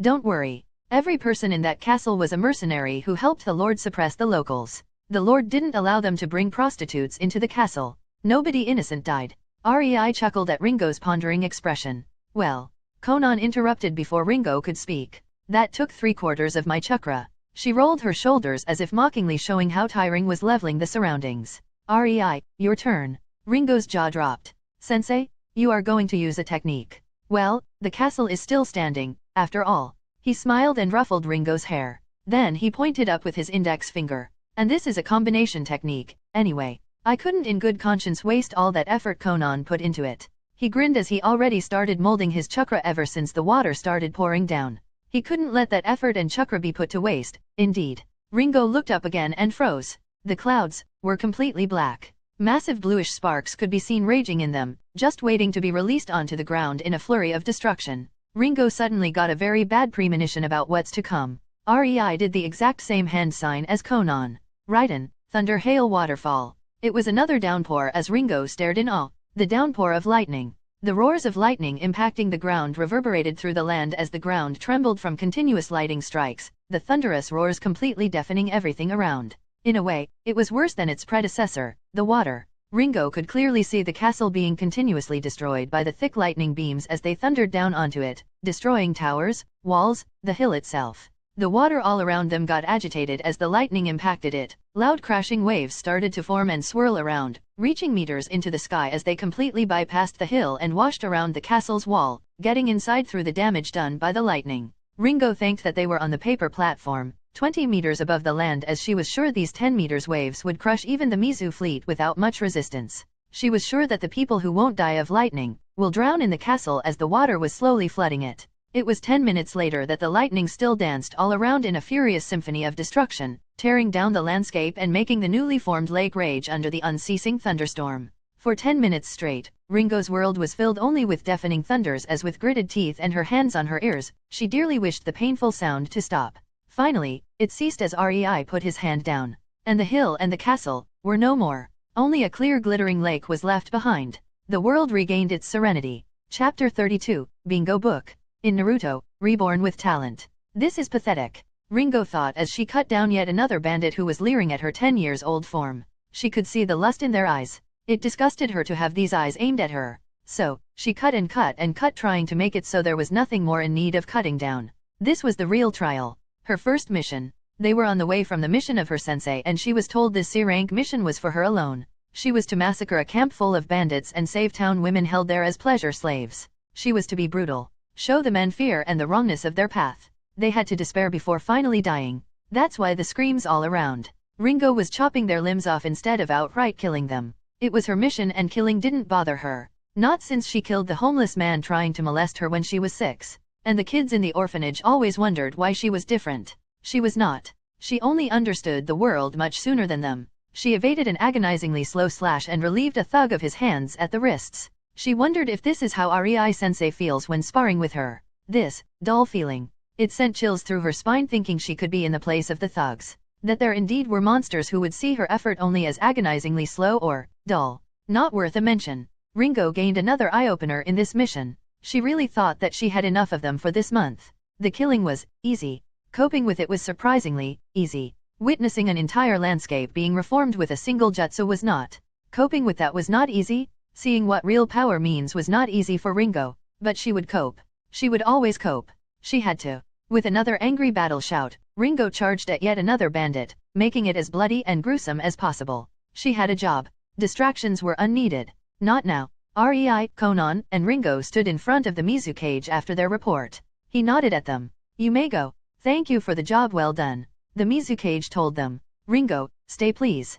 Rei shrugged at Conan and they left. The Mizukage turned to Ringo with a serious expression. Genin Amarai. His expression somewhat softened. So, you saw. I dash. Ringo didn't know what to say to the man. You saw the might an S-rank shinobi can hold. Ringo nodded mutely, mulling over the words. Indeed. She saw that might makes right. That was exactly what she saw. That was the power that could level entire villages. The Mizukage gravely stated. Yes. Ringo croaked with difficulty. She wanted to be the best Raiden user of Kiri. But now she saw what exactly that meant. She couldn't see herself in the place of her sensei. Not yet. How do you feel about it? The Mizukage asked, making Ringo take a shuddering breath. I am weak. Ringo looked towards the ground sullenly. Yes, that you are. Mizukage finally smiled. You are a bright young woman. Tell me, why do you think I assigned you to Rei? Ringo stiffened. Why indeed?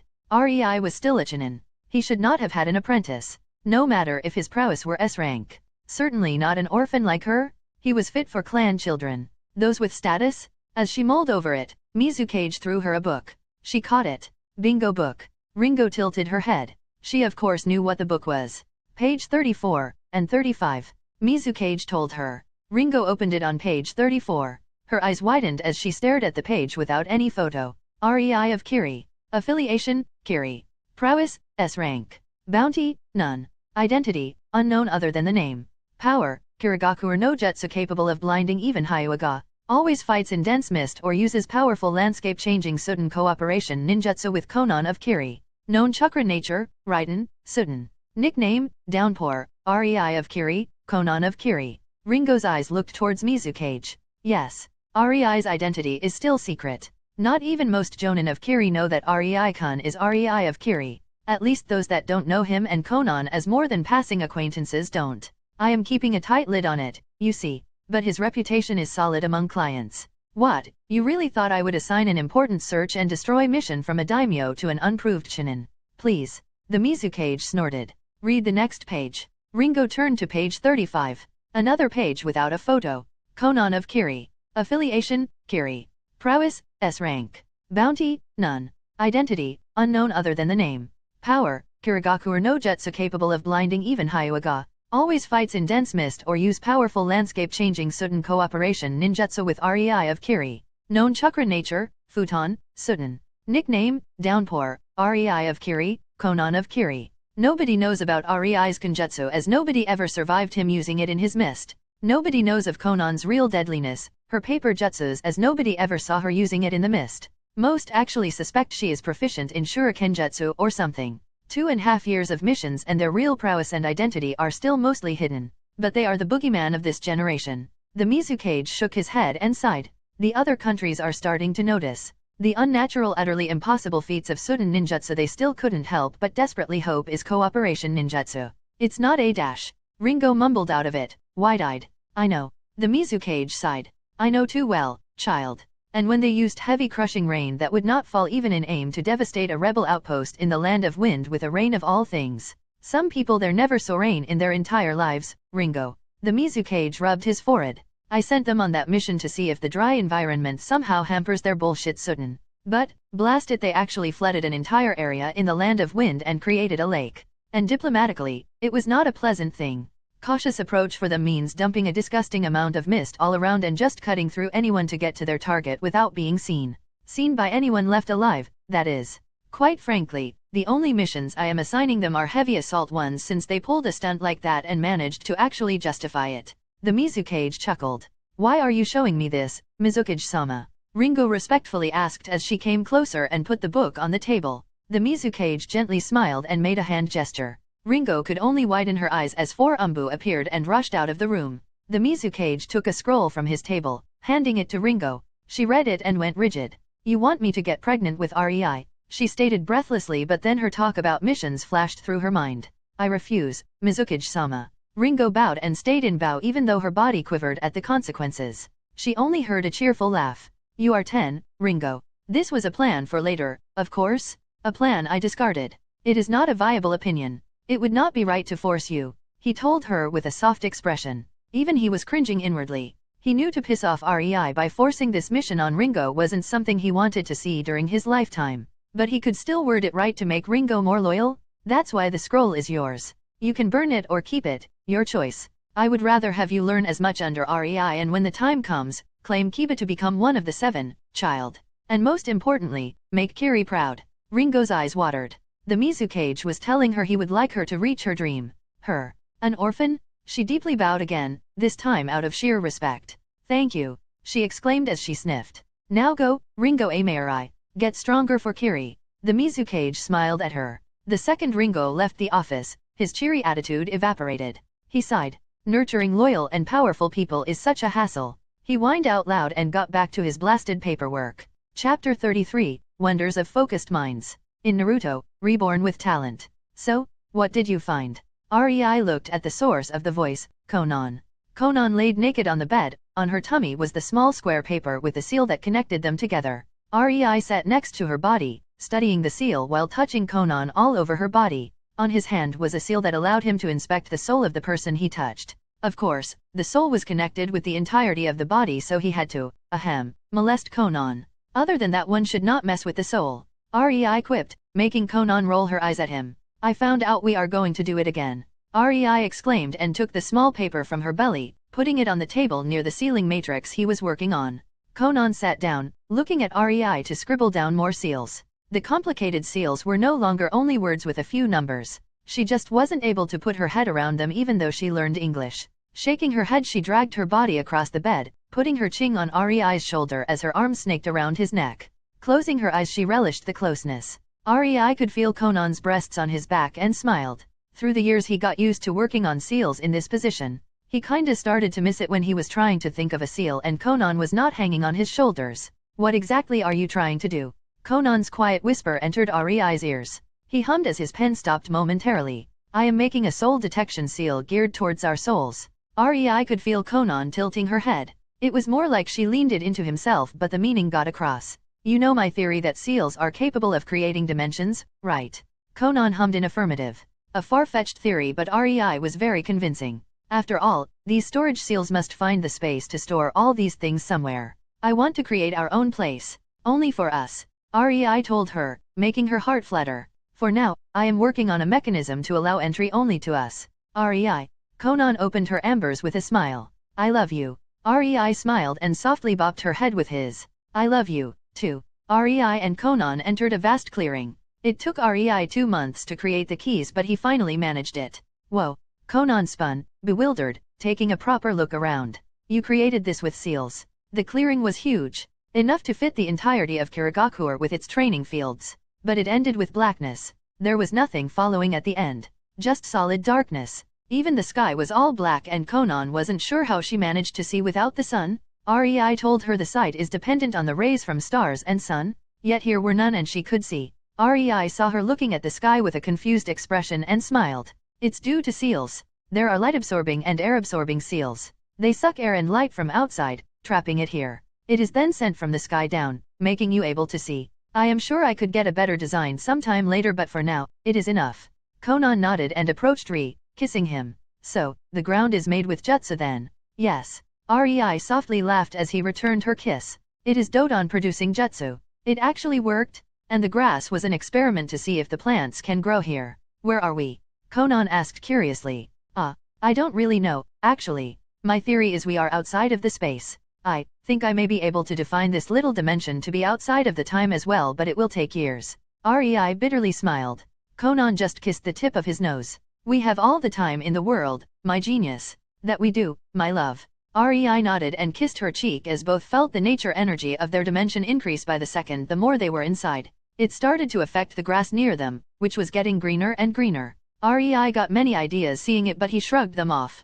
He had to fulfill his boyfriend's duties first. So, up for a picnic. He raised the basket he was holding, making Conan giggle and hug him. A month later, REI and Conan stood in the middle of their dimension. They joined their hands. Ready, Conan? Ready, REI? Both smiled as the chakra and nature energy surged from their bodies, affecting the surroundings. The ground soaked up every bit of it and the world stilled for a second. All was peaceful and quiet until the world trembled. The ground started sending pulses like a heartbeat, sending earthquakes that clashed with each other, making the entire dimension violently shudder. Only REI and Conan, standing in the center, and the ground under them was completely still, not moving even an inch. The ground was twisting, raising, lowering, mixing. It took 20 minutes until Conan and REI stopped supplying chakra for the jutsu that will change their dimension forevermore. The ground stilled, and then one last pulse could be felt like a shockwave under the Earth's surface slightly raised the ground before it promptly fell back and started to lower itself, creating a perfectly flat surface. No longer was it a grassy plain. Instead, the grass completely disappeared as a hard brown ground replaced it. But not for long. The ground started cracking all around as if a bud of a new plant was about to rise. The only difference was that these cracks were a few meters large, cracking the ground in the entire dimension except a circle with a few meters radius around REI and Conan. Both REI and Conan knelt down and slammed both of their palms to the ground, sending a pulse through it, pushing air away from themselves, creating shockwaves. Mokiton, ever-growing evergreen. Their voices reverberated through the entire dimension as vines as thick as buildings started to cover the ground, snaking their way, intertwining, smashing, and pushing each other. When the vines finally covered the entire dimension except for a circle of a few hundred meters around REI and Conan, they stopped. Instead of ground, the dimension was full of massive vines. Then the vines started creaking as if in pain when massive trees thrice as thick as the vines started forcefully pushing their way through them from the ground, reaching the sky almost touching the ceiling of the artificial dimension. Leaves started to slowly but at a visible rate grow from the branches, painting the dimension green. These trees were all special, all having the power to gather the natural energy and saturate the ground and the air with it. REI and Conan could feel the nature energy being gathered from the space beyond their dimension. Space around, space below, or space above. It just all started to hurtle and oversaturate their dimension. The more nature energy the trees gathered, the faster their leaves grew until they started falling down, touching the ground, dissolving there, gifting the ground with energy.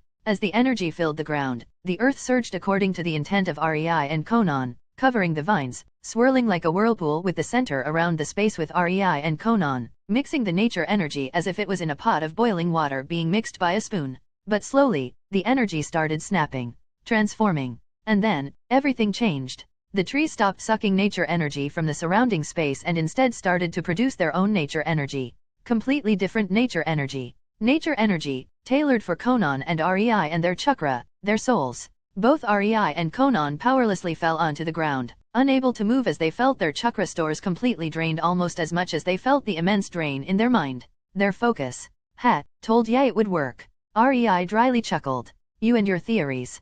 Conan mumbled with a giggle. If there can be two different nature energies in two different worlds. Rei started. Then we can create our own nature energy suited only for us. Conan finished. We did it, love. Rei tenderly whispered, still in disbelief. We did it. We created a self-sustaining demon. That we did. Both fell asleep mid-sentence from the sheer exhaustion. Chapter 34, Conan training Ringo? Oh. In Naruto, Reborn with talent.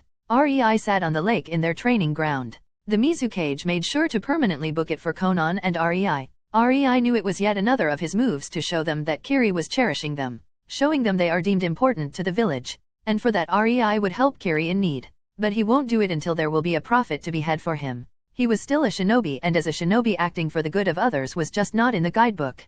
Rei's hands were on the surface of the water. He channeled Katon Chakra into the center of the lake, deep under the surface, and kept trying to keep it there despite it being inside of its polar opposite, water. It was not easy, but he found out it was the best control exercise for Katon Chakra. He neglected it for years as he was busy, but as Conan decided she would train Ringo, he finally found a peaceful time to practice it. He watched as Ringo swung her sword at Conan, only to be blocked by brown paper, signalizing it was hardened. Rei sighed.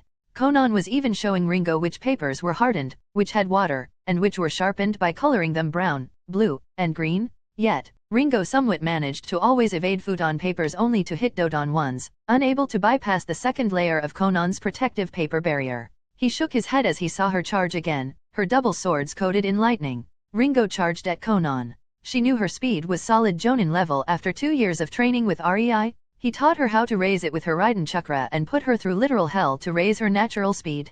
With Raiden Chakra, she was finally able to reach the threshold to Jonin speed. She parried a futon paper and jumped to the right to evade another. As she landed, she spun, making 2 futon papers bypass her by an inch while her swords deflected 2 other paper slices. Ringo was sure that if her swords didn't have concentrated Raiden Chakra, Conan's papers would damage the expensive blade made out of chakra metal. As her spin ended, Ringo could see then more futon papers fly at her and she crouched down, jumping over them, twisting her body mid-air while channeling her Raiden Chakra into a jutsu. Raiden, depth charge. Her body was enveloped in very concentrated Raiden Chakra, sending bolts of energy from her body to avert the futon paper slices away from her. It worked and she landed on the ground, unharmed. Springing up, she again started running at Conan, who motionlessly stood in the same place for over 4 hours now, as Ringo tried to reach her. The game was simple. 3 areas. First futon, second Doton, third Sudan. So far, Ringo reached only Doton area before she was pushed back to the futon one and then had to disengage completely as she was getting winded.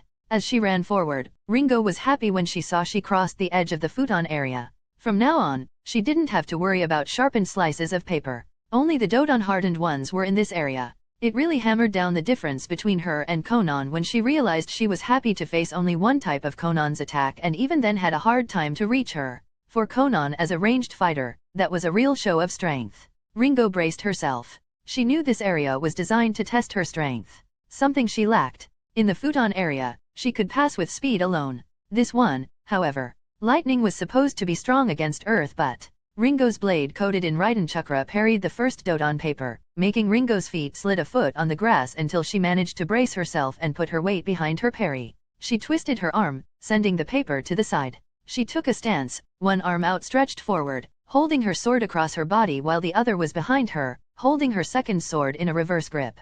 Tens of papers flew at her, and Ringo spun on her heel, forcing her Raiden Chakra to quicken her spinning rate. The coating on her swords was pulsing as she was molding Raiden Chakra for a jutsu, something she herself developed with the help of Rei sensei. Raiden, heavenly rotation. Her sensei told her the name was a slap to the Hyuaga's face and she really liked it. Her spinning created a dome that spun at very high speed, vibrating and repulsed anything that came into contact with it. The papers were being flung backward as they impacted the dome, but Ringo wanted to puke blood from the sheer force employed in them. She felt as if she was being crushed by just blocking them. She deflected the last and her focus slipped, only for her eyes to widen. Another paper impacted her dissipating dome, flinging her body to the right side. She landed on her feet into a crouch, coughing slightly. That hurt. She grumbled as she started running towards impassive Conan again. Ringo breathed hard when she was forced to deflect multiple dodon papers at high speed while jumping from side to side as she tried to advance. Inch by inch. She was not about to give up. Her panting intensified, but she finally deflected everything close to her.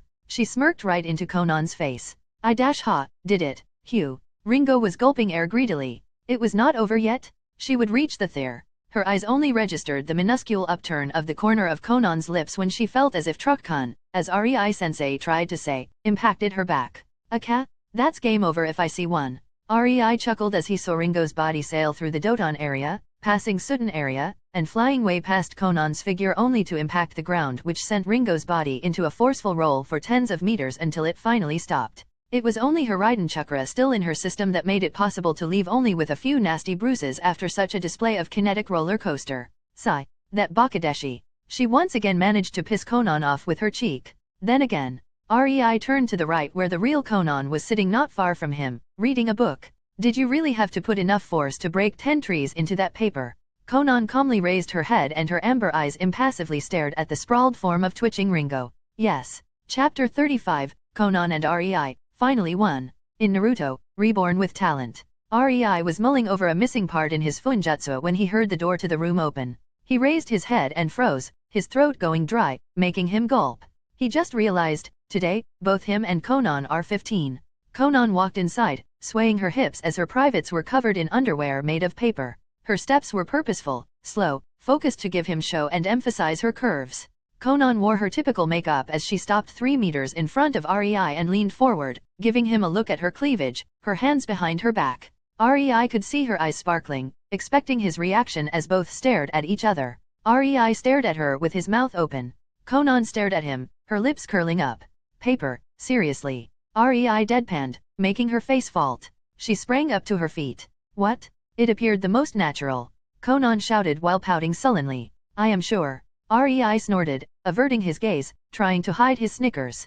Conan sat on the edge of the bed with a huff, crossing her arms. Rei chuckled and approached her. He put his knee between her legs and cupped her chin, dragging her face to meet his as he embraced her. Rei looked at the small woman in his arms. She was barely 5 feet 3 inches tall, and while he was not that tall either, her head was barely reaching his chin. He smiled and put his chin on the crown of her head, his hands on her hips. How are you feeling? He asked tenderly. I love you. She blurted out, somewhat helplessly, but then her body relaxed as she somehow found amusement in the situation and released a small giggle. And here we are. I wanted to seduce you, yet it is you who are doing the seducing. Well, at least you are cute. Rei told her, making her widen her eyes, and before she could give some cheeky reply, he claimed her crimson lips. Their lips separated as Rei pulled his head away from her. He gave her an eye smile, only to feel his long braid be grabbed by Conan and pull him towards her as she started trailing pecks on his lips while her hands snaked around his neck, pulling him closer to her. Conan jerked her body backward, making her back fall onto the bed while pulling Rei with her. Rei smiled at her as he stored his clothes into a storage seal on the bracelet around his wrist. Are you sure you want this now? He quietly asked Conan. He knew she was prone to be hasty when it came to these things. Be gentle, okay? She timidly nodded and spoke in a mouse-like voice. I wanted nothing else for years. Conan whispered with a longing, desire-filled voice. She started kissing the crook of Rei's neck, and her hands started slowly scratching his bare back. Rei was momentarily distracted until he felt her teeth nibble on his collarbone. He was now assured that Conan really wanted this and wasn't about to let her be in the lead. Rei pulled his body backward, into a sitting position while Conan's hands instantly tightened her hold around his neck, pulling her body upwards, trying to get into his lap. Rei held her around her waist with one hand, helping her body rise as his second hand made the girl yelp when it took a handful of her ass to help her up.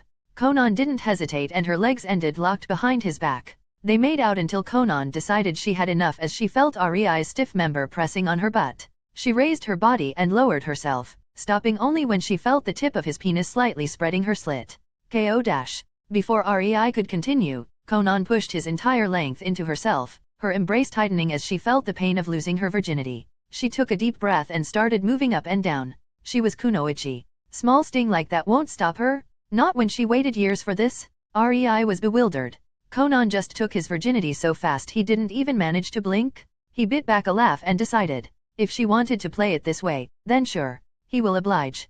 His left hand touched her lower back, pushing Raiden Chakra into it, sending a jolt of pleasure through her spine, making Conan straighten up with a squeal. She glared at Rei for that and her hands grabbed Rei's hips, sending her Sudan Chakra, making his body instantly relax. He didn't lose control, but with his body loosened like this, it was hard to move and Conan was in the charge. Conan pushed his upper body back, making it fall onto the bed as she straddled him, rocking her body back and forth while panting. Rei felt her wet and warm walls as her body begged for release. Releasing his own Sudan Chakra into his system, he regained the control and quickened the pace, putting his hands on Conan's thighs, sending his lightning chakra to her nerve endings, up her thighs, making them all tingle with pleasure. He could see Conan's body stiffening, coiling, as instead of continuous panting she was now releasing sharp breaths. She was almost there. Rei continued. His chakra was climbing up her thigh through her nervous system, flaring every nerve ending it encountered, and when it finally reached her nether regions, the nerve endings in her pussy, Conan squealed in a high-pitched girlish tone as her slit started gushing out juices while Conan's body was continuously shuddering in delight. Rei felt himself being gripped in crushing fleshy walls, feeling Conan's warmth. He couldn't resist and released a hot moan as he climaxed inside of Conan. He felt Conan's body fall onto his, still shivering in ecstasy. They laid there for 5 minutes like that when Conan started moving again and Rei pulled her head up, kissing her. Their night only started. They had much more chakra and energy to spare for this much-awaited night. They were at it for 6 hours straight, until all lust was filtered out of their system by sheer tiredness and the wetness around them. The sheets were drenched in their mutual juices, mixing together. Conan looked at Rei's head that rested on her chest. She was proud. She made her man exhaust himself so much, he was unable to move. It made her giggle as her fingers coursed through his hair.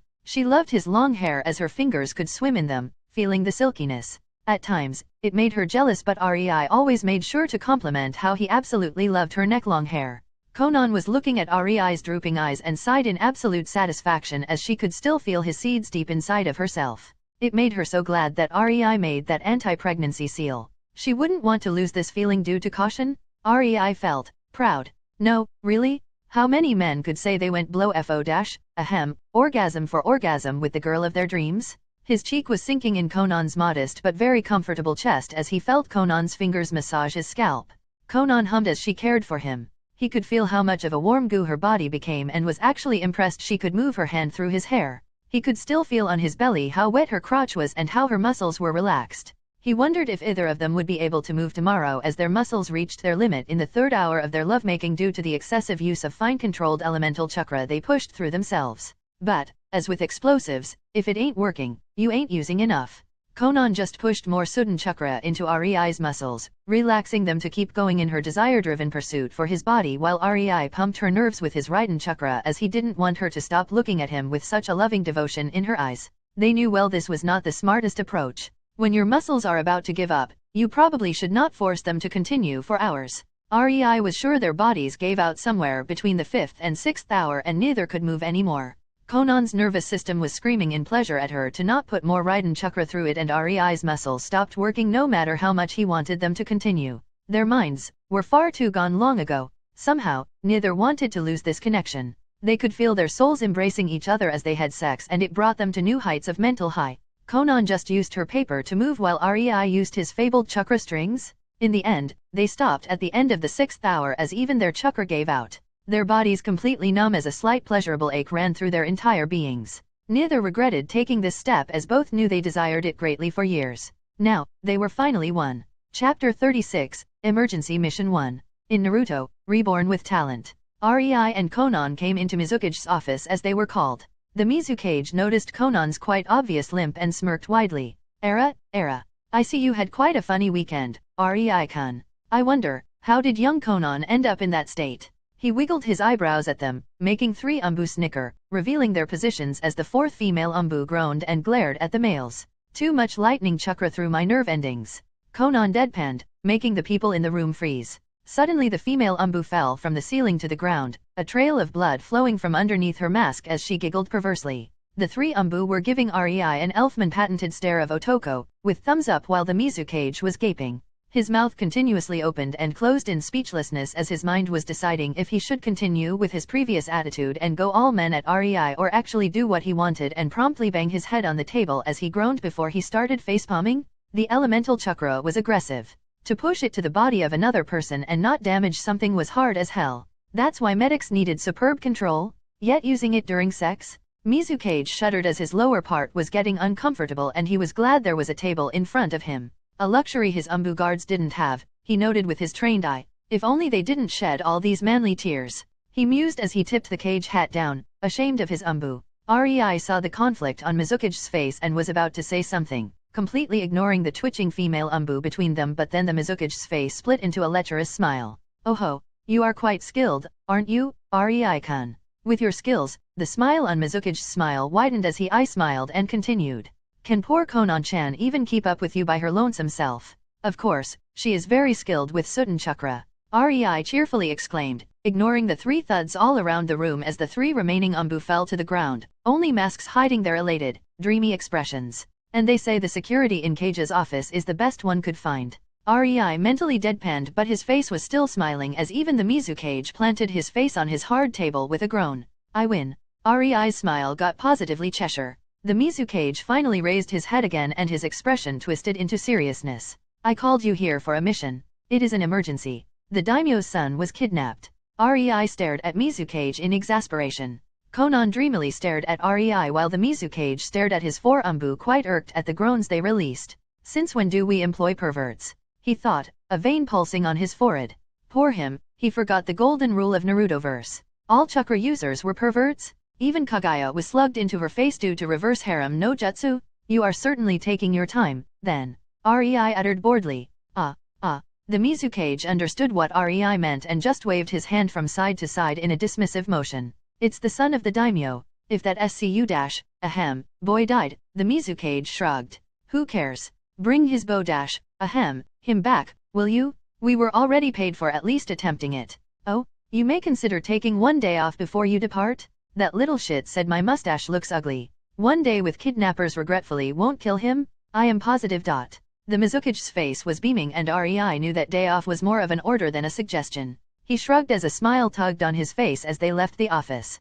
Kakuzu sat in the chair in the room where he and his little band of misfits momentarily hid after they kidnapped the scum of the daimyo of water. To be perfectly honest, even he was disgruntled by the things the boy did. Sure, he was shinobi and for money he would do anything. But he felt that the boy took the candle. His morals were so skewed that he would make a fine shinobi, if only he was not a pampered little shit. But alas, the survival of the little prince all came down to one thing only. Money. No money, no life. No sweet 5 billion ryo, no more privilege of keeping his head on his shoulders. That was Kakuzu's motto when dealing with things like kidnapping a target that could potentially start another shinobi war.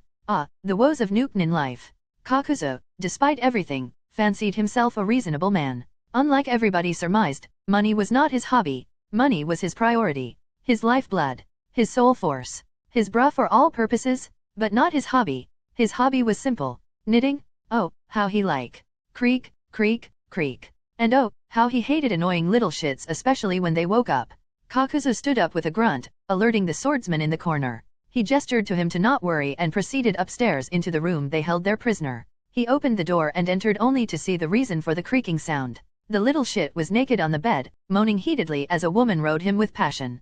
Kakuzu blinked. Why would she? Did the boy perhaps offer her money? Sure he too wow dash. No, bad Kakuzu, don't be blinded by money. Then he blinked again and a light bulb went on in his head. He put his hands into a hand sign. Kai. The genjutsu dissolved and the boy became quickly clothed. Still writhing and moaning as he still saw himself enjoying the ethereal beauty on top of him. Kakuzu turned to the corner to his right. Why do you make him believe you're fucking him? He exasperatedly asked the woman sitting there while boredly cleaning her kunao set. She was not nearly as pretty as the one he saw on the boy but with a striking resemblance. Kurumi, the genjutsu mistress he picked up on his travels after she massacred the team from her village and unfortunately got caught, making her nuke nin, just raised her head disinterestedly. Well, if this fails, I can still become one of his courtesans. These have a nice life, I heard. She shrugged and looked at the boy in disgust. Not like I would have to do much. Money. Kakuzu nodded in understanding. Maro won't be happy. He liked doing you. Kakuzu grunted. Maro didn't ask for much money. As long as Kurumi pretended to like him. And since when do you care? Kurumi rolled her eyes. Money. Kakuzu grumbled. We can always find someone else.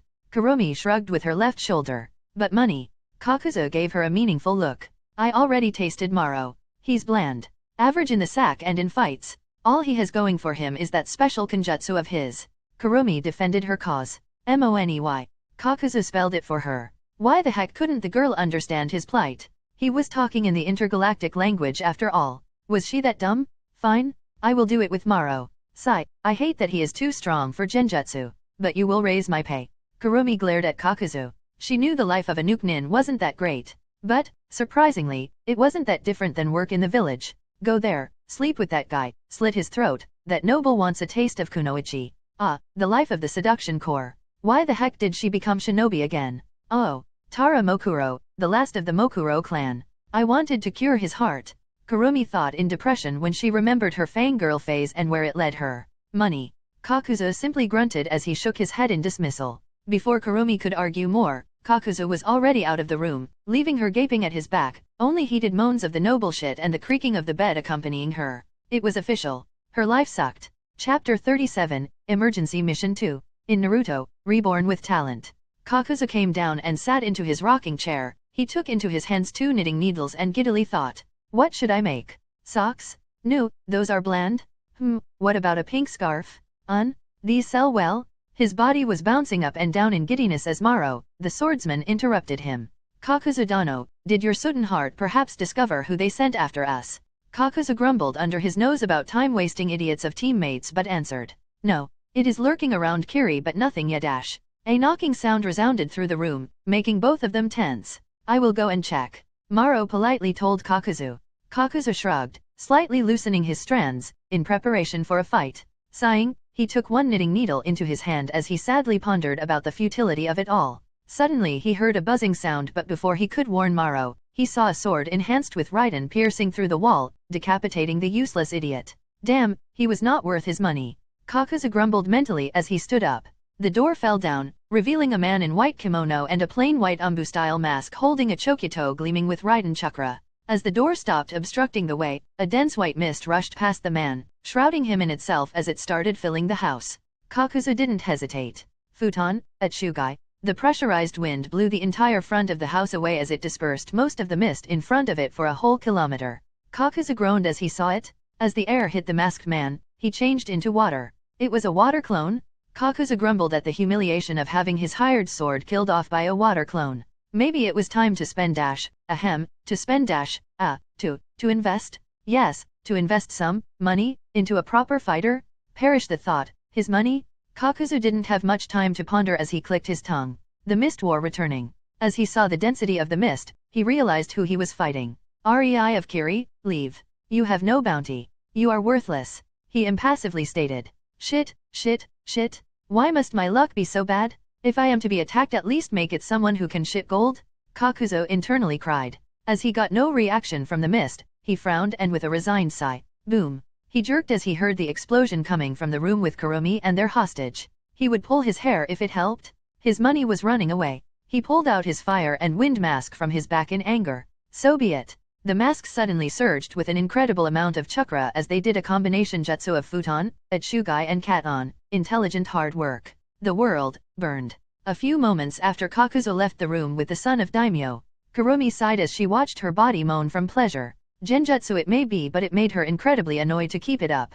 But this was her chance. She would never get so close to the son of Daimyo. If she showed her good points to him and he got interested, she would be a winner. Her expression slacked as she imagined the dreamy lifestyle of a noble concubine, but then she froze for a second before instantly weaving hand signs. You are good. But I am not the partner of Kakuzu for my incredible looks alone. She smirked, seeing a female figure with neck-long bluish hair and plain white mask appear near the window, standing there without moving. Ha, genjutsu success. Kurumi snorted. She put the woman under a nasty genjutsu of losing all 5 senses. Kurumi boredly flung a kunao into the forehead area of the unmoving figure after she looked over the curves of the figure, giddily noting she was not losing. She saw the kunao get stabbed up to the handle through the mask into the forehead of the figure. Why would they send someone so weak? Kurumi was saying while shaking her head when her eyes got wide as the figure started bloating. Boom. Kurumi managed to cover her face with her arms to prevent damage, but her body was still flung into the wall behind her due to the explosion. It impacted the wall and slid down as Kurumi ended on her ass. She groaned and blinked a few times to get a clear view. It took her at most 4 seconds to get her mind back into the fighting condition, but all she could do was gape as the moaning and writhing noble's body was pulled via chakra strings from the bed, dragging it through the newly made hole in the wall the explosion caused. She just lost her hostage? Shit, shit, shit. Kakuzu will kill me? No, he will whore me for money and then kill me. Kurumi's mind was panicking. She lost 5 billion ticket? This was bad bad bad. Poor Kurumi was unaware that Kakuzu already knew as he led a few strands of his in the room, connected to his body. She suddenly felt an incredible surge of chakra. Shit. Was the only thing her terrified mind could produce before. Pain. Rei and Conan watched from a nearby hill as the madman produced a combination of Katon and Futon jutsu, creating a firestorm engulfing the entire area. Damn, that must have burned half of the forest. Rei exclaimed as he sat on the groaning noble prick they were hired to save. The prince ceiling was all dirty from mud and dust, not to say his sweat, as Rei's strings dragged him a few kilometers on the ground in a few seconds. Only his protective layer of Dodon chakra made the civilian survive the ordeal. Yes, he certainly didn't pull punches. Conan nodded boredly. Well, let's go. No need to stick with him here. We have a delivery. Rei kicked the boy he was sitting on with his heel. To finish. Yes, I will leave a few clones to play with the guy. Conan smiled and 10 paper clones formed around them, rushing at Kakuzu as Rei and Conan turned around and walked away. Their mission half accomplished. Kakuzu growled. Sure, he killed Kurumi, but the bitch deserved it. He looked at the scorched newly made clearing as his Katon/Futon completely burned the cottage to ash. He was about to rejoin the masks when he was forced to lean back as Futon-enhanced paper almost hit his shoulder. His growl intensified. Chapter 38, Emergency Mission 3. In Naruto, Reborn with Talent. Kakuzu suddenly jumped up while lifting his legs to his chest, evading 3 Doton papers that crashed into the ground, spreading cracks through it. His left hand was sent flying towards the ground where it buried into it, flinging his entire body to the side to evade sharp Futon paper shurikens while his 2 masks started blasting Futon, Atsugai and Katon. Intelligent hard work all around. The whole field was full of flames, pressurized wind, and incredibly durable paper, creating a hailstorm of danger. Kakuzu sped up towards a silhouette of a person and engaged it in a bout of taijutsu. He was winning, kicking that person around like a rag doll. It was a woman, he noted. She was good at technique and speed, but her body lacked power compared to his. It was as if she were made of. His eyes widened when he was about to deliver a punch to her face, only for his arm to bury into her head up to his elbow. He didn't even have a chance to hear any sizzling sound before. Boom. The paper clone made solely of exploding tags blasted a crater of the size of a small lake into the ground. Kakuzu wobbly stood up, noting his arm ripped to shreds from the explosion. He at least managed to harden his body with Doton, iron skin. He was shaking his head to get his ears into working condition again when he spat blood from his mouth. He looked down, only to see a womanly hand with blue, very cared for, nails covered in his blood as his thigh was sticking from his chest, holding his heart that painted these blue nails bloody red. Kakuzu snarled as his threads made short work of the Wuma dash. He cursed. Of the clone, he noted as he saw it dissolve into paper. He lost 1 heart to a clone. His Raiden won. He felt ashamed. He who survived Hashirama. Fuck this shit. He still had his Doton heart in his body. He decided to get serious. His body parts fall apart, the black threads coming out of it. He noted his Futon and Katon masks killed 4 paper clones so far. 4 assailants remained. You are a lucky girl? 6 out of 10, all clones. But now I have a 25% chance to hit the original. Kakuzu stated as the threads expanded all around him, trying to appear threatening while the threads from his feet entered underground, approaching his opponents. It has a brain. It can talk. It can count. It can do the math. The clones dryly uttered one after another and jumped to the side, evading the threads shooting from the ground, pissing Kakuzu off even more, making him focus on them. They were supposed to stall. So, stall they would. Kakuzu could only hopelessly watch as his enemy took the defensive approach and swapped to ranged tactics. He understood. These 2 clones that injured him were there to slow his body, and the 4 clones his masks destroyed were to observe his attack pattern. The 4 in front of him were only a nuisance to stall him. He understood. He lost his 5 billion Ryo hostage for good. With a snarling fury, he jumped into the battle. And while Kakuzu fought, Rei looked at the rapist who was being dragged in his chakra strings. He was mulling if it wasn't better to do the world a favor and kill the guy off, suffering the first failed mission in his career. He could understand Reikage ordering kidnappings of Kekii Genkai girls. Not condone it and certainly not approve, but understand the reason. He could. It was all politics and for the village. Disgusting, but it worked in the long run. Maybe cruel, but it was efficient. The women were miserable. But males? For those more informed, the Reikage, at least the third, actually preferred to kidnap males and showered them with literal harems of kunoichi to pamper the shit out of them in any way conceivable. They got wealth. They got any woman they pointed at, if she didn't belong to someone else, and was agreeable to the disgustingly high pay procuring a kid with Kekii Genkai would give her. They lived in heaven on earth, and after their usability was finished, they were allowed to keep 3 of their favorite kunoichi. They just could not complain. Rei could also understand Mizukage trying to manipulate him to have sex with the women of Kiri to produce babies. Conan had to chase these away on a weekly basis. It would first, tie him down to Kiri, and second, create a future shinobi with good potential. Not to say, shinobi who would be raised in Kiri, and shinobi Rei would actually teach everything he knew as they would be his kids. If they revealed to Mizukage that Conan had Kekii Toda, Rei was sure even Mizukage would pull Reikage on Rei, drowning him in money and women. He would at least not think of putting hands on Conan, as he was aware she could blow Kiri to high heavens if she was so inclined. He was manipulative.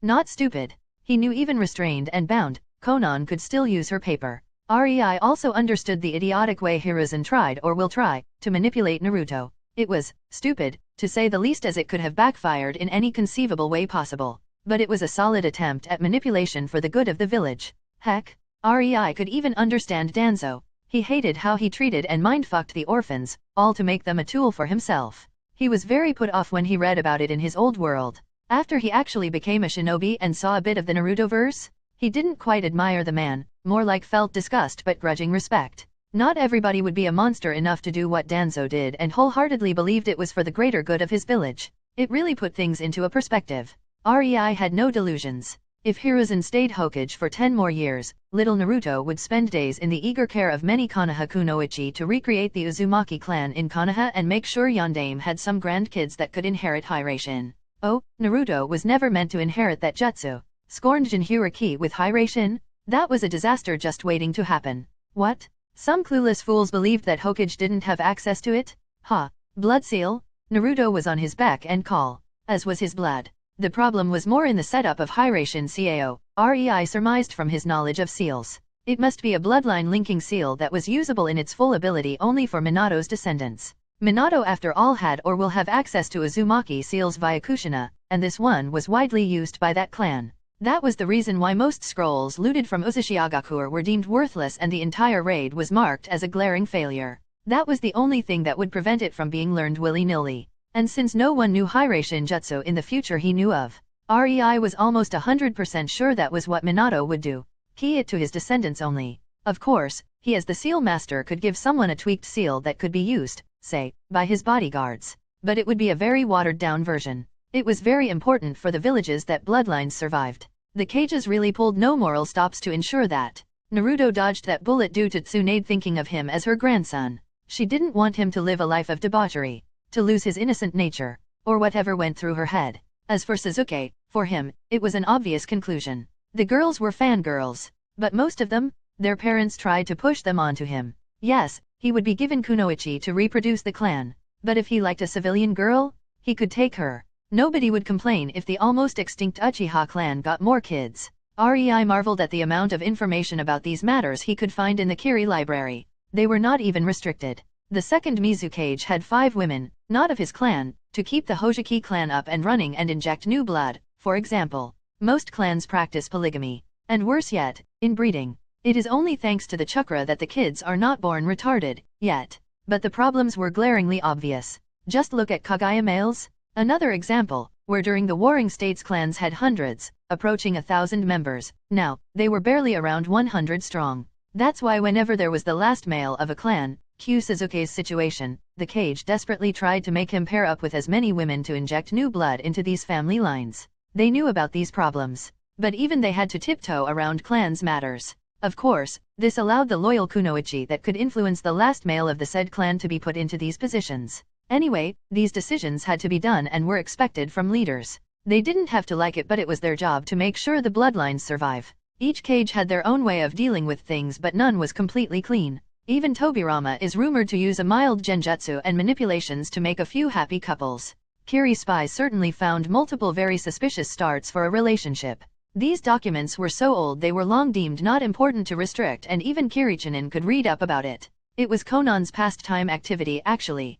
She loved to read about it and always pointed something funny or interesting to Rei, especially when it came to the misdeeds of other cages of old. It almost made him shake his head. But the scum Rei and Conan were hired to save? He raped powerless women only for his own petty ego. He tore families because he could. Because his father was daimyo. Because he will be one day daimyo. The documents about him made it abundantly clear why the Mizukage wouldn't care if the guy died. The pig was disgusting. Wanna kill him? Conan asked disinterestedly. Is it that obvious? Rei sighed. Yup, you are all pondering, you know. Conan chuckled before she continued without care. Let's deliver him and get money. It's not like he matters to us, right? Conan came closer and put her hand on the princeling's arm. There, done. I used my sudden chakra to relax his heart. He will die of heart stroke a few months later. Rei smiled at her and chuckled. Sigh. It was all so easy, after all. It was only hours later when panting Kakuzu held both remaining Conans enwrapped in his threads. So, which, one of you, hey, is the, original? He heaved after the fight the girl just put him through. The surroundings were completely destroyed. Earth gouged, ground incinerated. The previous forest all but disappeared. None. The calm women pierced by his threads through various painful organs impassively stated with small smirks, not showing an ounce of pain. Kakuzu got a very bad premonition when they suddenly started glowing. A rattling explosion resounded through the area, creating a kilometer-wide crater. These two paper clones were carrying Conan's most potent explosive seals up to date. Far away, Conan only cheerfully nodded her head in satisfaction as she did Guts pose, startling Rei who dropped the prince head first because of it. Her experimental seals passed their trial. In the center of the crater, Kakuzu's body fell down, dead, all his hearts pulverized. 3 hours later his sudden heart finally arrived from scouting Kiri and merged into the pitiful shredded remains of his body. He took a sudden deep breath as he came back alive and groaned, mentally scanning his body. He was half dead, missing more organs than comfortable. Most of his threads snapped, pulverized, atomized, burnt. 4 hearts destroyed. No one has done a number like this on him since Hashirama. You gotta be fucking shitting me, he croaked. His head fell onto the ground with a thud, unconscious. Chapter 39, The Capital of Mizu, again. In Naruto,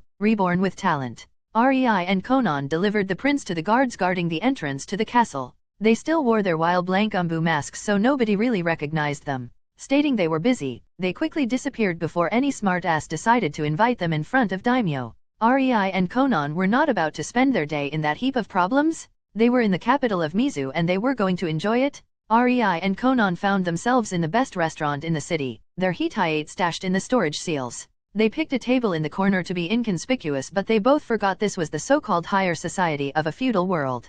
The second Conan walked in, many wealthy young masters turned their heads in her direction. Rei's jaw hit the floor when he saw it. Brothers, are you perhaps also transmigrants from a cultivation world? What's with these lecherous looks? He couldn't help but mentally ask in utter bafflement. In the end, he realized these young masters are everywhere. They are flooding the omniverse? A shiver ran through his spine and a horrified look appeared on his face as he imagined Kisame spitting a tsunami of arrogant chibi young mast. Ouch. Conan thankfully swatted him, ending the nightmare as they finally reached the table and sat down. Young masters everywhere. Rei mumbled at her curious look, a shiver running through him. Conan blinked and tilted her head as she scanned the room with the corner of her eye. These utterly powerless retards who stare at me without realizing it gets them closer to death. She asked in a deadpan voice, quietly so only Rei could hear her. Oh. He nodded. Conan only smiled, stood up from her chair, walked to Rei, and sat on his lap. Then, let them seethe in their little world. Rei could feel her butt pressing onto his crotch. We will enjoy ours. Conan saucily whispered to him. The diner from then on was a very pleasant matter. If the hordes of murderous glares from incompetent young nobles were disregarded, Rei and Conan left the restaurant in a merry mood, half hugging as their heads were resting on each other. It was a nice evening, Rei stated. Conan hummed. But I still like cuddling on the bed more. Her face bloomed into a genuine full smile. It made Rei happy and satisfied. That smile was the entire reason why Rei bothered. Conan didn't smile like that, ever. When she did, it meant she was inwardly jumping from joy. It was the same kind of smile she had when they slept together for the first time. Since then, Rei wanted to make her smile like that again. He snuggled his head more into her hair, pulling her closer with his hand on her hip. As they got close, he kissed her cheek, making her close her eye. I love you, Conan. Rei whispered to her, making the smile widen. I love you too. Conan blushed and nibbled on her lower lip. REI could feel the fingers grasping his hip, squeezing and dancing, not knowing what to do. He spun her and kissed her crimson lips, completely ignoring the audience and the gasping grandmas who were hiddenly fangirling at such a scandal. As the duo played with their tongues, caressing the other's tongue with theirs while gazing into each other's eyes and feeling their joined souls quiver at the intimacy, it was enough for them to be completely and utterly in need of more. Conan's hand snaked under REI's kimono, feeling up his muscles while her eyes were not so subtly hinting she wanted him to feel up her chest. REI ended their kiss, separating, making Conan sad and confused. She looked at him with an apparent question on her dejected face. REI leaned closer to Conan, making her smile and close her eyes as she awaited his kiss, but he moved his head to the side in order to reach her ear. "We are being followed," he gently whispered while still tightly clutching her body to his. They outwardly looked like a couple intimately hugging. Conan froze. Her brows furrowed, but then REI felt it. She grew stoic. Now, coming from completely happy and elated to the heavens to stoic in a second, that was never a good sign. He barely managed to pull away from her ear and give her another searing kiss to get her head back into the gutter, away from murderous thoughts. When the kiss ended, he put his forehead on hers. "Don't go blowing up the entire capital city," he gently admonished, making Conan blush. Yes, she was about to activate her exploding tags she positioned all around the city when they entered it, because she was irritated at her lovey-dovey time being interrupted. But who could blame her? She was enjoying REI's lips when some idiot decided to interrupt them. One city is a small price to pay for that. "Let me deal with it, Kay. Don't go blowing things up," REI whispered, making Conan nod in a great reluctance. Now she won't even be able to blow up that restaurant where the idiots made REI feel bad with their stares. And she already packed it full with exploding tags too. TSCH, wasted effort. Conan tried to avert her gaze from REI, her cheeks red, but he cupped her chin and trailed kisses on her mouth. She sighed dreamily as she reciprocated. REI was half a mind to just let Conan blow the capital up and enjoy her body right there. She was definitely not making it easy for him, ramping up his desire higher and higher. But he was giving the annoying shits a time to approach. By now they were surrounded and the audience already left from fear. Even the very reluctant grandmas sullenly left while hitting the heads of the idiots who were surrounding REI and Conan with their walking sticks. "Cut it out." A huffy voice resounded loudly through the street. REI ended the kiss with a very annoyed sigh. He looked over his shoulder and saw a lean man with a fan, clad in luxurious attire, and a very punchable mug that screamed one thing only: "Young master." Around the smug idiot were hordes of people holding swords. The entire street was empty bar them. They all looked high and mighty, thinking they have the upper hand. "You peasant! Why are your hands on my girl?" the young master screamed, pointing his folded fan at REI, who only blinked at the boy in utter astonishment. "Unhand her at once. She belongs to this master from now on," he smugly exclaimed. "For your cheek, I will grant you a swift death." REI's mood sank. He just met a young master disease. His mind blanked out and every word of caution and not blowing things up disappeared from his mind on instinct. Young masters were truly fearful beings. Even someone as collected as REI was afflicted with a mind effect, rage, when they opened their mouth. Without even thinking, he raised his hand, palm facing the sky, as a small blue ball fire appeared above it. Conan's eyes went wide as her mouth opened in O when she saw what he decided to use. The blue flame was similar to Mokiton. Merge between Katon, Sudden, and nature energy as the stabilizer? Conan suddenly felt as she was enveloped with a coating of REI's Sudden, Katon, and nature energy, not different from how they coated themselves to prevent being soaked in heavy rain. In a blink of an eye, a wave of light blue flames spread away from REI, growing and swirling until a massive tornado of bluish flames burst out from the city, reaching the clouds. The flames visibly chilled even the air while violently spinning. Fortunately, REI didn't concentrate the jutsu towards the ground but fired it to the sky. Otherwise, the capital city would be akin to Cocytus. The entire street was covered in these bluish flames dancing on a sheen of ice, chilling anything that touched them to the bone. The young master and his guards were already dispersed into the air as sparkling ice dust, as their bodies without chakra couldn't guard against the chilling flames and froze way beyond the shattering point. It was not the end though. The flames in the sky froze the molecules of water in the air, making them heavy, falling to the ground as vicious winds whipped the ground. For the first time in history, the city experienced a ferocious hailstorm. The people shrieked in fright as they hid inside their houses. The animals loudly panicked. The roofs creaked as the small shards of ice continuously fell on them. Cling, cling, cling. The ice fell from the sky, covering the streets and the buildings as if it was snow. The temperature of the entire city dropped far below zero as an eerie bluish mist started forming, all the while the sky burned with the bluish flames, engulfing the entire horizon in blue light. The entire city was as if under a blue lamp as the hailstorm ravaged it. And when the tornado stopped, the hailstorm ceased, the flames extinguished, only the bluish highlight in the sky still present, the frozen street, was empty.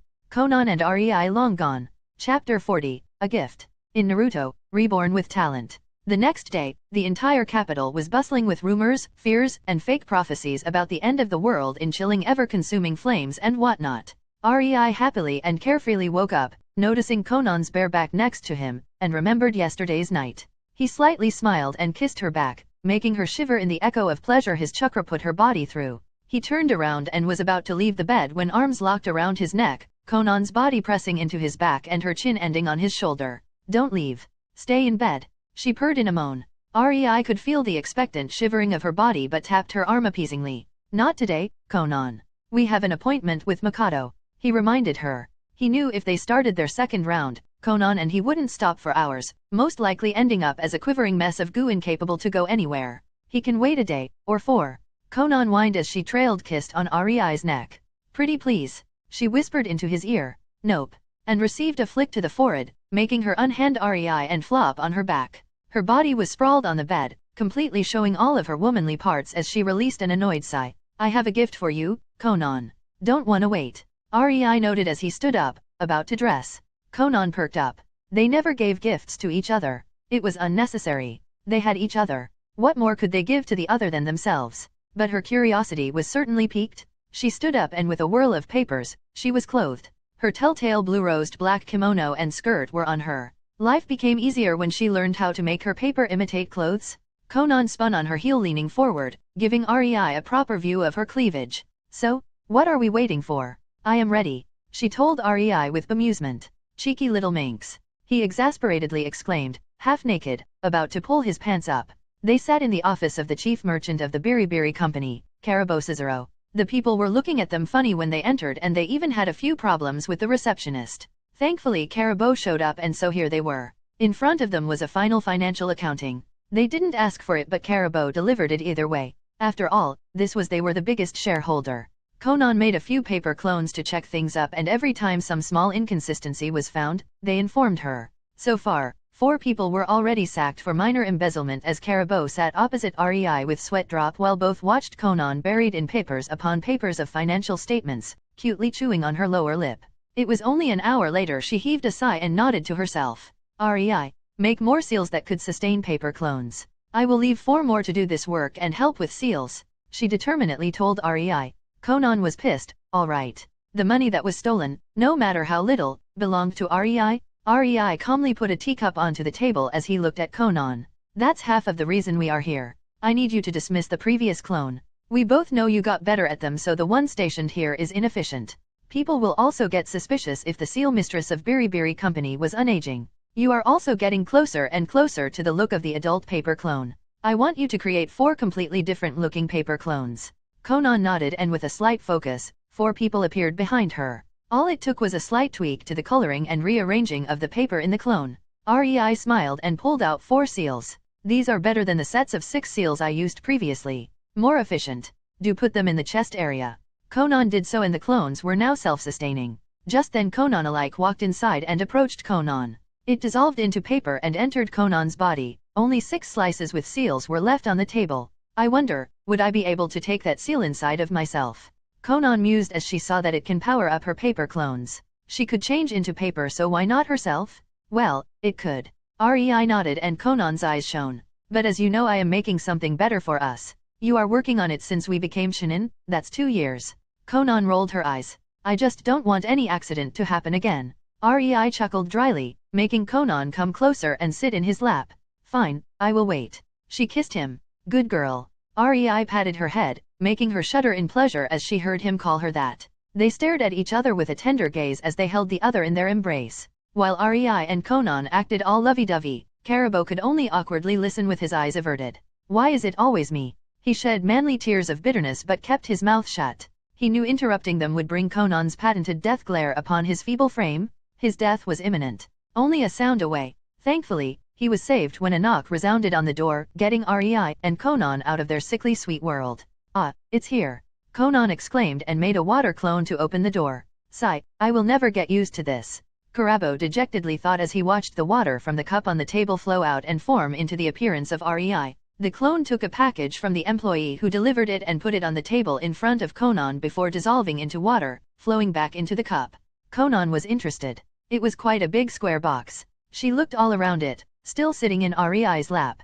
Open it. Rei expectantly nudged her back. Conan took it into her hands and opened the box. She saw a fan. She reverently took it into her hands, carefully in fear of damaging it. This was the first gift she ever received from anyone. Her heart fluttered, gazing upon it as a small smile tugged on her face. This was the gift Rei gave her. Her smile widened into a sincere full smile. The fan was already the most precious possession of hers. She took it into her right hand and noted it was as long as half of her forearm. She unfolded it and her eyes instantly widened fondly at the sight. The fan was mostly watery blue and had a decorative painting on it. From the upper part, droplets of dark blue gentle rain fell towards the handle. There was a painting of a blue flower in the center. The same she usually folded from the paper as decoration into her hair. Around the flower was protectively circling a sudden dragon coming from the lake underneath the flower as both were showered by the rain, absorbing it.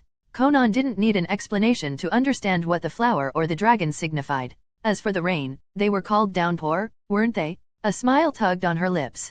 Do you feel it? Rei patted her head, getting her out of her thoughts. Yes, I am happy. Conan timidly lowered her head to cover her blush. Not that? Rei chuckled, kissing her hair. Conan tilted her head. Indeed, there was something different about the fan. It is a Tessenjutsu fan from the Land of Wind. Rei told Conan. I asked for a miniaturized version. With your wind affinity, you don't need to carry a huge fan. The skeleton is made out of the best quality Chakra metal and the fan is from special paper for Tessen fans. Getting this paper was a backbreaking endeavor as it is a national secret of the Land of Wind and Sunagakur. Yes, just this small fan cost a fortune. Karabo huffed only to squirm down when both Rei and Conan gave him a glare of death promising untold suffering. Conan was grateful. She would cherish the fan forever. She put the strap of the fan around her wrist, fastening there. Rei watched her playing with the fan as her expression showed elation and kissed her shoulder as his arm snaked around her torso, resting on her stomach. I love you, Conan. He whispered to her, making her blush again. Conan could only bite her lower lip as she nodded timidly. That instant, she promised to herself that she would become the best Tessenjutsu practitioner in the world. She would make Rei proud. Rei, ignorant of the resolve he ignited in his lover, just happily trailed kisses on Conan's shoulder and the nape of her neck. Both again happy in their own world. Chapter 41, Return to Kiri. In Naruto, Reborn with talent Rei and Conan leisurely walked through the gates of Kirigakur, hand in hand as they enjoyed the humidness of the village. It wasn't really the feel of home but they did come from Aim no Kuni so the humidness was something very familiar and pleasant to them. Just as they headed towards the guard outpost to show their documents, an umbu landed in front of them, staying on one knee. Lord Mizukage is summoning you, Rei-sama, Conan-sama. The man respectfully said and disappeared with water Shunshin. Rei and Conan might not be recognized by many Chunin or even Jonin but they did spar with the 7 swordsmen of Kiri on a regular basis. That coupled with the fact that Umbu had to memorize the entire bingo book and the exchange of information aka rumors of whatever non-classified happens in the office of Mizukage. Yet, the entire Umbu force was familiar with Rei and Conan as masters at chakra manipulation who can use their elemental chakra during sex. What? The respect was not due to being able to use superb jutsu or being 2 of only 5 S-rank shinobi of Kiri. Not at all, it was all due to the perverted Umbu female who passed out with a nosebleed during the briefing after their first time. Both Rei and Conan could only wryly smile as they started their leisure walk towards the cage tower. They were sure the Mizukage was awaiting them. Let him wait then, no. Both Rei and Conan stood in front of Mizukage in his office, having a stare-off. Neither side spoke as the air grew heavy. The atmosphere intensified and one could almost hear the hearts of Umbu beating. Ba-dum, ba-dum, ba-dum. So it went as the Mizukage glared with narrowed eyes at casually standing Rei and Conan, still holding hands. His eyebrow was twitching as he drummed his index finger on the table, his lips scowling. Is there really nothing you would like to add to your report? The Mizukage grit his teeth. No. Both Rei and Conan chorused calmly. Konoyaro. The Mizukage bit out when he saw that neither Rei nor Conan wanted to add anything to their report and released a long insufferable sigh. He took a deep breath to recollect himself. I see. He impassively stated and looked at the file on his table. So, you two didn't encounter any blue tornado made of fire reaching the sky, bringing a literal storm of ice to the capital city. Phew. Mizukage asked as he intently peered at Rei and Conan. No. Both Rei and Conan again chorused calmly. I see. The Mizukage stated plainly. I suppose that neither of you saw any missing nin capable of, I don't know, destroying cities during your visit to the capital, huh? Nope, not that we know of. Rei shook his head and Conan nodded eagerly. Good. Security nowadays is really good, isn't it? The Mizukage asked with an exaggerated nod. A person is walking on the street and doesn't have to fear sudden storms or tornadoes of fire. Really good, he said in mock satisfaction. It's not like the capital city would be suddenly hit by a hailstorm, is it? Surely not when two of my strongest ninja are in the city. He trailed off mockingly and the stare-off continued. I am sure it is a coincidence. Rei nodded assuredly. Coincidence? Conan added as she bobbed her head. The Mizukage sigh twitched. The Umbu were now choking on suppressed laughter in their hiding places. So, you are saying it was not you who completely destroyed a whole street in the capital, covered it in a shitten of ice. So much, in fact, it is still not melted even after days. It was surely not you who sent a shitten of wind that almost toppled down buildings. Oh, and damaged the daimyo's castle, by the way. The entire castle garden was destroyed, too. Millions of ryo worth of plants down the drain. Now I wonder, who could have been responsible for that? You surely are not responsible for scaring the populace by making the skies burn, of all things, right? When the witnesses speak of a blue-haired woman and pale-haired man kissing each other in the middle of the street, it all happened. That was surely not you. Now, was it, Rei it? The Mizukage glared with a frown. He could feel the start of migraine as the two decided to be forgetful. When you say it like that. Rei trailed off awkwardly as he scratched his cheek. Yes. The Mizukage expectantly leaned forward with a hopeful look. We may have seen a missing nin or two, Rei seriously added. Or two. Conan nodded. Right. The Mizukage deflated. I am sure you did. Pray tell, how did that missing nin or two look like? You don't want to tell me it was a male form of Sunade Senjo, the best medic of Konoha, kissing with female form of Dan Kato, the candidate for Hokage position, do you? The Mizukage quipped in sarcasm. Well, Rei started. Yes. The Mizukage sweetly smiled.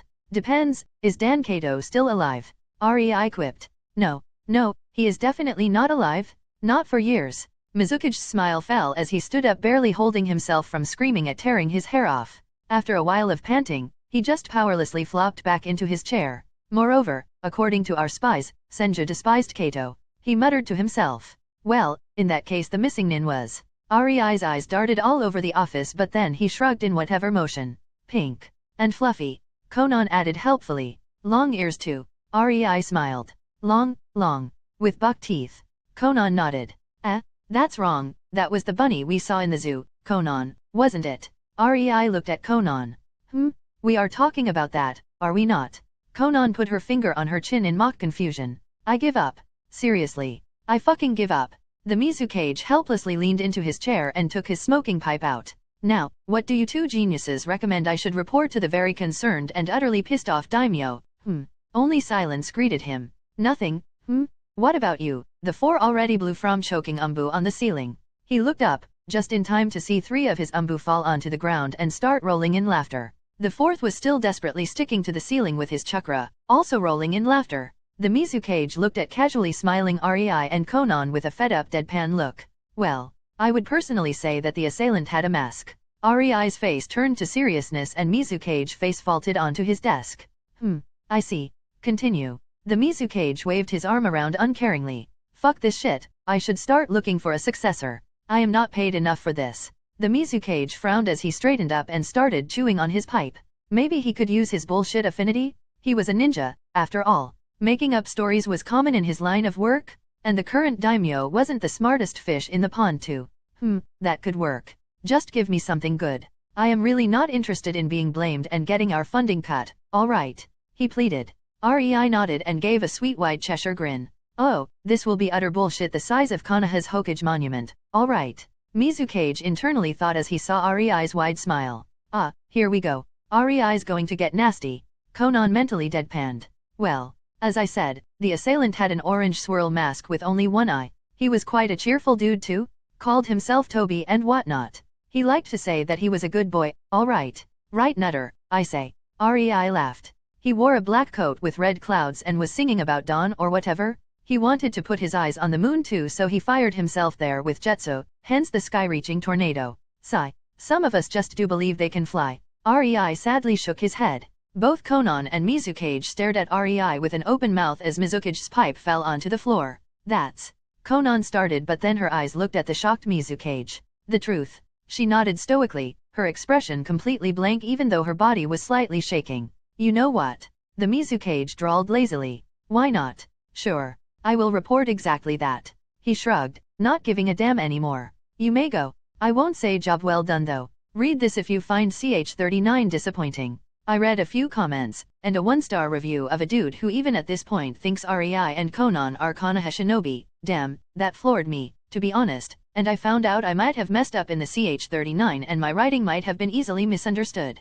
Now, for a clarification. Rei did not destroy the capital nor did he kill anyone else other than the young master and his goons. Sure, he caused damage but didn't kill. He also did not use the jutsu because he meant it. He wanted to deal with it peacefully and only due to the trash coming out of the young master's mouth, he flipped and subconsciously used his strongest vermin-wiping jutsu. The entire build-up of his illogical fear of young masters was leading to this scene where he forgot all reason for a second. That scene might have been a bit forced but it is important. I am giving you small hints into Rei's uniqueness right there. Chapter 42, Mizukage's Schemes. In Naruto, Reborn with Talent. Few weeks passed since their mission to rescue the prince and receiving a huge paycheck. Since then, Conan practiced at least 3 hours in Tessenjutsu and Rei was usually sitting there, cheering her on as he trained in something or thought about seals, or just ogled her body. Moving on, this was not a day like that.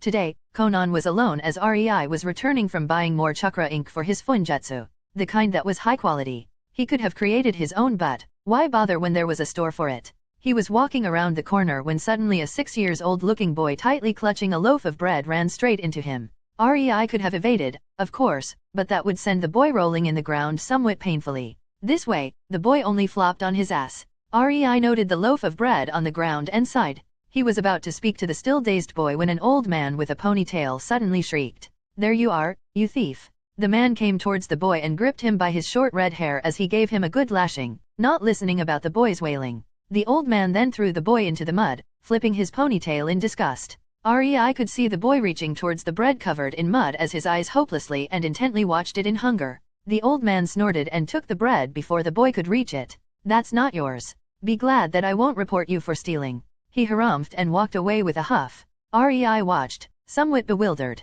Since when did Kirigaku regain its own Naruto? He thought as he saw the contempt in the eyes of the people passing around. As Rei pondered about it, the boy sat up, sobbing. Rei could hear the loud grumble from his stomach and realized it must have been days since the boy had a meal. With a sigh, he took the boy by the collar of his torn tattered clothes and put him on his feet. Well, I bumped into you, making you get caught.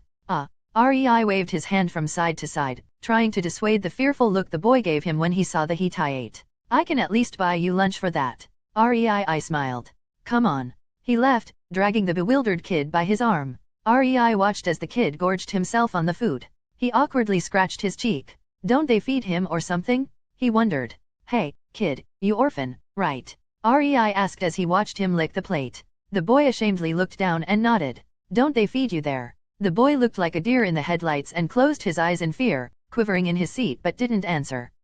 Whatever. Eat your fill. Rei just shrugged. Conan was training so he had nothing better to do. A little charity wouldn't hurt, now, would it? Rei just sat there, watching the boy until he finally stopped eating. Thank you? A very soft voice entered Rei's ears. He smirked and ruffled the hair of the boy. Haha, so you can speak, after all. He nodded and then looked seriously all over the boy. Bruised, malnourished, sunken cheeks, dull auburn hair, pale as a ghost, tattered dirty clothes. Here. He gave the boy a paper with his address. If you find yourself hungry again, come by. Rei decided he would help the kid. It was not like anyone would be able to steal from his apartment since his security contained many of his seals and he was loaded.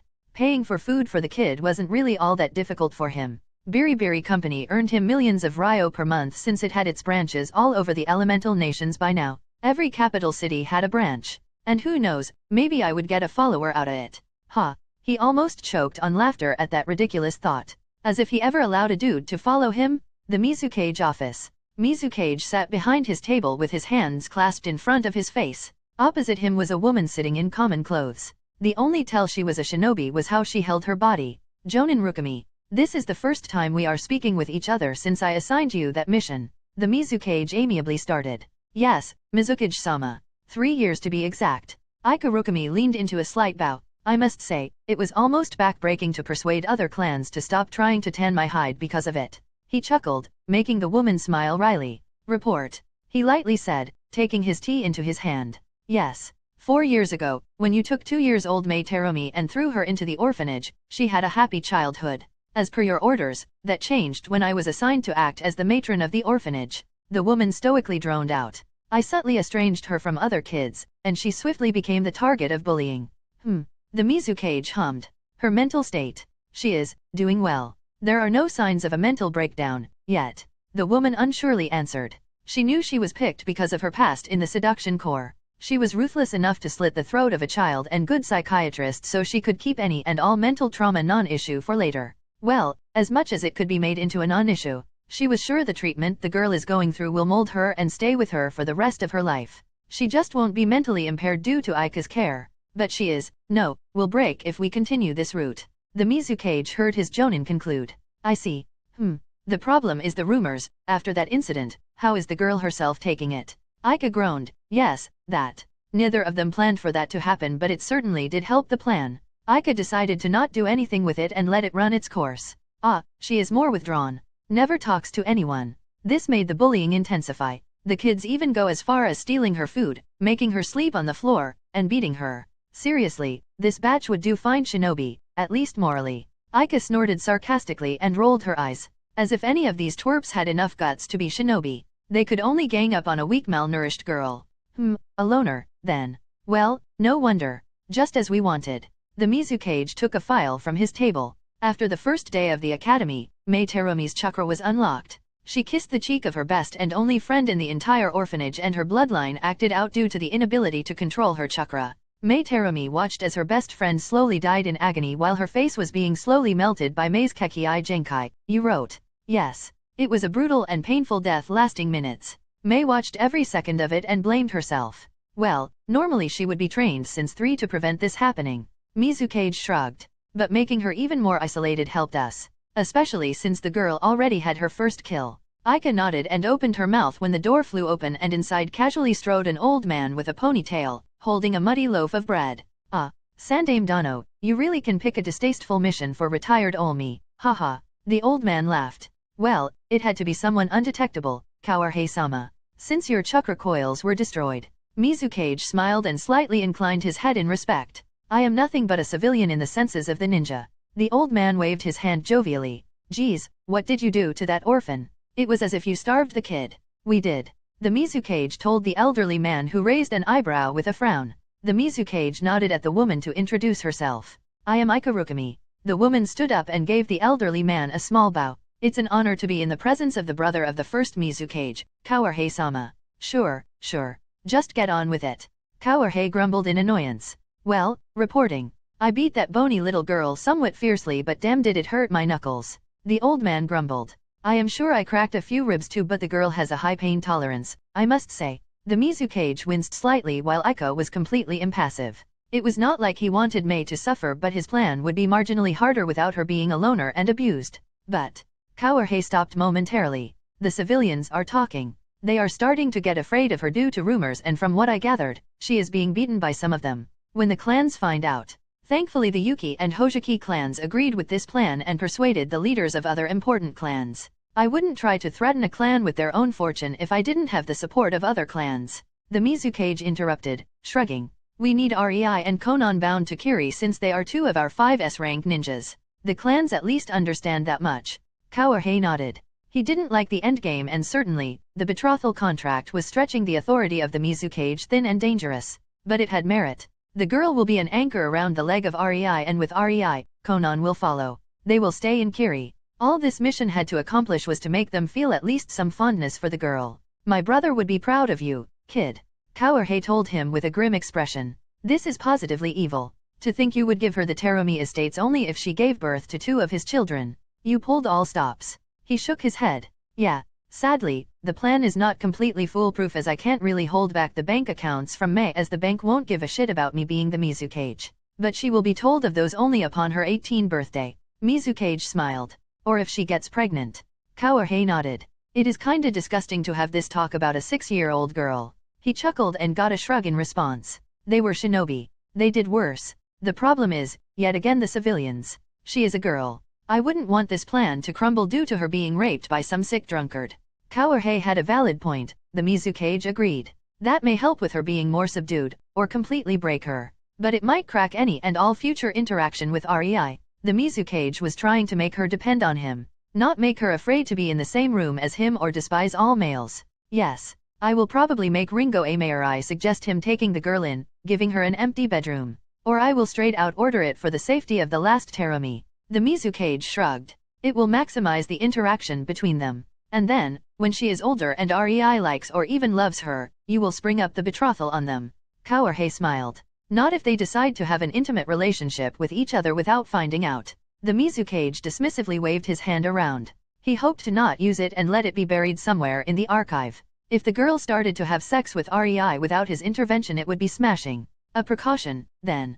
Kawahe nodded. Both knew what they did was for the good of their village. Someone capable of having and wielding 3 chakra natures at the age of 11, being S-rank at 13 due to destructibility of his jutsu of all things. There were various categories of S-rank ninja, but getting that rank for wide-scale destructive jutsu was a serious feat. Only Oniki with his Kekii Toda and the 3rd Kazekage with his Kekii Genkai were the most famous examples currently, and both had the power to destroy vast areas easily. Both Mizukage and Kawahe wanted to see what kind of monster Mei Terumi would bring on this world if her 2 Kekii Genkai mixed with Rei's 3 natures and natural genius. While the 2 influential men talked, Aika quietly listened. It was her job to make this work, and she was ordered to make sure that Mei Terumi will love the village despite the hatred.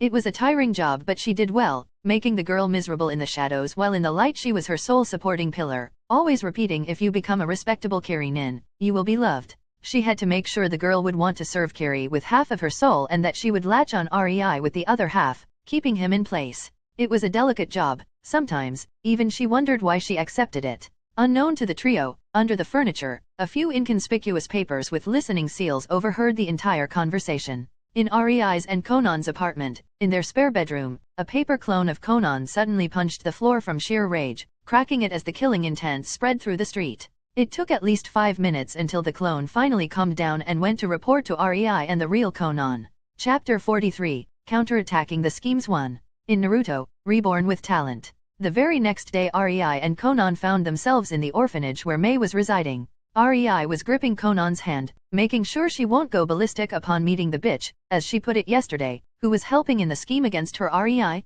Conan glared at everything in the room with her impassive stare. It made Rei proud and weirded out at the same time at this ability of hers, to appear utterly bored and impassive but actually show that she is completely enraged. For the first time, Rei saw how cold fury looks like. They had a long debate yesterday after the clone reported its findings. They both were baffled. Sure, the Mizukage did it very cleverly. They knew he was smart and really didn't think he would try the exact same thing as he did with Ringo, just in other colors and under a pseudonym. His influence would appear to be minimal on the entire thing, as at most 5 people were a part of the scheme, and other than them, only clan heads knew about it. In their talks, Rei told Conan he was interested in Mei. Not romantically, of course. That would make for a good mental case to be interested in a kid you met only once. He was interested in her potential. To be honest, most crushes he could have had, he remembered he loved Hinata's character, disappeared after all these years. He would still very much like to meet these people. He would also like to swat Naruto on his head for being a naive idiot.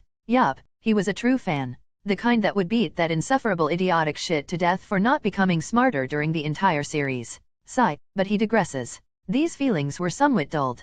He was interested in Mei because of her 2 Kekii Genkai, 2 in one body. That was almost impossible since genes usually merged or one dominated the other. Her 2 sides of the family were in such a synergy they created 2 Kekii Genkai. It was a curious thing. It all led them to this moment. They decided to make it easier on the Mizukage and adopt the girl, right? Well, if she will be pushed onto them anyway, why not make their influence prevalent? They might be forced to take her in, but neither Rei nor Conan would suffer the fate of getting to like her and then having to leave her behind because of her overt love for the village. They knew it would happen with Ringo, and it wasn't a very nice feeling. Both Rei and Conan somewhat got to like her, but knew well she would pick Kirigakura over them if she had to choose. That's why Rei was not teaching the girl his best Raiden Jutsu for Kenjutsu. Conan had it easy. She was starting to feel fed up with Mizukage. She understood he must protect the village and whatnot, but right now, he was actually doing his damnedest to make Conan blow this village to smithereens. She didn't like her Rei to be schemed upon. As for the little girl herself, if she was really as interesting as Rei said, Conan didn't mind taking her in. She would make the girl into a proper wife material. Yet, Conan was not as naive as to think that a decade of living together would not make the girl fall in love with Rei.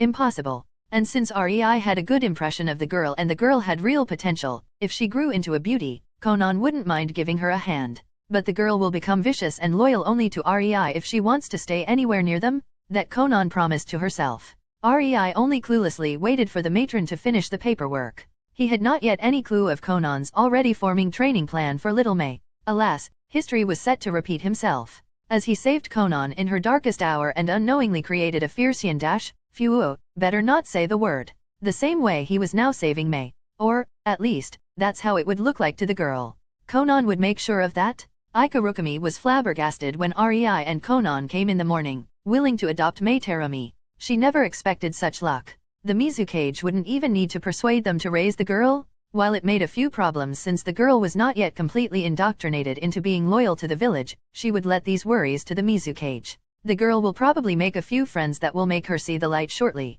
It was not Aika's problem anymore. She was only giddy at the fat paycheck she would receive for job well done.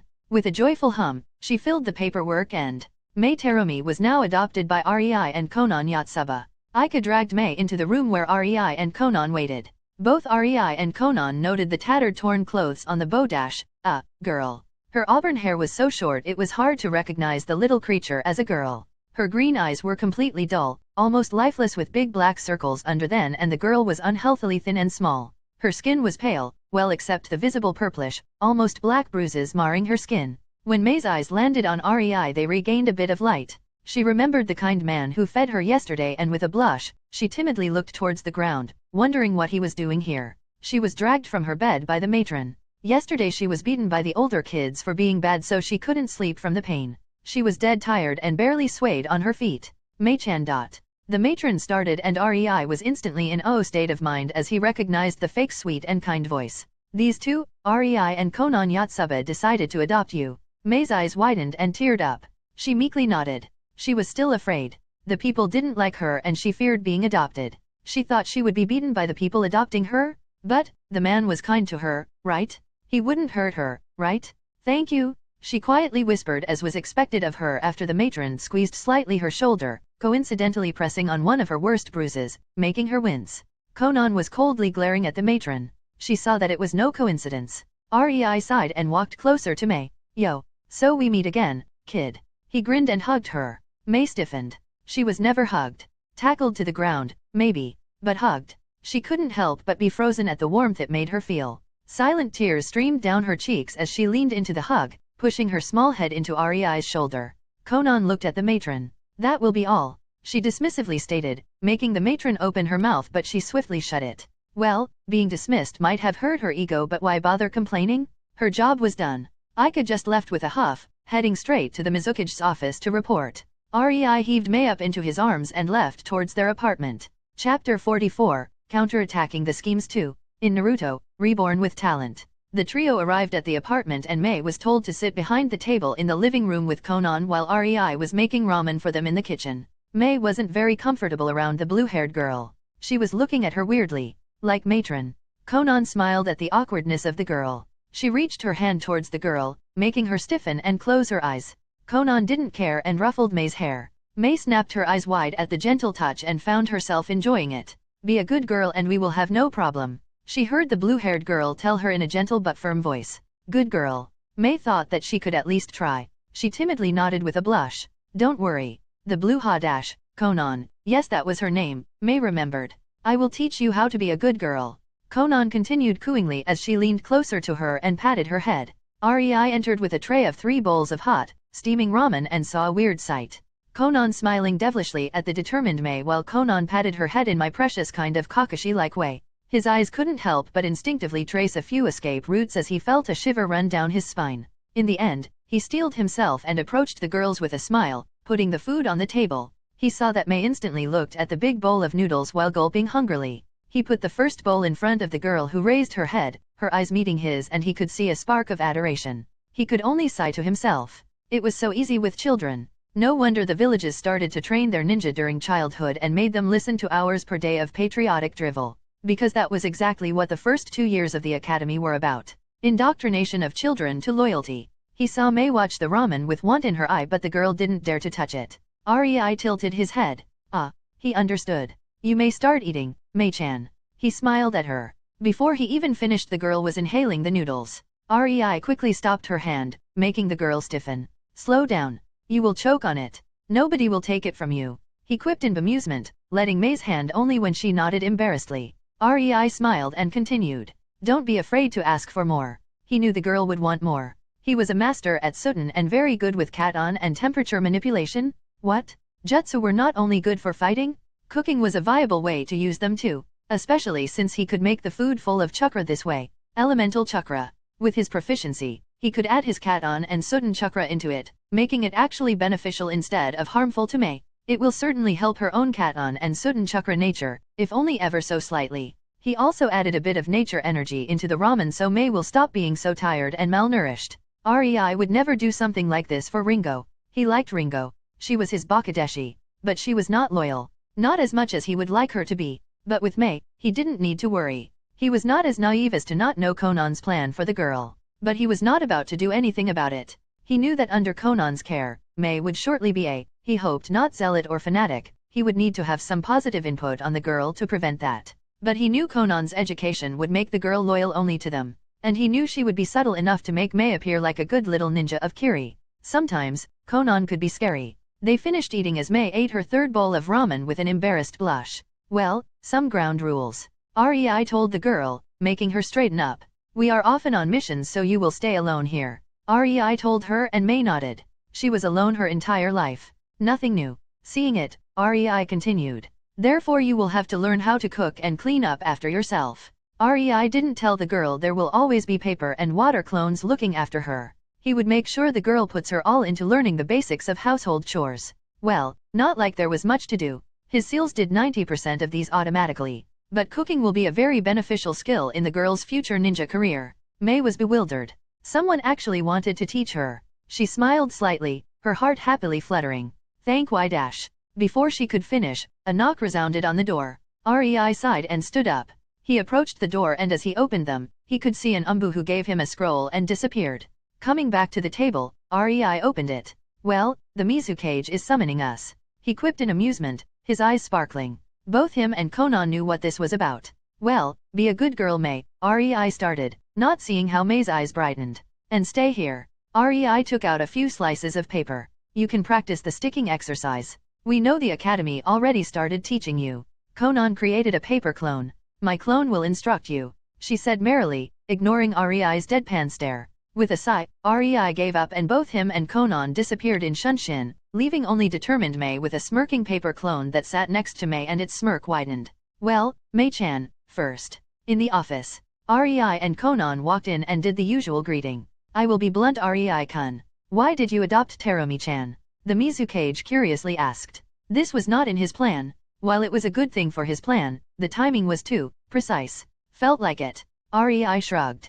I met her yesterday and saw Conan in her. Yes. I also could see my past self in the girl. Conan nodded with a slight smile. I was a homeless orphan in AIM before Rei took me in. The Mizukage didn't know that. He smiled to himself. Maybe his suspicions were unfounded, after all, and it was all caused by a sentiment. Well, as you know, Terumi-chan is the last of her clan. Are you going to bar us from adopting her? Rei amusedly asked, knowing well that was far from the truth. No, no. I am happy to have two capable ninjas raising her. He put his clasped hands in front of his face and got serious. I just want you to teach her how to use her elemental chakra and Keki-I Genkai. You ask a lot. Rei smirked. In that case, I want her as my second apprentice. We both know Ringo is low Jonin level already, so keeping her a genin is an insult to her skill. You want a 6-year-old as your apprentice. The Mizukage blinked. I can't approve that. She must go through the academy curriculum. And it's indoctrination plus a bonus. Mizukage thought to himself. Oh, nah. I just want her after she graduates from the academy. Do that and we have a deal. We both know you want her to be strong for Kiri, but if I am to teach her, she will be mine. My apprentice. My teammate. Mine. She will become a permanent part of my team. The Mizukage was stumped. Rei was not asking for Mei as an apprentice. He was asking for her as a ninja. If he agreed, sure, it would make his plan surefire success with enough time. But it would be agreeing to Mei belonging to Rei as a ninja.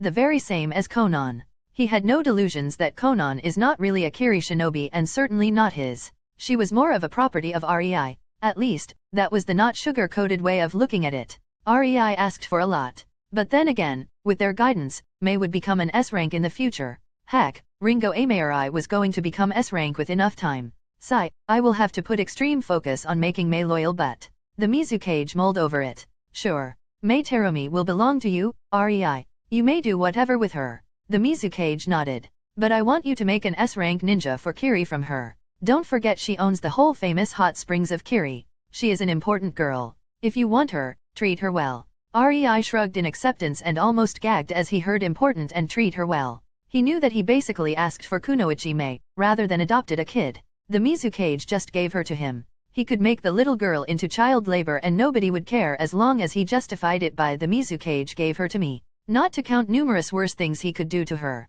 But this was reality. The shinobi belonged to the village. They were its property in a way. Only the really strong shinobi could look at the Mizukage and openly sneer at him or rebuke him. Because they were strong. Because they were an asset the village couldn't afford to lose. Because they were a threat. Because they could.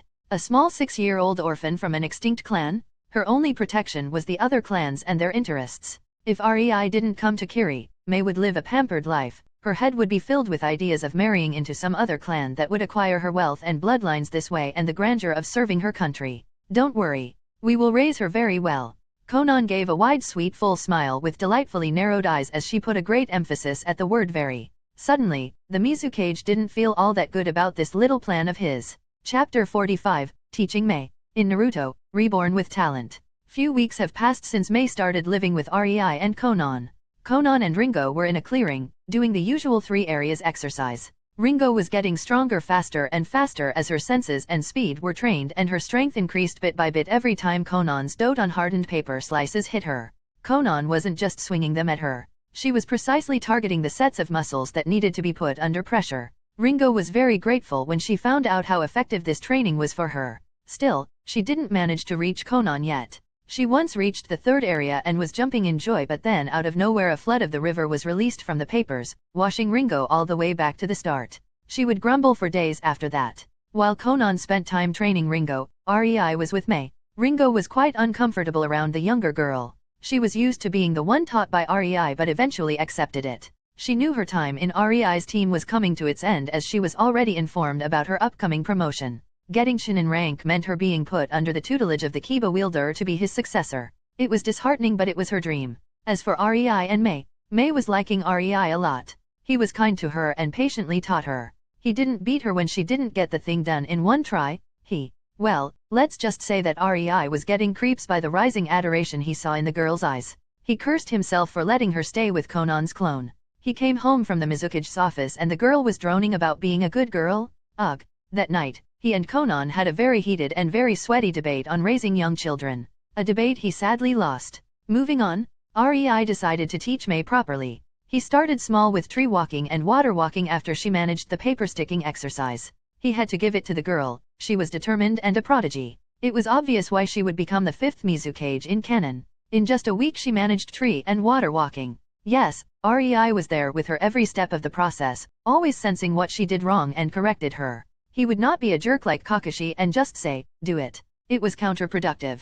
Then, after she managed these exercises he found out the girl had Sudden, Doton, and Katon Chakra natures. Well, obviously since she had Futon and Yaton. Author note, Futon, boil, Yaton, lava, futon, wind. Rei decided to start with futon. Something the girl didn't have a predisposition for and even her canon self didn't know. He somewhat remembered Mei Terumi in canon doing some Sudden with Raiden combo so she knew Raiden but he didn't remember the jutsu. But he knew canon Mei never practiced futon. But he would be damned if a girl with futon didn't know futon to spread her boiling mist. Rei also started practicing futon alongside her. They made a game out of it, seeing whose paper would move sooner. Well, of course, he held back and let the girl have her minute of glory and joy. Rei usually watched Mei as she always slightly stuck her tongue out while focusing and thought it was cute. He kinda suspected she started to crave winning not because of the win but because of the hug he would always give her. But then again, as long as she had the drive to practice, all was well. After a week, again,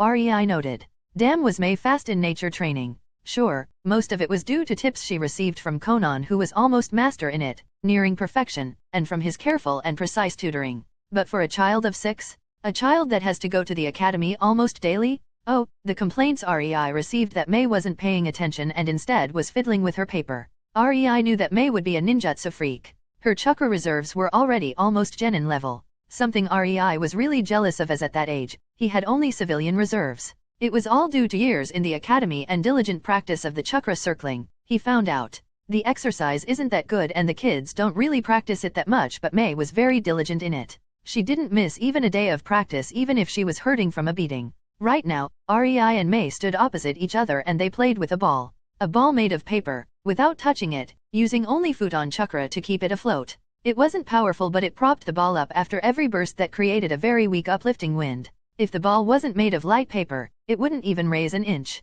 But it was training a fine control of futon. Mei loved the exercise, as she always laughed when she managed to outplay REI and he missed the timing, letting her win only to heave her into his arms into a hug. REI walked into the bedroom they gave to Mei and saw Conan sit across Mei behind a table. This. Conan pointed at a paragraph in what REI recognized to be Kiri Academy book. It is supposed to spur awe and make us think we can also reach greatness if we stay loyal to Kiri. Mei stated, and Conan nodded. Just then she saw REI and smiled. Mei, looks like the diner is ready. Conan pointed in REI's direction, making Mei perk up and run into REI's waist for a hug. REI stroked Mei's short hair and forbade her to cut and ushered her out of the room. Go eat, Mei. I have to talk with Conan, K. Mei nodded and left the room as REI sighed, sitting in the exact same spot Mei was a moment ago. He leaned towards the book and cringed. The heroics of second Mizukage. He raised his eyebrow at Conan. I am teaching the girl to recognize indoctrination. She shrugged. She had her first kill and it was pretty gruesome. Behind that happy kid that loves hugs is already a killer. She is mature enough. I am not admonishing you. REI rolled his eyes. Merely curious. Conan bit her lower lip and took a deep breath. I know you love Ringo, she stated with a grimace, making REI look at her intently, patiently waiting for her to continue. Maybe not entirely romantically, but you are way past just liking your energetic Bakadeshi. REI slowly nodded. There was no need for lies between him and Conan. I also know you would never let her get closer to you because we both know she is Kiri loyalist to the core. She would betray us in due time. REI again slowly nodded. Again the truth. Conan sparred, taunted, and probed Ringo enough to know the core of her personality, aspirations, and loyalties. But I see your interest in Mei's bloodline and talent. I won't let her go the Ringo route. She will be loyal to us if we are going to teach her. I dunno if she will love you that way when she is older. I don't even know if you will see her that way. But I know I am not just letting her be and hope for the best.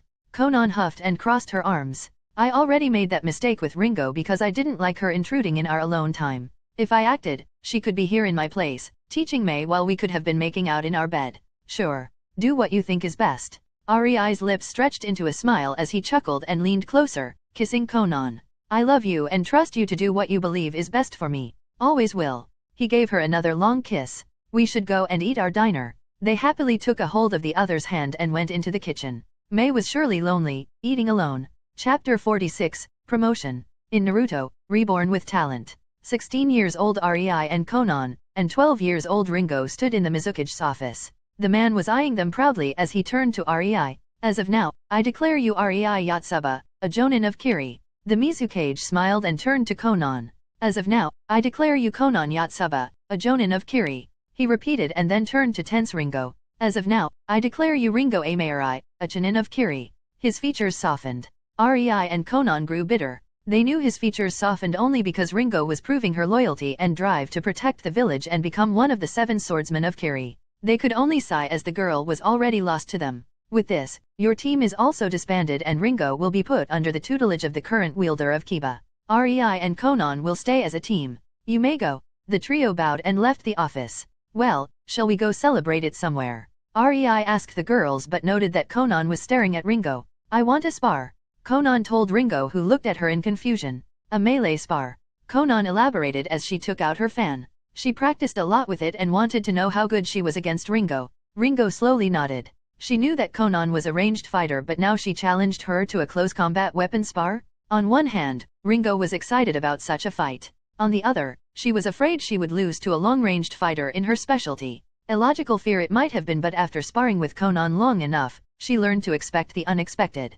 The trio came to their clearing and found a lone figure of Mei practicing her Katan. She was passable in futon, so Rei decided to start Katan as that was the nature she would need for both of her bloodlines. Rei came to Mei and saw dried tears on her cheeks. He clicked his tongue. The Mizukage's idiocy did a number on the girl. The villagers really didn't like her and feared her, and from time to time, some of them struck her. Well, Rei showed them exactly what he thought about that, and since then Mei was practically worshipping the ground he was walking on.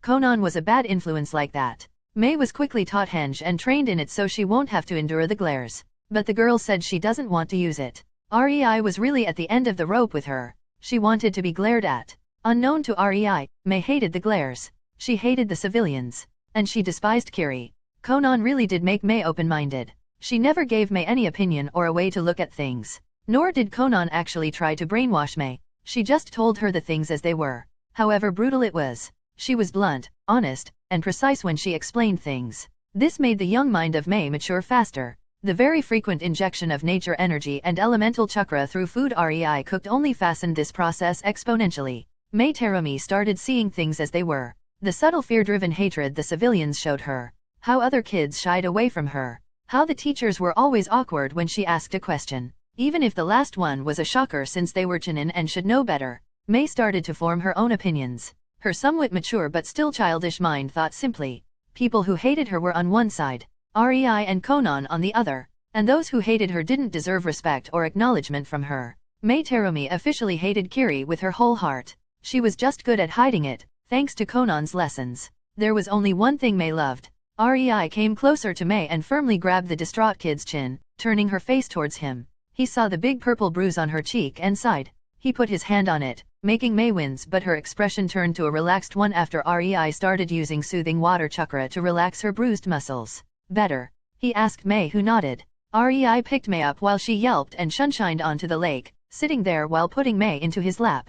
Conan is going to fight Ringo. Watch, okay. Mei excitedly nodded as her very observant mind didn't want to miss even a second of the fight between the two strong kunoichi. Conan stood opposite Ringo, holding her folded fan at the ready. Ringo, holding two swords, nodded at Conan, signalizing she was also ready. Just then a gentle breeze rushed through the clearing, and when it settled, the battle started. Ringo ran at Conan with her two swords, slashing one in a downward motion, aiming from above at Conan's head. Obviously, Conan raised her fan and blocked it, instantly opening herself for an upward slash of the second sword of Ringo, as it aimed at her belly. Conan twisted her body and stepped to the left, evading the upward slash, her fan still clashing with Ringo's other sword.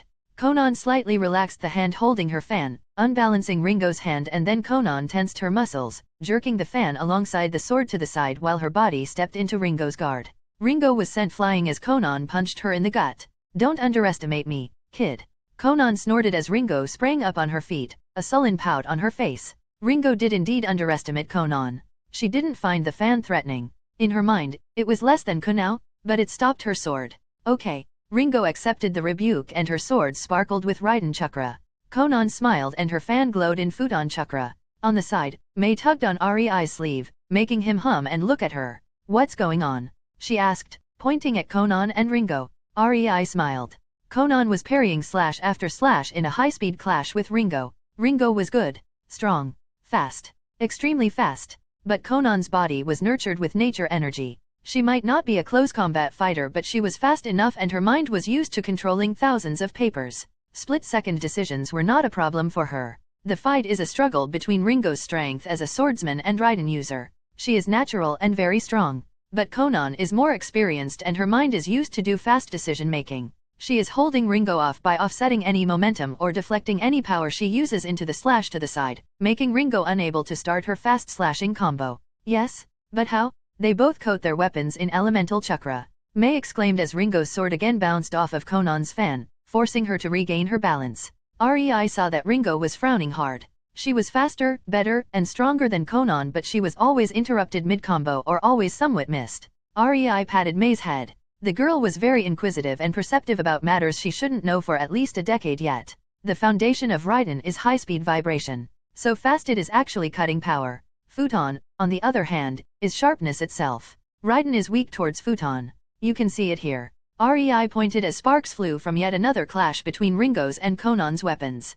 Conan's futon is so sharp it makes Ringo's Raiden vibrations literally bounce away instead of letting them cut it. That sets them into opposite motion, sending Ringo's sword back, unbalancing her, therefore stopping any momentum she may have gained and making them reposition herself. Which must be a hell of a pain in the ass for somebody whose fighting style is based on speed. She is getting a stopper to her acceleration every time they clash. REI chuckled. Oh. May nodded and continued to watch the fight. Ringo was frustrated. She would be seething mad if it was not so damn depressing. She couldn't build her momentum. She couldn't build her chakra. She was attacking and attacking, always moving around, looking for openings, and Conan was still in that damn defensive stance, almost standing near the place when the battle began, at times sidestepping Ringo's slashes, at others parrying them. Yes, parrying her swords with a fan? It was ridiculous. Ringo was faster and stronger. It was obvious. But Conan was patiently chipping away her strength by steadily guarding herself. She wasn't even attacking, just waiting for a major opening. Ringo decided that enough was enough. She charged at Conan again, gripping her two swords, and her left one quickly slashed from the left side in a side swipe at Conan's midsection. It was her fastest possible speed and Conan would be forced to block it. She wasn't fast enough to dodge. Conan did just that. She blocked. And Ringo was expecting it. Before their weapons met, she did what she was taught to never do. She let go of her left sword and inwardly noted that it bounced from the fan and flew away. Ringo didn't care and her right sword slashed at Conan. Conan wouldn't be able to block? Her fan was on the left side and the sword was coming from the right. In her excitement, Ringo made a fatal mistake. Her swipe was too fast and too high. Only at the last moment, she realized. Her sword entered Conan's throat and her head was sent flying. Ringo's elation at hitting her opponent quickly fell as horror filled her. She could hear a childish horrified scream from the side, but her mind was mostly blank as she stared forward. Her world stopped to crawl as she watched the headless body in front of her, as her sword was moving in a crawl, away from the neck it just exited. Conan's head flying up, inch by inch, her serious expression still on her face, no signs of realization on it. Ringo was mortified at what just happened that she missed one important detail. Suddenly the arm of the headless body sprang up, unfolding the fan and sending a quick, concentrated, and strong but small tornado into Ringo's unguarded stomach, sending her forcefully flying and painfully rolling on the ground. The detail was, there was no blood. Conan's head reconnected with her body as papers recreated the neck that she previously changed into paper and vanished before Ringo's sword could slash it. Conan sighed and looked at her unfolded fan and then at the unconscious Ringo on the ground. Well, this is my loss as I used ninjutsu. She shrugged and went to wake Ringo up. Chapter 47, Joining 1. In Naruto, Reborn with Talent. REI and Conan were coming back from a mission. They were in the countryside, in the northern part of the Mizukage as they ate lunch in a tavern in a small town. I am never doing an escort mission again.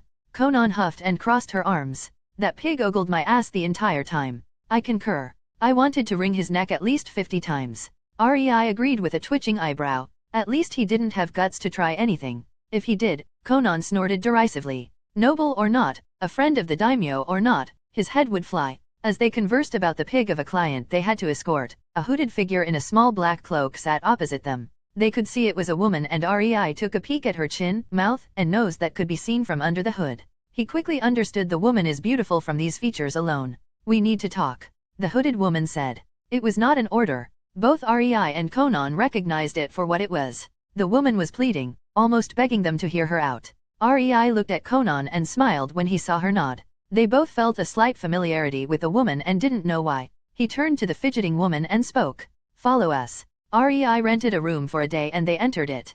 Conan quickly made papers with REI's silencing and anti-spy seals stuck to each wall. They sat on the bed and watched as the woman stood in front of them somewhat insecurely, quivering. Her shaky hands reached upwards, taking hold of the edge of her hood, and she ever so slowly started pulling it down. Conan just looked in confusion as REI's jaw dropped the second the forehead of the woman was revealed. I am. The fidgety woman quietly mumbled while her eyes tried to look anywhere but REI and Conan. Sunade Senju. REI finished for her, half in disbelief. Sunade nodded silently, biting her lower lip. REI never thought he would see Sunade Senju act all insecure. Conan tensed but REI put a hand on her shoulder. So why did you need to talk with us? REI asked calmly. Sunade opened her mouth and her eyes for the first time, landed on REI, making her freeze. She stayed like that with her mouth open and wide eyes, gazing at him intently while her body trembled. REI had some really bad premonition and activated his nature sensing and recoiled at what he felt. He and Conan were the picture of calmness, but Sunade? The nature energy was pushing, tugging, and forcefully pulling her towards them. Her chakra was invisibly leaking from her body, its tendrils trying to reach REI and Conan. REI saw why she would be trembling, fighting to even keep standing. He cursed. Conan, follow. He instantly ordered Conan and in a burst of Raiden chakra, appeared near the still bewildered Sunade. Sunade couldn't fight even if she wanted to. She was at the end of her strength. Half dead, and she wondered how it was even possible she could keep her eyes open, much less stand. When REI swept her from her feet, bending her over his shoulder, she couldn't even protest as a jolt of pleasure sprang through her spine at his touch. Conan tilted her head but listened, and in less than a minute, REI and Conan sped up away from the town, REI carrying Sunade on his shoulder. They arrived near the cliff, in front of them only a high jagged wall of rock, Sunade already unconscious. Let's create a cave, REI said, and Conan nodded. Both REI and Conan put their hands on the wall of rock and said, Doton, hidden cave. The wall of rocks gave way and a big half-circular entrance appeared in front of them. They entered and the jutsu completed its second function, sealing the entrance off as REI created small balls of fire all around to produce light. That jutsu was a very useful thing to have in a repertoire. Earth was everywhere, and making an underground cave or one inside a mountain as a headquarters was always a useful skill to have. REI removed any and all jutsu affecting Sunade and saw her revert to a very old woman. She was shriveled and wrinkled. Her body was just skin and bones, making him wince. It's even worse than I thought. We need to enter our dimension, he gravely told Conan. Conan raised her eyebrows at REI, thinking of dragging that woman, Sunade, into their dimension, but she followed with a pout. REI took out a storage seal and unsealed a square paper of the size of a half of the floor of the room in their apartment. REI lifted Sunade's body and carried her into the middle of the key seal on the paper as Conan followed. A chakra engulfed them, and with a puff of smoke, they disappeared. In their dimension, an influx of their nature energy swirled around peacefully. The second they appeared, their bodies started to be filled to the brim with the giddy energy, making them smile. It was a very soothing feeling. The complete opposite of what Sunade felt. The nature energy rammed into her as it recognized her as an intruder, and her body started to be destroyed from the inside. REI quickly whipped out the sense-connecting seal that caused this in the first place and placed it on Sunade's chest.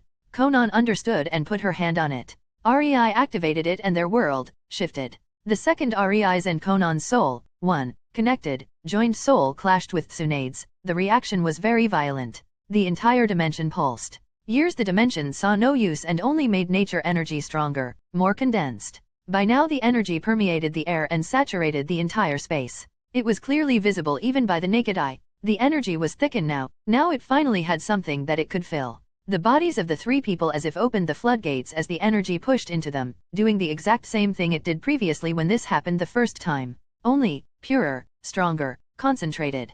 This energy belonged to Conan and REI. This energy was in their favor. It did its best to enhance and enforce their bond. Sunade's soul didn't have even a shred of a chance. It couldn't hold itself together as it was continuously forcefully ripped to shreds and repatched with parts of Conan's and REI's big patchwork soul. It slowly started merging with theirs, and from two patchwork souls that made one bigger, quickly became three. The volume increased. And then it momentarily separated into three parts. One, the biggest and watery blue, containing a lot of the green and a massive amount of purple parts, was REI's soul. Anyone skilled in soul magic from some higher world would tell you that what just happened should be impossible. But when the entire dimension pressurizes the soul, many things become possible. The purple parts were calm, collected, and happy. They invitingly welcomed the green bits that danced in delight and utter joy at the merging. Only then did REI find out the problem. He saw a small old and dull part of his soul that was green. Green that didn't belong to him, and understood. Sunade Senju was his. She belonged to him. How? He had no idea. But her soul craved to join with his, and it was slowly killing her. She must have been close when the mishap happened the first time, REI thought. The second part was mostly bluish-purple with many patches of watery blue, creating harmony and tranquility. For this soul, this state was natural and pleasant. But when the green pieces started to fill it, they were not rejected. But they were not accepted with the same enthusiasm as REI's soul did.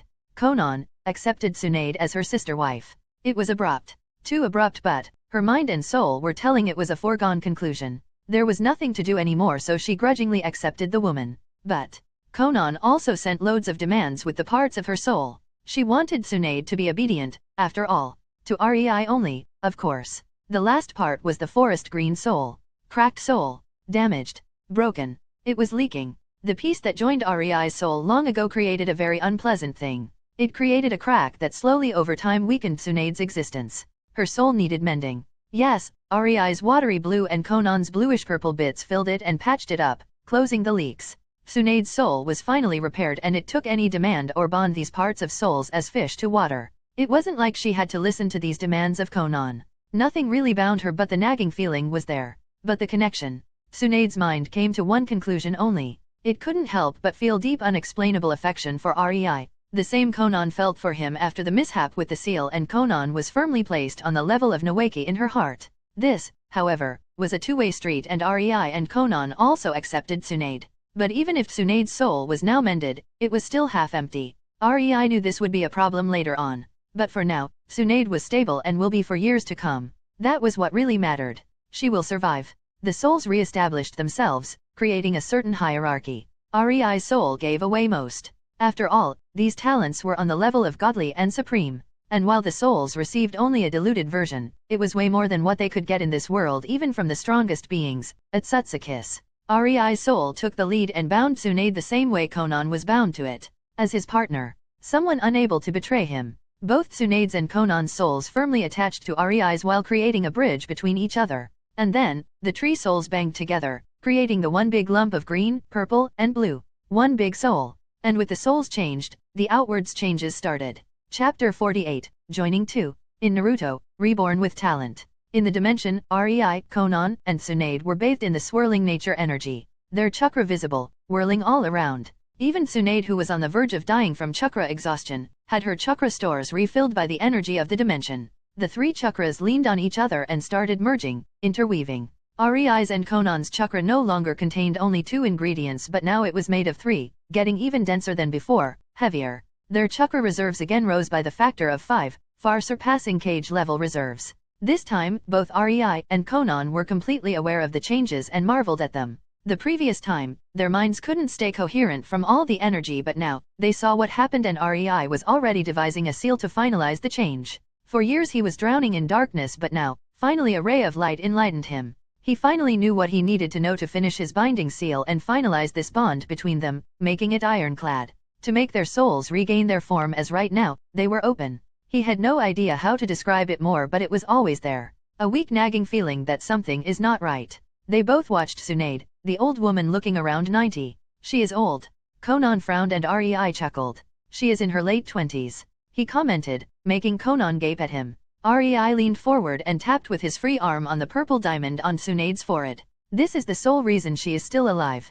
He saw Conan tilt her head, so he elaborated. When we connected, she must have been close and a piece of her soul was taken from her. Ah, so that's why you were so decisive in connecting with her? She was already a part of us. Conan exclaimed in great surprise. Yes, Rei nodded. She was not a finalized connection, but she was a part of us nevertheless. We just never noticed due to the small amount of her in us. Then, what was the problem? Conan hummed. We took too little of her soul. That would be fine. But we didn't give her any of ours. Her soul was leaking, for the lack of a better word. Leaking, really? Conan's lips curled into a small smile. I really don't have a better term to explain it. Rei shrugged helplessly. It manifested in her chakra slowly leaking from her body. Sure, she regenerated it, but it put a tremendous strain on her body and life force. Rei lovingly put his hand on Sunade's cheek. Day by day, she must have felt herself dying, but even her lifelong medical experience couldn't save her. That's, shuddering thought. Conan bitterly grimaced and decided to be good to Sunade. Her body couldn't keep it up, and she was slowly starting to be unable to regenerate her chakra. She herself must have recognized she was dying. It must have taken years. Rei caressed Sunade's cheek. She would be dead years ago if not for her stored reserves in the yin seal. I see. She was lucky. More like dead tired most of the time. Rei snorted as he put his thumb under Tsunade's eye and gently rubbed it, removing a thick layer of makeup. Under Tsunade's eye was a deep black circle. One, a certain future Ichibai Jinhyuriki would be proud of. Well, it also took a considerable amount of life force from her, since there was nothing else holding her body together. She is a Senju. Senju would have her current look if he was around 150 to 180 years old. You can understand why I freaked out in the tavern. Conan nodded. To think the woman who was barely 30 lost around 150 years worth of life force. Conan really couldn't help but pity her. She didn't know how much of that is the new bond and how much is her own sincerity, but it didn't matter. The bond was a part of her and she decided to accept it wholeheartedly. Oh, finally. Rei smiled as he saw Tsunade's body reverting. He saw the curious look on Conan, so he explained with a chuckle. Her body is regaining her youth. It is oversaturated with nature energy that is making her younger, giving her back her lost life force. And then, making this life force stronger. The summoning animals gained intelligence and speech due to nature energy. They live usually in highly saturated places with this energy and can live hundreds, if not thousands of years. He trailed off as he noticed the look of understanding in Conan's eyes. We are similar to them, then. Conan concluded and Rei nodded. Yes, that's my conclusion. Sunade is going through every change our bodies did when we connected. It is enhancing her all over. Her mind, body, and chakra. Rei finally took his hand away from the connecting seal as he saw the nature energy around them to calm and settle down.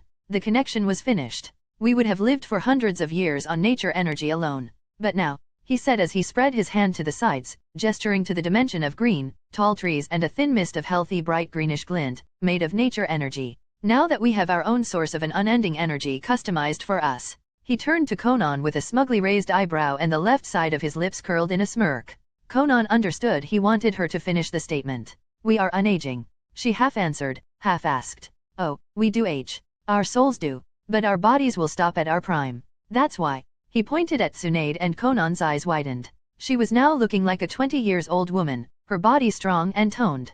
Conan noted the woman was extremely beautiful and smiled happily. Yes, this woman would do. She started unconsciously caressing Tsunade's head. As long as we have our dimension, we won't age. Conan nodded in understanding. Yes, that's why I gotta make more seals in order to improve it in us. Rei chuckled.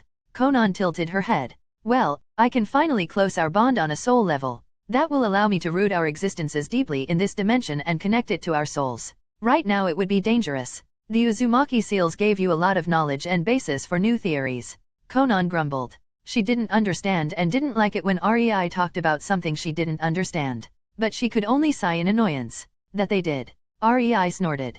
Uzumaki forbade soul-level sealing a long time ago, but they kept the knowledge. Most of their sealers couldn't pull it off safely anyway. It almost always ended with some deformities, accidents, or most likely death of the target, so they forbid using it. But with my talent?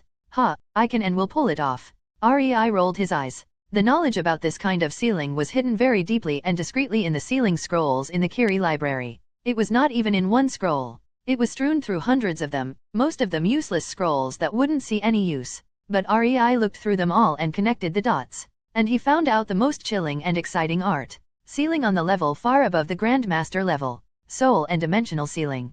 Creating dimensions that always made Uzumaki stumped. They wanted to make their own small world and relocate there. Nobody would threaten them there. But their experimental dimension would always collapse, so they gave up. Soul level sealing. It was one of the most powerful things in the entire Naruto verse. Theoretically, creating Baijuyo should be possible if only really, really hard. But in practice, even Uzumaki couldn't pull it off safely. But Rei could. With enough effort, and time. And now that he saw and sensed the entire process of connection creation when Tsunade joined, he was sure. He was going to make a soul-level seal. A seal that will allow for far too much than just a simple soul bond. He couldn't help but get excited. Chapter 49, Tsunade Senja 3. In Naruto, Reborn with Talent. After the end of the Second Shinobi War, Tsunade left Konoha with her apprentice Shizune. God, were there so many old senile people grumbling about that particular thing. They all wanted her to be their personal healing tool. But, she was fed up and left. In the middle of the council meeting, as they were all raving and raking at her, she just up and went away. Consequences be damned. The council couldn't help but gape at her. Tsunade traveled to the Aim no Kuni, and she saw the results of the war. It was disheartening, really. She tried to heal anyone she could as she trained Shizune on the innumerable amounts of injuries there. The girl was shaping up quickly into a good medic. But Tsunade couldn't find any clue about the phenomenon she felt during the war. It was only when she was on her wit's end, she met in the market of one town a girl who told her a peculiar story about two kids who grew a tree. It ignited her hope and she instantly checked it out only to find Mokiton. It brought new hope to her life. Then, the problem started. She was dying. It took her years to find out what the discomfort was, but when the first symptoms started, she quickly understood. Her body was slowly starting to lose its ability to replenish her chakra. She didn't know why. She tried everything she knew, but nothing worked. Eventually, She accepted that her life in this world was coming to an abrupt end, but she refused to die before she met the two Mokiton users. Somehow even the thought of that made her seethe in rage and stubbornly continue her search no matter her condition. And so, Sunade traveled all around AIM once again, trying to find more clues only to find nothing. At least her apprentice, Shizune, was shaping up good. She was 10 but already on the level of elite medic nins of Konoha when it came to Iryo ninjutsu. Sunade could be proud of that. She left her medical legacy in the form of Shizune. In the end, Sunade decided to briefly return to Konoha. She wanted to deposit Shizune back into the village and go on her last wild hunt across the AIM until the Reaper claimed her. But in a stroke of good luck, she could feel a slight tug on her chakra. When she focused, she found out it was pulling her somewhere. After she left Shizune in Konoha, she went to follow that tug as her instincts screamed at her to do so. It surprisingly led her to Mizu no Kuni of all places. Sunade traveled all over the country following leads. She avoided only Kirigakure. It was frustrating, really. But finally, after years of traveling around Mizu in various disguises, dragging her utterly exhausted, chakra-depleted self through the towns of the humid country as she visibly aged by the day and her body ached, bones creaked, and muscles weakened, when she thought she would just drop dead on her feet, she finally saw the two figures that plagued her mind for years. She just could feel that it was them she was looking for, and her heart desired to be in their presence. She instantly approached them and her wish was fulfilled. She met them and was a nervous wreck due to it. Damn, she said the first thing that appeared in her mind. What, we need to talk. It was damn embarrassing. Senjutsu Sunade quivered in her boots. The sheer thought made her internally chuckle at her pathetic self. But as she gathered her courage to speak with them, her eyes landed on the man and she froze. Her heart desired to be held by that man. She didn't even know what or why, but she deeply wanted it. Before she could get her head out of the gutter, the man bent her over his shoulder and she, much to her eternal embarrassment, passed out due to the sheer exhaustion. Her body just shut out, and she remembered no more. Sunade Senju fluttered her eyes open, slowly, groggily, only to close them quickly. She moaned from the sheer pleasure she felt. The feeling of being rested. She didn't feel at ease and rested for years. A cute yawn tore out of her throat and Sunade's face split into a beautiful smile. She moaned again and giggled at the pleasant feeling of joy that filled her. This was heaven. Sunade rolled her body, lying on her side, her cheek burying into the lap of weight. She snapped her eyes open, and if not for the firm hands that held her body down, she would have jumped to her feet. Her wide, shocked eyes looked in front of her as she regained her clarity. She saw Rei. That name sprang up in her mind almost instantly, even though she was sure they never introduced themselves to each other. Rei chuckled at the deer in the headlights expression Sunade showed. She was madly blushing and he couldn't resist and put his hand on her cheek, stroking it slightly. He chuckled again when his little affection earned him a satisfied moan from Sunade, making her even more embarrassed as he continued stroking her cheek. How do you feel? He asked her tenderly. I feel. Sunade's breath hitched. She felt amazing. Young. Energetic. Strong. She felt alive. Tears welled in her eyes and started to stream down her cheeks. The only thing she could hear was the cooing voice of Rei as she bawled her eyes out into his shirt. Don't worry, you are alive. Safe. Rei whispered to the distraught woman as he stroked her hair. Sunade curled into him, her loud wails resounding through the dimension. When her tears were finally exhausted, Sunade looked again at Rei. What happened? She asked him quietly, sniffing. How come I am alive? Well, you see. Rei started explaining the bond and their current situation with an awkward expression. Hearing everything, Sunade mulled over it. She was now bound to a ninja from Kiri. It was baffling, but she spent years trying to find him. She would not be deterred by a little setback like this. She was a Senju. Senju didn't back down? I understand. Her expression turned to steeled and determined one. I will defect for you, then. For her it was a foregone conclusion. If she couldn't keep Konoha and Rei at the same time, she had to choose what was more important to her. Sunade saw Rei's jaw drop at her statement and the casual way she said it. Both knew she meant every word thought. No, you will not. Rei recollected himself and admonished, putting his index finger to her lips, stopping any and all protests. Just then a blue-haired woman with a slight smile came closer to them. Conan. Sunade's mind supplied. Sunade returned the smile as she couldn't help but feel happy at seeing the unknown woman.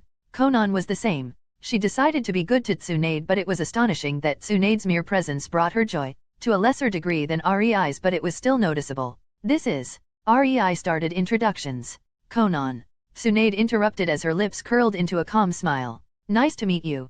Conan stated and Sunade nodded. Both women looked at Rei intently. If I won't defect from Konoha, how could I stay with you? Sunade asked but then blinked as her eyes grew horrified. I can't be separated from you, she shouted desperately. Rei showed a mysterious smile. We will do it like this. Chapter 50, How to Get Your Girl Accepted into the Hidden Village Full of Paranoid Killers. In Naruto, Reborn with Talent. The Mizukage stared at Rei while Rei stared at the Mizukage. It was an epic stare down of two wills clashing, neither backing down. She is my slave, Rei exclaimed shamelessly. The Mizukage blinked and gave a fed-up look at the blonde-haired around 60 years old woman with a wrinkled face who promptly snorted at Rei's proclamation. Conan was as always, completely stoic and uncaring about his suffering too. He slowly put his elbows on the desk and started to rub his forehead, trying to prevent his growing headache. Ah, it's that time of the month again, I see. The Mizukage mentally sighed. The Mizukage let out and then took a deep breath. He leisurely leaned back into his comfortable fluffy chair, sighing in relief.